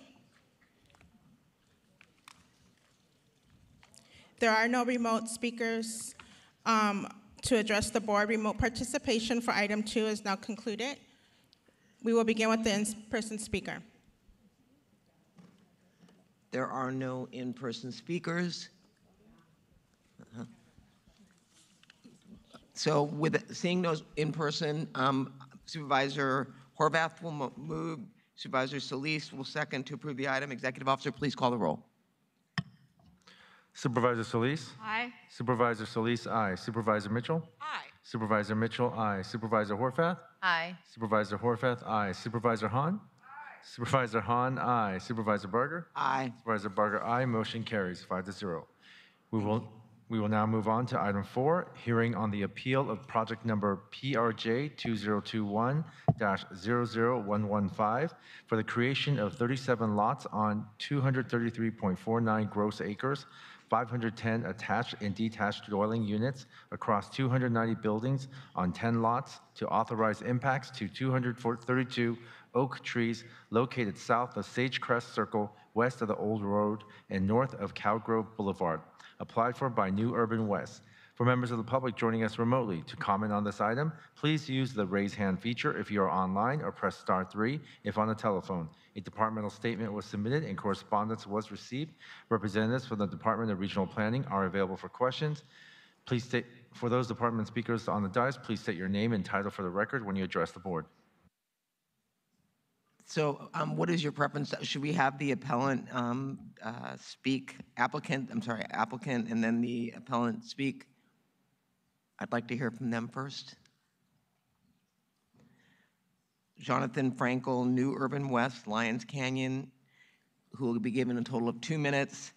And then we'll hear from the appellant, Chase Preciado,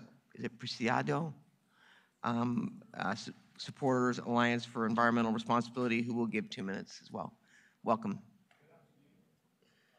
Margaret, Jonathan Frankel, on behalf of our project team, thank you so much for this opportunity. After 4 years of diligent work with county staff, we are extremely proud that the Trails project earned the unanimous approval of the Regional Planning Commission, and we urge you to affirm their decision today. The proposed project achieves a thoughtful balance that serves to create badly needed housing opportunities, permanently protects hundreds of acres of open space, and supports fire safety with critical infrastructure improvements. It does so by exceeding county requirements in nearly every respect, providing 3 times more on-site affordable housing than is required, preserving 615 acres of natural open space, that is 1.25 acres per housing unit.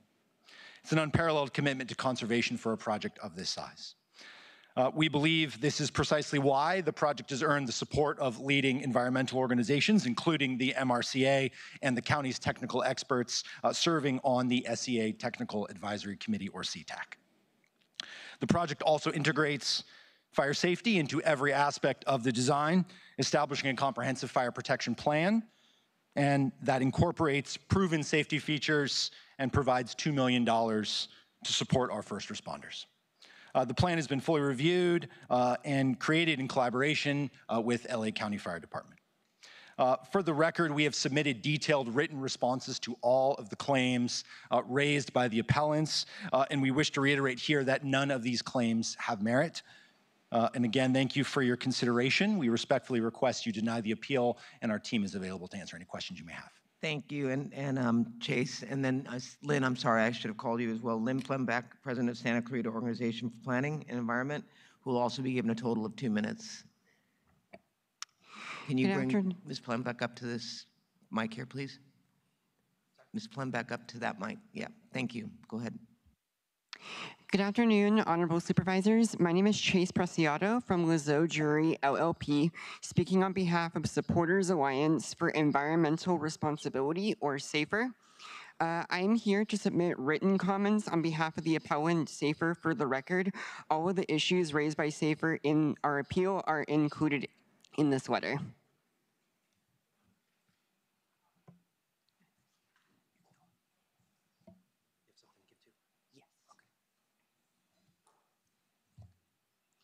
And that concludes my comments. Thank you for your time. Thank you. Lynn? I wanted to just wait until the... I'm sorry? We had some information to be passed out. I just wanted you to see it. I guess you're going to start my time. Could you restart my time so I get a full 2 minutes, please? Okay. Reset the clock for 2 minutes, please. Thank you. Lynn Plembeck, Santa Clarita Organization for Planning and the Environment. First, many people, including ourselves, incorrectly posted comments in opposition, but we meant we were opposed to the project, not opposed to the appeal, of course. Number 2, there are several discretionary CUP approvals required for this project. You can and should say no to building in a significant ecological area and the destruction of over 300 protected trees in mountain lion habitat. And I said MCC got land for this, so of course they're supporting it. You are granting a substantial density bonus, about 3 times what would normally be allowed in a very high fire hazard area and flood zone. The density bonus comes as a result of placing senior housing in a dangerous high fire zone, second and surrounded by open space. This is wrong. We support low-income housing, safe low-income housing for seniors, but this isn't it. As was identified by Dr. John Keeley in his report in the Palisades fire, which we include by reference, density causes fire spread from house to house in a wind-driven fire. You are putting residents in danger if you approve this project. The project does not meet its burden of proof. Services are located 2 miles away, a 52-minute walk. This is not walkable for most seniors, and that includes a transit stop for the buses. This is the second iteration of this project. The 2000 project was smaller, but had impacts deemed to, numerous impacts deemed to be significant, including viewshed in biology, and somehow this one doesn't. Supposedly, even though it's larger, we disagree with this finding. In conclusion, if you choose to approve this project, please at least include the fire station that was eliminated, a requirement to widen the old road, and require a 2-day backup storage for the senior housing. Thank you. Thank you for the testimonies. I have some questions for David DeGrazia, the Deputy Director of Public Works. One of the concerns that I have heard, and it's been expressed about this project, are questions regarding the adequacy and comprehensiveness of emergency evacuation planning. And so I'd like to understand the process that you all went through. Good afternoon, Chair Berger. I'm David DeGrazia, Deputy Director in Regional Planning. I have with me Susan Tay and Erica Aguirre. Erica will take that question. Thank you. Okay, yes. Good afternoon, Commissioners. My name is Erica Aguirre. First, I would just like to correct the public record. There was a correction in the board letter and department statement. The project will preserve 401 trees of the 849 trees on site, including protected and non-protected trees, so almost half of the trees on site. So the question is about the wildfire evacuation planning. You know, before I get into that, I wanted to also just to mention that there was an original previous approval known as the D.R. Horton project, which included a larger project footprint and development area and more grading.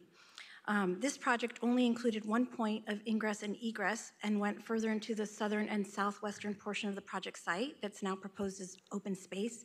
The D.R. Horton project was not clustered, nor did it include affordable housing or any off-site open space dedication or endowment. So the current project is better designed for fire safety with a smaller footprint and homes clustered closer to the existing development. The project has 2 points of ingress-egress as well as several types of affordable housing and far more open space preserved in perpetuity with a total of 611 gross acres of natural open space. This is 5 times the natural open space in the prior D.R. Horton project. The current project also includes a $1 million endowment for over 466 gross acres off-site that will be managed by MRCA. So getting to the wildfire analysis, both a fire protection plan and wildfire evacuation plan were prepared, including extensive modeling.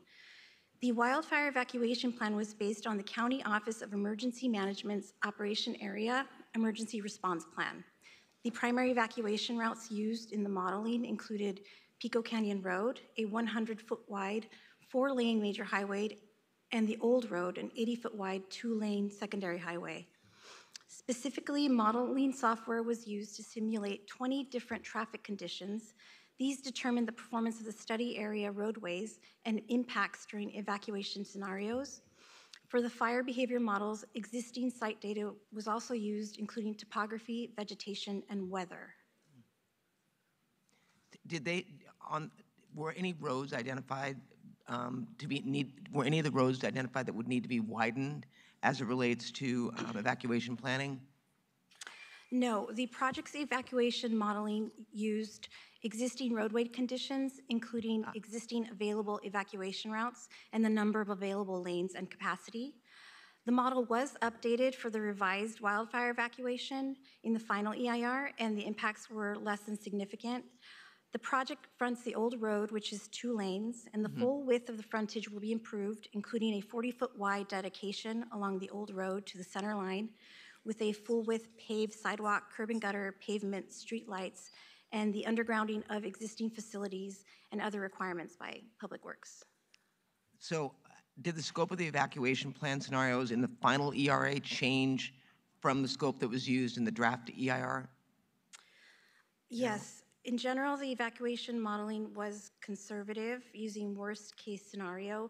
There were some changes. Okay. So there was 1 additional residential project for the cumulative analysis. That's Aidland Hills, and that includes 102 units. That was added.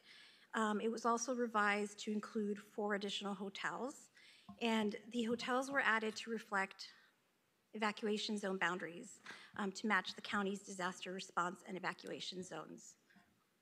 Thank you. Susie, do you have anything? No? Were you going to add something? No? No, thank you.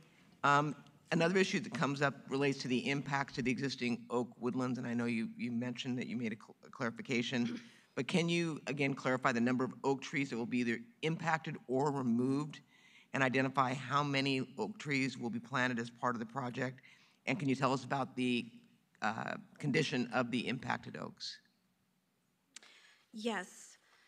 The project will result in impacts to 222 oak trees as modified at the commission hearing. This was to preserve an additional 12 trees.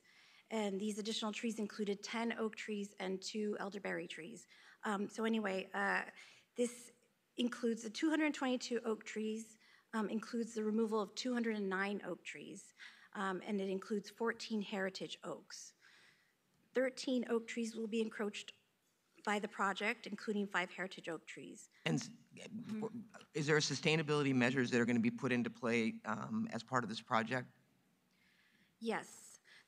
All proposed buildings will be fully electrified. There's no natural gas pipelines or gas utilities at the project site. The project will comply with California Building Energy Efficiency Standards, or Title 24, including solar panels, including the 4-story affordable senior multifamily building. The recreation center includes solar panels as well, and it includes a minimum of 92 electrical vehicle or EV charging stations and pre-wiring for EV chargers, also in compliance with the Cal Green Building Standards. And then there are other transportation demand program that are included as part of the mitigation measures. Would this be considered a net zero project then?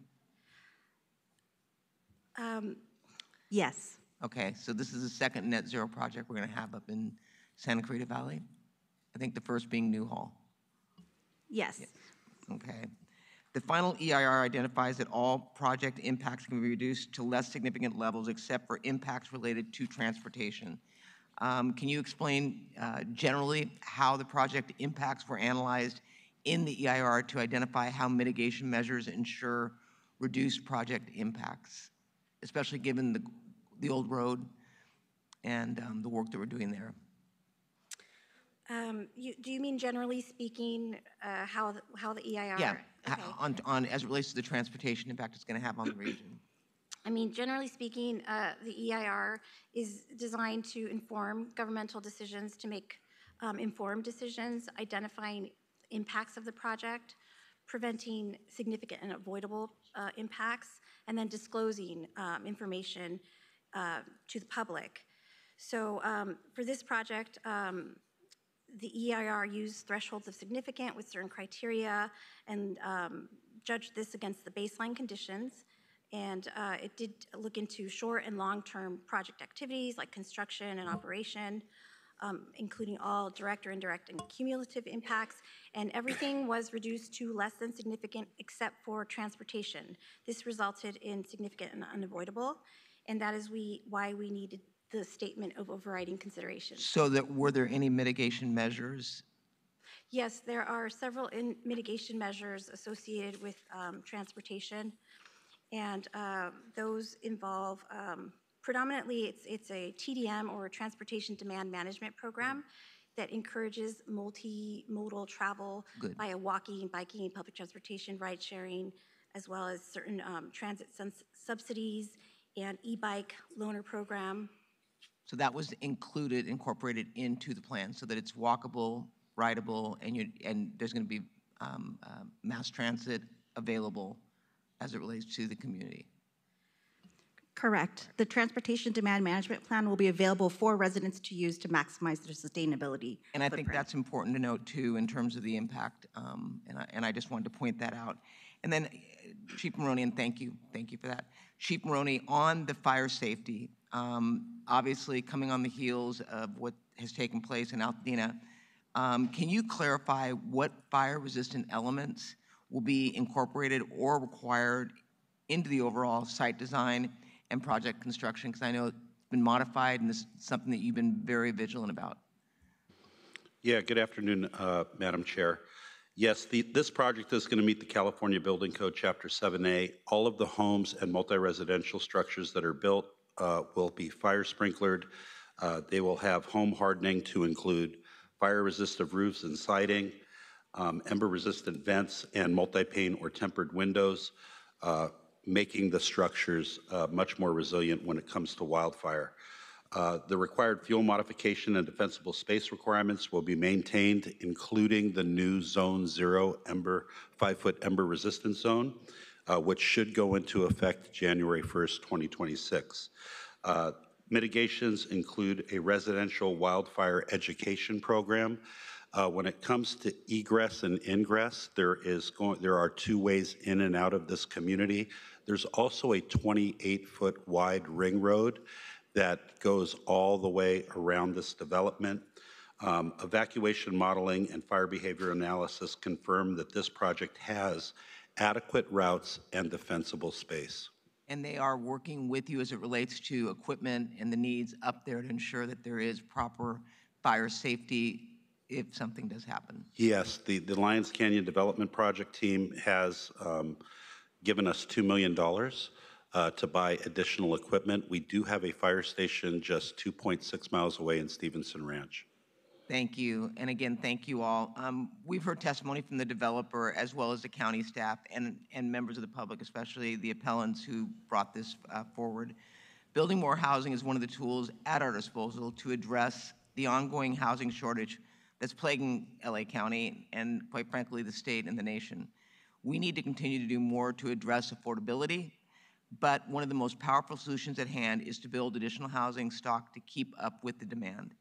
This project is proposing to build nearly 3 times more affordable units than what the county's inclusionary housing ordinance requires, including 47 units for very low-income seniors. Seniors are one of the fastest growing demographics in the county's population of people experiencing homelessness. Further, in addition to the income-restricted units, the price point for the housing product is much more attainable for young families and for first-time buyers. Currently, the market rate for sale units within the project are below the median home sale price for Los Angeles County.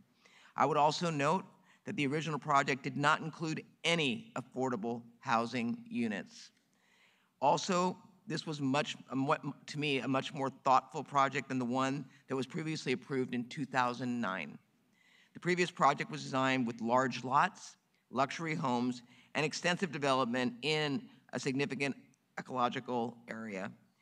While this project still has development in the significant ecological area, the majority of the project has been condensed and clustered to avoid mass grading and extensive sprawl, something that I know was a concern in 2009.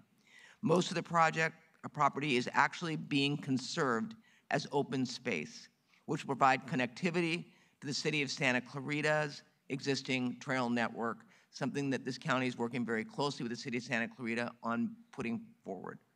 As noted by county staff, the project was analyzed extensively for fire safety elements, including evacuation planning, as well as sensitivity to oak woodlands. The project will include significant mitigation for oak impacts at more than 2-to-1 ratio. The project also includes significant sustainability features, such as being 100% electric, not including any gas pipelines or infrastructure, solar panels on all buildings, and EV charging stations throughout the development. And quite frankly, I don't think we've had a project come before this board that meets all that criteria. I know that this project's EIR has done extensive evacuation and circulation analysis to ensure that the subdivision is built with the safety of the residents in mind. The public infrastructure improvements require that the county departments, including the widening of the old road along the entire project frontage, speak to and address those concerns, something that we've been pushing all the way from above Castaic on down. The other requirements include a 28-foot wide emergency fire access around the perimeter of the community, which ensure that first responders have the ability to respond to and support the community in emergency situations. I'm also happy to see that the project will be funding fire suppression equipment that will serve these future residents along with the neighboring communities. While we need more housing, we have to be thoughtful and work towards sustainable development. Project today meets the mark.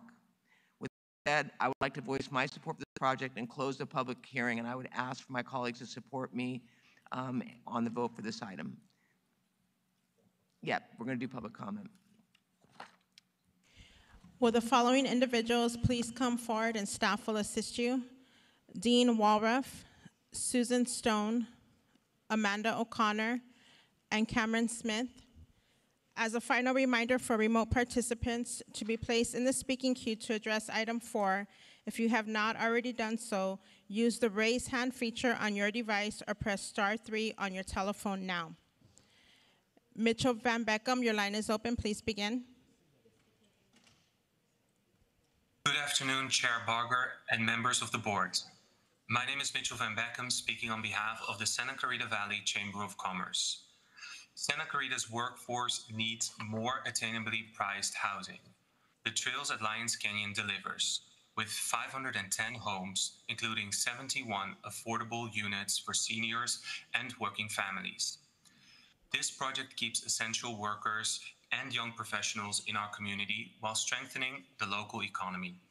It also improves on previous development proposals by better preserving contiguous open space and enhancing fire safety and protections. We urge your support for this important and balanced development and to deny the appeal of this project. Thank you. Thank you. Tiffany Yap, your line is open. Please begin. Good afternoon. My name is Tiffany Yap, and I'm a scientist at the Center for Biological Diversity. I urge the board to overturn the Planning Commission's decision certifying the EIR and approving the project. The proposed project would slice up an important wildlife connectivity area the county itself has identified as a significant ecological area, an area that is critical for the survival of local mountain lions and other sensitive wildlife. Local mountain lions are provisionally listed under the California Endangered Species Act because poorly planned roads and development have destroyed and fragmented their habitat. Our land use decisions are driving an extinction vortex. In a time when federal and state leadership are dismantling the very environmental values that Californians pride themselves on, we look to local leadership to ensure that we learn from our past mistakes and facilitate safe coexistence with our iconic species and landscapes. We must do more to protect and enhance wildlife connectivity to allow local mountain lions and other sensitive wildlife to thrive. Doing so will make our communities and landscapes healthier and more resilient to climate change. I urge you to vote no on this harmful project. Thank you. Thank you. Caller 661-644, please state your name. Your line is open. You may begin. Hi, my name is Shannon. Nast. Thank you for the opportunity to comment. This development is so close to Tulsa Canyon and is an area that burns frequently. Please reconsider its approval. If it must go forward, please require 3 things: batteries as backup elevator power for the 4-story building, a new fire station. The Stevenson Ranch Fire Station already covers an extensive area, and most importantly, that the old road be widened all the way to the freeway on-ramp, not just in front of the development.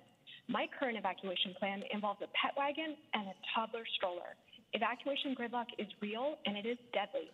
Residents of Santa Clarita, west of the 5 freeway, are already very vulnerable to evacuation gridlock. Please help. Thank you. Caller 562-660, please state your name. You may begin. Hi, my name is Sydney Shaw, and I apologize. I do not think that this is the appropriate time for me to speak. It's the wrong subject. I'm sorry. Thank you. Madam Chair, there are no other remote speakers to address the board. Remote participation for item 4 is now concluded. We will go to in-person speakers. Please begin. Amanda O'Connor. Good afternoon, Chair Barger and members of the board. My name is Amanda O'Connor. I represent Bridge to Home, which daily works with people experiencing homelessness in the Santa Clarita Valley. We see firsthand what housing instability does to individuals, families, and the entire community. Bridge to Home supports the Trails at Lions Canyon because it offers the option for affordable housing, which is a necessity for health, stability, and community well-being. By including units for low and moderate income families, this project creates stability for families and people working hard but priced out of this market, and for those aiming to move toward complete independence. The reality of every day is there are people in our county who are forced to stay in shelters or live in cars despite having jobs. This project helps close that gap. I ask you today, please deny the appeal and approve the trails at Lyons Canyon, which means supporting people who are working and want to stay local, who want to build a future with dignity. Approving the project means investing in prevention. Thank you. Next speaker. Good afternoon. I'm Dean Walraff, an attorney with Advocates for the Environment, and we are opposing the project. We need to stop sprawling out into the desert. We have new laws like SB 79, SB 131, and AB 130 that make it much easier to build infill next to transit in the city, and we shouldn't be wasting 233 acres of deserts, especially in an SEA, for a project like this. It is not net zero by any stretch of the imagination. The EIR says that after mitigation, the project will emit about 4,000 metric tons of greenhouse gases per year. You know, you multiply that out, and it's using the social cost of carbon around $50, you end up with, you know, like $10 million worth of negative externalities, as the economists would say, costs that are imposed on the world at large by this project. Thank you. Next speaker. Susan Stone. I am Susan Stone, and I live next to Lyons Canyon in the very high fire zone. My neighbors and I are witnesses and victims to the many fires which have burned here. Actually, the trails will provide a protective buffer to my neighborhood from fires to our south. But I must speak up before more families are put in such a dangerous place. My letter outlines fire history and the new climate change-driven wildfires. The trails was not designed for this new type of wildfires. A fire station is necessary. Evacuation is a serious practical problem for the west side of I-5. One traffic accident causes a standstill. Widening the old road all the way to the Calgrove exit is essential. With several new developments approved and much safer SCV locations, do we really have to have this? Thank you. Madam Chair and members of the board, that concludes public comment on this item. Would be appropriate to close the public hearing. Item 4 is before you. Supervisor, apologies for interrupting. Before you take a vote, I believe the Department of Regional Planning would like to make a correction for the record. I would, thank you. Go ahead. Yes, just to correct the record, the project is actually not net zero. However, it was less than significant per the EIR. Okay. Thank you for that clarification. Thank you for that clarification. All right. The record reflects that. With that, I have motion by myself, seconded by Supervisor Mitchell to approve the item. Executive Officer, please call the roll. Supervisor Solis? Supervisor Solis, aye. Supervisor Mitchell? Aye. Supervisor Mitchell, aye. Supervisor Horvath? Aye. Supervisor Horvath, aye. Supervisor Hahn? Aye. Supervisor Hahn, aye. Supervisor Barger? Aye. Supervisor Barger, aye. Motion carries 5-0. Thank you, and thank you to the public, and thank you to the department for being here, and thank you for the clarification on net zero. All right, we're going to move now on to item 1, the tabulation results. Executive Officer. We will now return to item 1 for the ballot tabulation results. Madam Chair, members of the board, after tabulating the ballots, a determination has been made, and all public hearings have now been closed on item 1. Madam Chair, after tabulating the ballots, a determination has been made that no majority protest exists against the proposed annexation and levying of assessments of single lot project L 024-2020 within an unincorporated area of Lake Los Angeles to County Lighting Maintenance District 1687 and County Lighting District Landscaping and Lighting Act 1 unincorporated zone. As a result, it would be appropriate for the board to adopt the resolution ordering annexation and levying of assessments and the joint resolutions approving and accepting the negotiated exchange of property tax revenues resulting from the annexation of single lot territory to County Lighting Maintenance District 1687 and County Lighting District Landscaping and Lighting Act 1 unincorporated zone for fiscal year 26-27. I will move, seconded by Supervisor Hahn, to approve this item. Executive Officer, please call the roll. Supervisor Solis? Aye. Supervisor Solis, aye. Supervisor Mitchell? Aye. Supervisor Mitchell, aye. Supervisor Horvath? Aye. Supervisor Horvath, aye. Supervisor Hahn? Aye. Supervisor Hahn, aye. Supervisor Barger? Aye. Supervisor Barger, aye. Motion carries 5-0. We will now move on to public comment on the item not held by supervisors, including closed session matters and general public comment. At this time, we will hear from members of the public wishing to address the board on item 6, closed session items and general public comment. For members of the public joining us remotely to comment on these items, please use the raise hand feature or press *3. You must indicate the agenda item numbers that you wish to address for us to allocate the appropriate amount of time. We will now call in-person speakers, and while they are coming forward, we will take remote speakers. This will be for item 6, closed session items and general public comment. Will Alan Katz, Bruce Collins, Candace Young, Dalia Cuevas, Daniel Franco, Eddie Collins, Eunice Davis, Guadalupe Patricia, Isabella Sklar, Javier Garcia, Joshua Sklar, Kennedy Collins, and Wanda Collins, please come forward. Caller 562-660, please state your name and the item you wish to address. Please begin. Hi, my name is Sydney Shaw, and I'd like to address an item that wasn't on the agenda today. Is now the time to do so? Yes. Yes, okay, thank you. So members of the board, good afternoon. My children have disclosed abuse by their father on 3 separate occasions in emergency rooms, doctors, and police. Police reports were filed each time my children were sent back to their father. My DCFS social worker walked in and she blamed it on me, and she shut down all the investigations.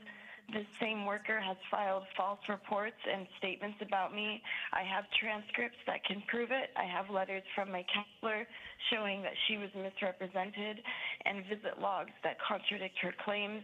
These are not mistakes. They are falsehoods presented to a judge as fact.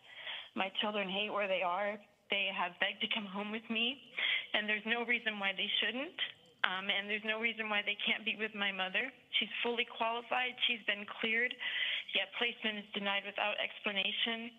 There has to be some oversight. No worker should be able to override police reports, ignore abuse and disclosures, and misrepresent families without consequence.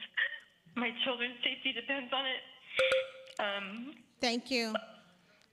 Excuse me, before we go to the next caller, can we make sure that the woman who just called in gets support from our community affairs team? It sounds like she needs some assistance, and I just want to make sure. We'll have our team track down the number. Thank you. Caller, please state your name and the agenda items you wish to address. Please begin. Yes, Mel Bailey, general comments from District 2. I just wanted to, 2 things. I mentioned it before, I just want to keep it on your mind that I think it would be appropriate as a county constituent that you assess and evaluate the county-operated buildings for asbestos, for whether it's for your employees, whether it's for the general public, or even yourselves if you go into any of the county buildings, county-operated buildings. And then secondly, I noticed that Sedgwick was being identified as a lead as it relates to some county matters. I personally don't think that's a great idea, but I would ask if you would investigate into their return time, because I think they're a significant part of why you are missing employees, specifically with probation department and I know child support and DMH as well. But I think Sedgwick could do a better job if someone were to probably just look into it. Thank you. Caller 661-644, please state your name and the agenda items you wish to address. You may begin. This is David Rogers calling. I'm a resident of Santa Clarita, and I'm calling regarding item 4, the Trail of the Lions Canyon project. For the following reasons, I urge that the board vote no on this project. The project doesn't adequately address the high fire safety that project's already been, that project was already approved when we called public comment. I tried to get, I was called and I wasn't given a chance to speak on it. County Council? I tried to speak on it, I know. and I was cut off by another caller who apparently had the same area code and 3 digits. It would be fine if And that if person acceptable to you, took their Chair. place. Okay. Okay. Is it okay if I Yes, complete go ahead and finish my your, comment, go or go ahead and doesn't finish. matter? Yeah, go ahead and finish. I disagree that this is adequately addresses the high fire risk to the residents, especially seniors. The project plan calls for removal of 312 plus trees, including at least 160 native oak trees or more. I think that's improper, and that the planting of 772 seedlings is not going to make up for the lost ecosystems and carbon dioxide sequestration functions of those removed trees ever. Lyons Canyon is in a designated sensitive ecological area. It's that area is going to be destroyed by the grading, et cetera. That includes habitat for the endangered Southern California mountain lion, as well as the deer, which are its primary prey species. And thus, that habitat would be destroyed. Thank you. That basically covers it. Thank you. Thank you. Caller 310-695, please state your name and the items you wish to address. Please begin. Hi, my name is Anthony Arena, speaking on general public comment regarding in-custody deaths. I'm born and raised in Supervisorial District 3 with the Justice LA Coalition and Dignity and Power Now. Since the start of 2025, 38 people have lost their lives in sheriff custody, and this is the fastest in-rate custody death in the last 20 years. Already, over 1,800 letters have been sent to this board demanding an end to in-custody deaths. Not once has this Board of Supervisors asked the sheriff to account for their responsibility for our community members' deaths. In fact, the executive office is planning to defund the Office of Inspector General. Now, how does that make any sense given the Attorney General's lawsuit? So I demand the board adopt a plan to close the dangerous and decrepit men's central jail with no replacement and 10,000 community treatment beds, and to fully fund the Office of Inspector General to hold. Thank you. Roy Humphreys, please state the agenda items you wish to address. You may begin. General public comment. God protect President Trump from the Democrats, assassins, perverts, child molesters, sex traffickers. The board has proven that women can talk anything to death. The land acknowledgement is stupid and must be end immediately. Rob Schneider, Harrison Ford, Victor Davis Hanson. Supervisor Mitchell must resign immediately, having proven Black lives do not matter per Tyrus on the 5. Mayor of Chicago burning Black businesses and 12 Black murders. Supervisor Scalise must resign to break the bonds of Latino slavery. This board must follow Mandami's lead to decriminalize sex work and cure the California chlamydia, syphilis, gonorrhea epidemic. 1 penny on illegals for political gain while vets on the streets. You are felons on so many levels. In fact, Alcatraz can create this monster. You created this monster, and now it can bite you in the ass. Thank you. Thank you. There are no other remote speakers to address the board. Remote participation for these items is now concluded. We will go to in-person speakers. Please begin. Protest the raise of marriage licenses at your last meeting. The raise of marriage licenses violates from 91 to 176 for public marriage licenses and 85 to 220 for confidential licenses violates fundamental legal principles. Government Code 66016 and Family Code Sections 24840 and 501 strictly govern these fees. These fees required that only a modest 5% increase not charged annually, but charged per increase. Proposition 26, enacted in 2010, further protects citizens by classifying these fees as taxes. We don't want these taxes, we don't want these fees to go up. You're hurting people in the wedding industry. People will go to Orange County to get their marriage license. People will go to Vegas. By raising your prices, you're really hurting everybody, and you're going to close all the wedding chapels in the industry. We ask that you please reconsider your passing this. Thank you. Thank you. Next speaker. Honorables, my name is Yenmin on behalf of Candace Young. On continuing this topic, this fee increase creates a stark and unjust inequity between the public and confidential marriage license fees. The confidential license fee is currently $6 cheaper, but after the fee increase, it will be $44 more expensive. This is critical because confidential marriage licenses offer much needed privacy and protection for people in vulnerable situations, such as survivors of domestic violence, people in public eye, such as law enforcement, public figures, and those in general who want to shield themselves from identity thieves and telemarketers. These licenses deliberately shield the public from access to these individuals. So by raising the confidential license fee so dramatically above the fee of public licenses, LA County places this vital protection out of reach for the very people who need it most. This fee structure unfairly penalizes those seeking privacy and safety, contrary to the intent of Family Code Section 501. So please reconsider this fee increase. Thank you very much. Thank you. Next speaker. Hello, my name is Dalia Cuevas. I run and own Tina's Wedding Chapel in Van Nuys. This fee hike threatens the vitality of the county's wedding service ecosystem. The higher fees will force the closure of many wedding chapels in Los Angeles County, which simply cannot compete and sustain their businesses as couples flee to neighboring counties with more affordable license fees. Long-standing collaborations between the county and notaries help manage public demand for marriage licenses efficiently. This hike will reduce local weddings, meaning less revenue for small businesses and fewer opportunities for local vendors.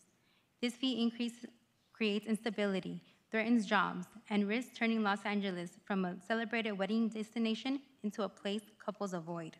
Tripling the cost of marriage license may seem small on paper, but it can have a big impact on our community. For many couples, especially young people, low-income families, and those who are just starting out, the extra fee can be a real financial burden. Let's keep marriage licenses accessible to everyone. Thank you. Next speaker. My name is Daniel Franco, and I want to say that love is real, and clearly inflation is too.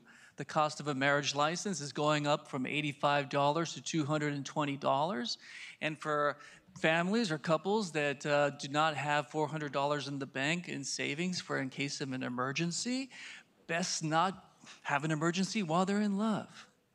They're not going to be able to afford to get married. If I were you, I would take this stand and save marriage, be for love. Imagine what this could do for Los Angeles. You're promoting love. You don't want to send it to Vegas. Los Angeles County should be the mecca for marriage, for love. Save our industry, save marriage, make it easy for all communities to have this. It shouldn't just be an aspirational, only for the rich type of endeavor. Marriage is for everyone. Thank you. Next speaker. Good afternoon. My name is Patricia. I'm with Simply Beautiful Weddings. We urge the board to reconsider this decision and act in transparency and fairness. Specifically, we ask that they increase the fees to be repealed immediately until an independent third-party audit can verify the true cost and legal compliance of the fee. Hold meaningful public hearings where community voices, especially those most impacted, including vulnerable populations and small businesses that support weddings, can be heard.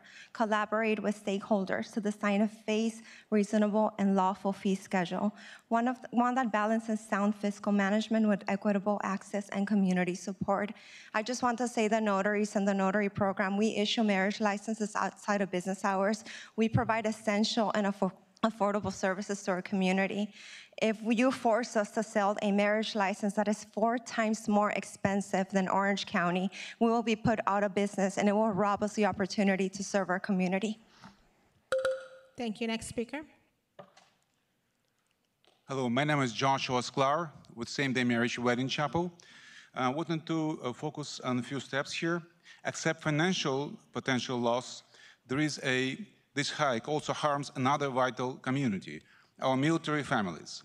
For service members, marriage is not only a personal commitment, but also the gateway to essential benefits and stability for their spouses.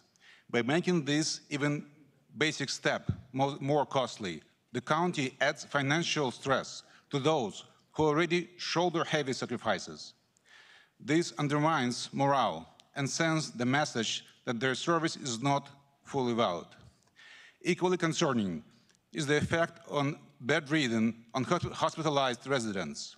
For individuals already coping with illness, medical bills, and daily hardships, even a modest fee increase can be a crushing burden. Many rely on marriage to secure caregiving, health insurance, and stability during the most. Thank you. Thank you. Next speaker. Buenas tardes. 23 de septiembre del 2025, con respeto y admiración para las autoridades del Consejo de Supervisores de Los Ángeles. 23rd of September 2025, with respect and admiration for the authorities of Los Angeles Board of Supervisors. Reflexiones. En política, los amigos suelen ser de mentira y los enemigos son de verdad. Reflections. In politics, friends are often fake and enemies are real. El poder atonta a los inteligentes y a los tontos los vuelve locos. Power dulls the intelligent and drives the foolish mad. Pasando al otro tema, le doy las gracias a la supervisora Solís por solidarizarse con los festejos patrios del 15 de septiembre del presente. Moving on to another topic, I would like to thank Supervisor Solis for her solidarity with the national celebration on September 15th of this year. Gracias. Thank you. Thank you. Next speaker. I'm Kennedy Collins. Well, my family, we're all together. We'd like to know, can we combine our 1 minute to 5? It'll be 2 speakers. Is that possible? No, each person gets 1 minute. Okay, well, fine. I'll take, well, could I have, could I have 1 minute? Yeah, start the clock with 1 minute. Go ahead. Okay, hi, my name is Kennedy Collins. I'm here on behalf of my brother Reginald Collins, who was killed in Long Beach. We have a great neglect of law enforcement of life in Long Beach. I'm addressing this board because if you guys cannot help or have the resources to resolve it, we're going to seek help through the United States Department of Justice to help us in the Los Angeles County. There have been a lot of violations of law and civil rights regarding my brother Reggie. Procedure wasn't followed, and he was on his motorcycle, she was riding a car.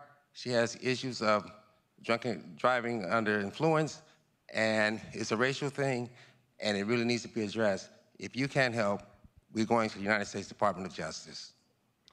Thank you. Yeah, Madam Chair, so is this is Long Beach, correct? Yes, it is. Yeah, so I'll have somebody from my staff come out and see if we can have further dialogue on. Yes, and one more thing too. I also on your website, I put information on there. If your staff, you would look into it, you will really see what's there, and you'll know that if you can't help, the United States Department of Justice will be in County of Los Angeles. Thank you. Thank you. Next speaker. Let me see. Hello, my name is Wanda Collins. I'm Reginald's sister. And Camara Jane, she took my brother's life October the 14th, 2023. He died right there on the scene, and they didn't do no sobriety test. And then when we went to court, they found out that she did have a DUI and it was a felony. That was my first court. And then when we went to the second court, this prosecutor, city prosecutor Kim, she deliberately didn't even bring that up. It only came up because she said that we can write letters about what our brother meant to us. And one of them said something about a DUI, and she stood up there and lied and said it was a misdemeanor and it was a felony. And she have a record of being DUIs. And we just want justice. That's all we want. We just want justice for his life. And thank you for listening. Thank you. Next speaker. Yes, hello, my name is Eunice Davis. In behalf of my brother Reggie Collins, yes, we've been to the court, like I said, it's almost 2 years, and no justice has been served. So all I ask is give justice what justice is due. Reggie, like I said, need justice. Thank you. Thank you. Next speaker. Hello, my name is Bruce Collins. I'm Reggie Collins' brother, and all I'm asking for is just justice for his death. You know, she's getting anything. She's walking around doing, like nothing happened. And you kill a person, I think you should get justice for that. That's all I have to say. Thank you. Supervisor Hahn has staff that is going to talk to you, and our condolences on the loss of your brother. Thank you. That concludes our time for public comment on these items. Madam Chair, can I? Sure. I just want to thank the officiants for coming down and speaking. And I know this was an item that we passed last time on consent about the You wanna get raising. Mr. Collins? No, I'm talking about the officiant. Oh, I'm sorry, I thought you were talking. Yeah, about the love and marriage. What's love got to do with it? But, and I think they brought up some very interesting unintended consequences possibly about the raising of these fees, particularly as it relates to the confidential marriage license fees. So I know we have not enacted this. It's my understanding that it is coming back for another reading or to create the ordinance. I don't think it is. It's my understanding that we haven't enacted these fees yet. We'll have to look at that, Supervisor. I'm not sure. Of Okay, and I know our registrar recorder, I think, is coming next, 2 weeks, to talk to us about the special election. And I don't know if that's an opportunity, but I certainly have a few more questions about these fees and some of these unintended consequences. So Yeah, I'd like to understand, I mean, I was asking my staff because I know that the confidential was less than the marriage prior to the increase. Having said that, I can't believe that the paper is more expensive in LA County than it is in Orange County, so I'm trying to understand why the huge cost difference. Right, I think we all have a lot of questions, so maybe there's an opportunity for us to raise these and see whether or not there's an alternative to enacting these particular fees. But we can have the registrar recorder maybe answer some more questions, more deep questions. So thank you for bringing them up. Sometimes we vote on things and we're told that none of the fees have been raised in 10 years, and it just based on a lot of budget issues in the registrar recorder's office. But nevertheless, thank you for bringing it to our attention, because I know I have a lot more questions. So thank you. Are you applying for one? Are you applying for one? No. All right, with that.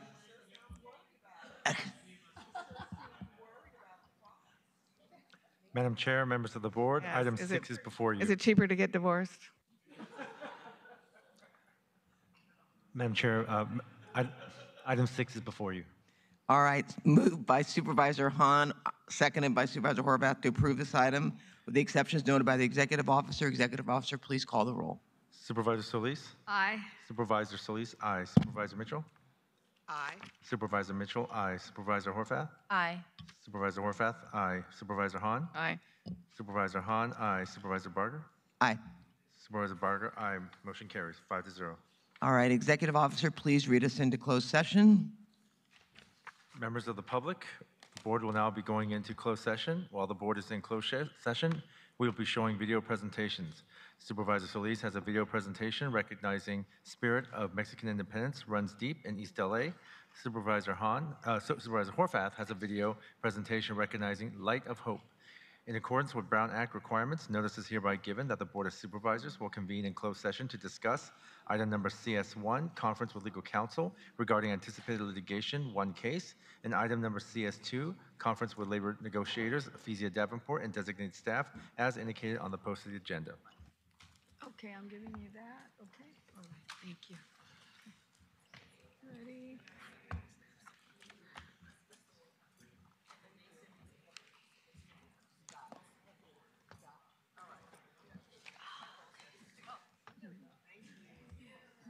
Light Foundation to celebrate the incredible work that they do to touch the lives of so many families who need our help and support the most. So on behalf of Los Angeles County, we are presenting them with this beautiful scroll designed by our county artists, and it reads, on behalf of the Board of Supervisors of the County of Los Angeles, I, Lindsay Horvath, Supervisor 3rd District, hereby commend Ignite the Light of Hope Foundation for nourishing and supporting the immigrant community and countless families by providing fresh food and nourishment in the San Fernando Valley, making a difference and uplifting the community in the 3rd District.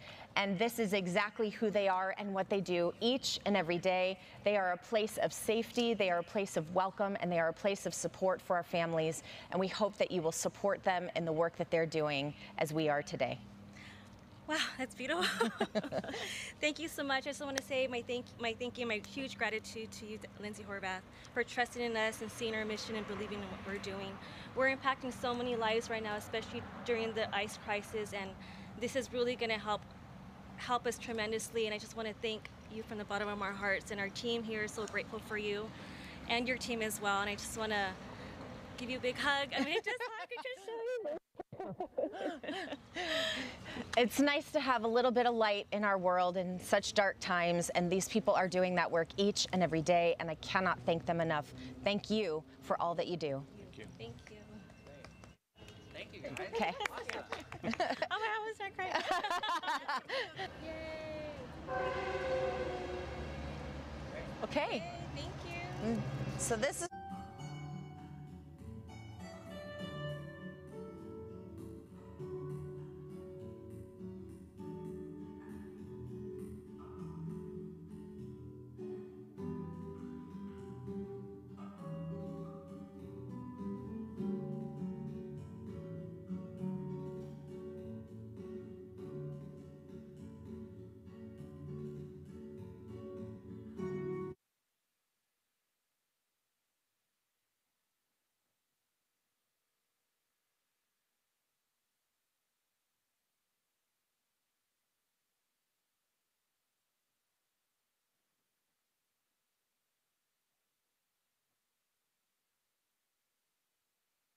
Foundation to celebrate the incredible work that they do to touch the lives of so many families who need our help and support the most.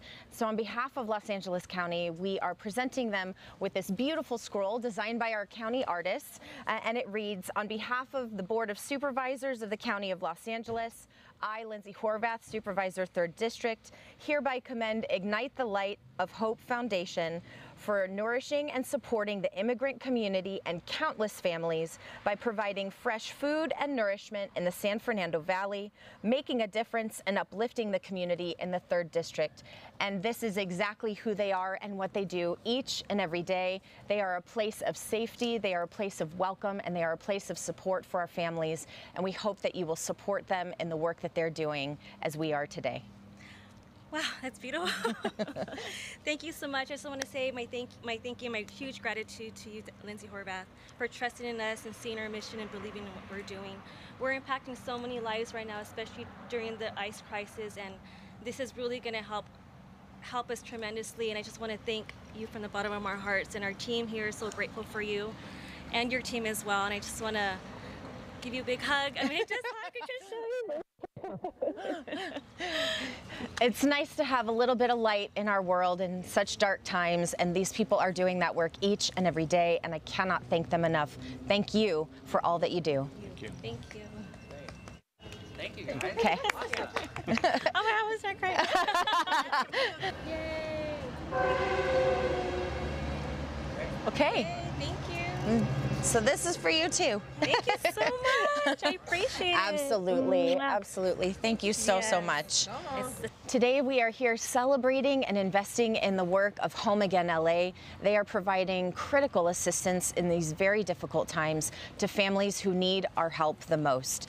And so on behalf of Los Angeles County, we're recognizing your great work with this scroll designed by our fabulously talented artists in LA County, and it reads, "On behalf of the Board of Supervisors of the County of Los Angeles, I, Lindsay Horvath, Supervisor 3rd District, hereby commend Home Again Los Angeles for serving the immigrant community and countless families grappling with homelessness by providing housing, employment assistance, and wraparound services with a compassionate approach to save and improve lives for a brighter future." And at such a difficult time, I know that in Los Angeles, we were already facing a homelessness crisis, and to now have our immigrant families targeted in this way has only been more devastating. And yet you have stepped up time and again to make sure that the community knows that they're not alone. And I cannot thank you enough for the example that you set, for the service that you provide, and the heart with which you do it all. I appreciate that so much. It really takes a team effort. I'm very blessed to have great staff, great board members who really stand up and advocate for our families. These are difficult times. We're getting phone calls left and right from families in fear, who they can trust.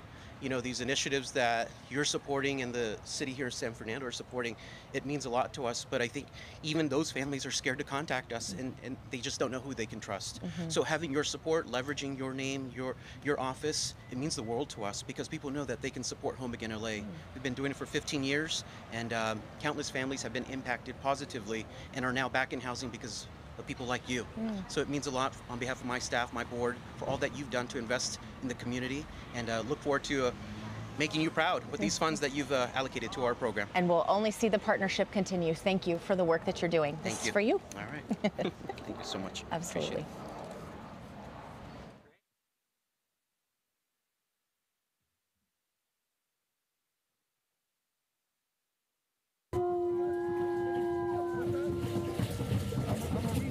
We're here in East Los Angeles celebrating the 79th Mexican-American Independence Day Parade. We're celebrating here in East Los Angeles. We're expecting thousands and thousands of people, and it is a wonderful celebration to honor our local heroes, all the community members, but today we're celebrating our culture, our food, our leaders, everything that our community has fought for. And as we celebrate Hispanic Heritage Month between September to October, it's even more important for us to lift up everyone in our community, all immigrants, all people that have helped to contribute to the great county of Los Angeles. This is a very good community, very proud of where we came from, and we represent so much. And there's a lot of successful people. I was born here. I lived here till I was about in the 5th grade. A lot of my roots are here. So it's important that a lot of the migration that's happened over the last several decades, a lot of the families that expanded through LA County originated here in either the unincorporated area of East LA or Boyle Heights. Immigrants have been a foundational part of this community, and we are happy to celebrate who we are, our identity, and all the contributions that we make to this community in Los Angeles. So we're very proud to be a part of this in the community, and we will continue to partner as long as time allows us to make this continuous, this event go on and on year after year to show how powerful and strong we are. We just moved back from Alabama, and so it was really important for me to be able to bring my daughters so that they connect with their heritage. In Alabama, this isn't something that would typically take place or that we would have access to. It really gives me strength to be around so many people who come from the same community and celebrate like the unique aspects of the different parts of Mexico.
Executive Officer, please read us any reportable action taken in closed session. The following is a report of action taken in closed session on September 23rd, 2025. Item number CS1 and CS2, no reportable action was taken. That concludes today's meeting. The next regular meeting of the board will be held on Tuesday, September 30th, 2025 at 9:30 a.m. Good night.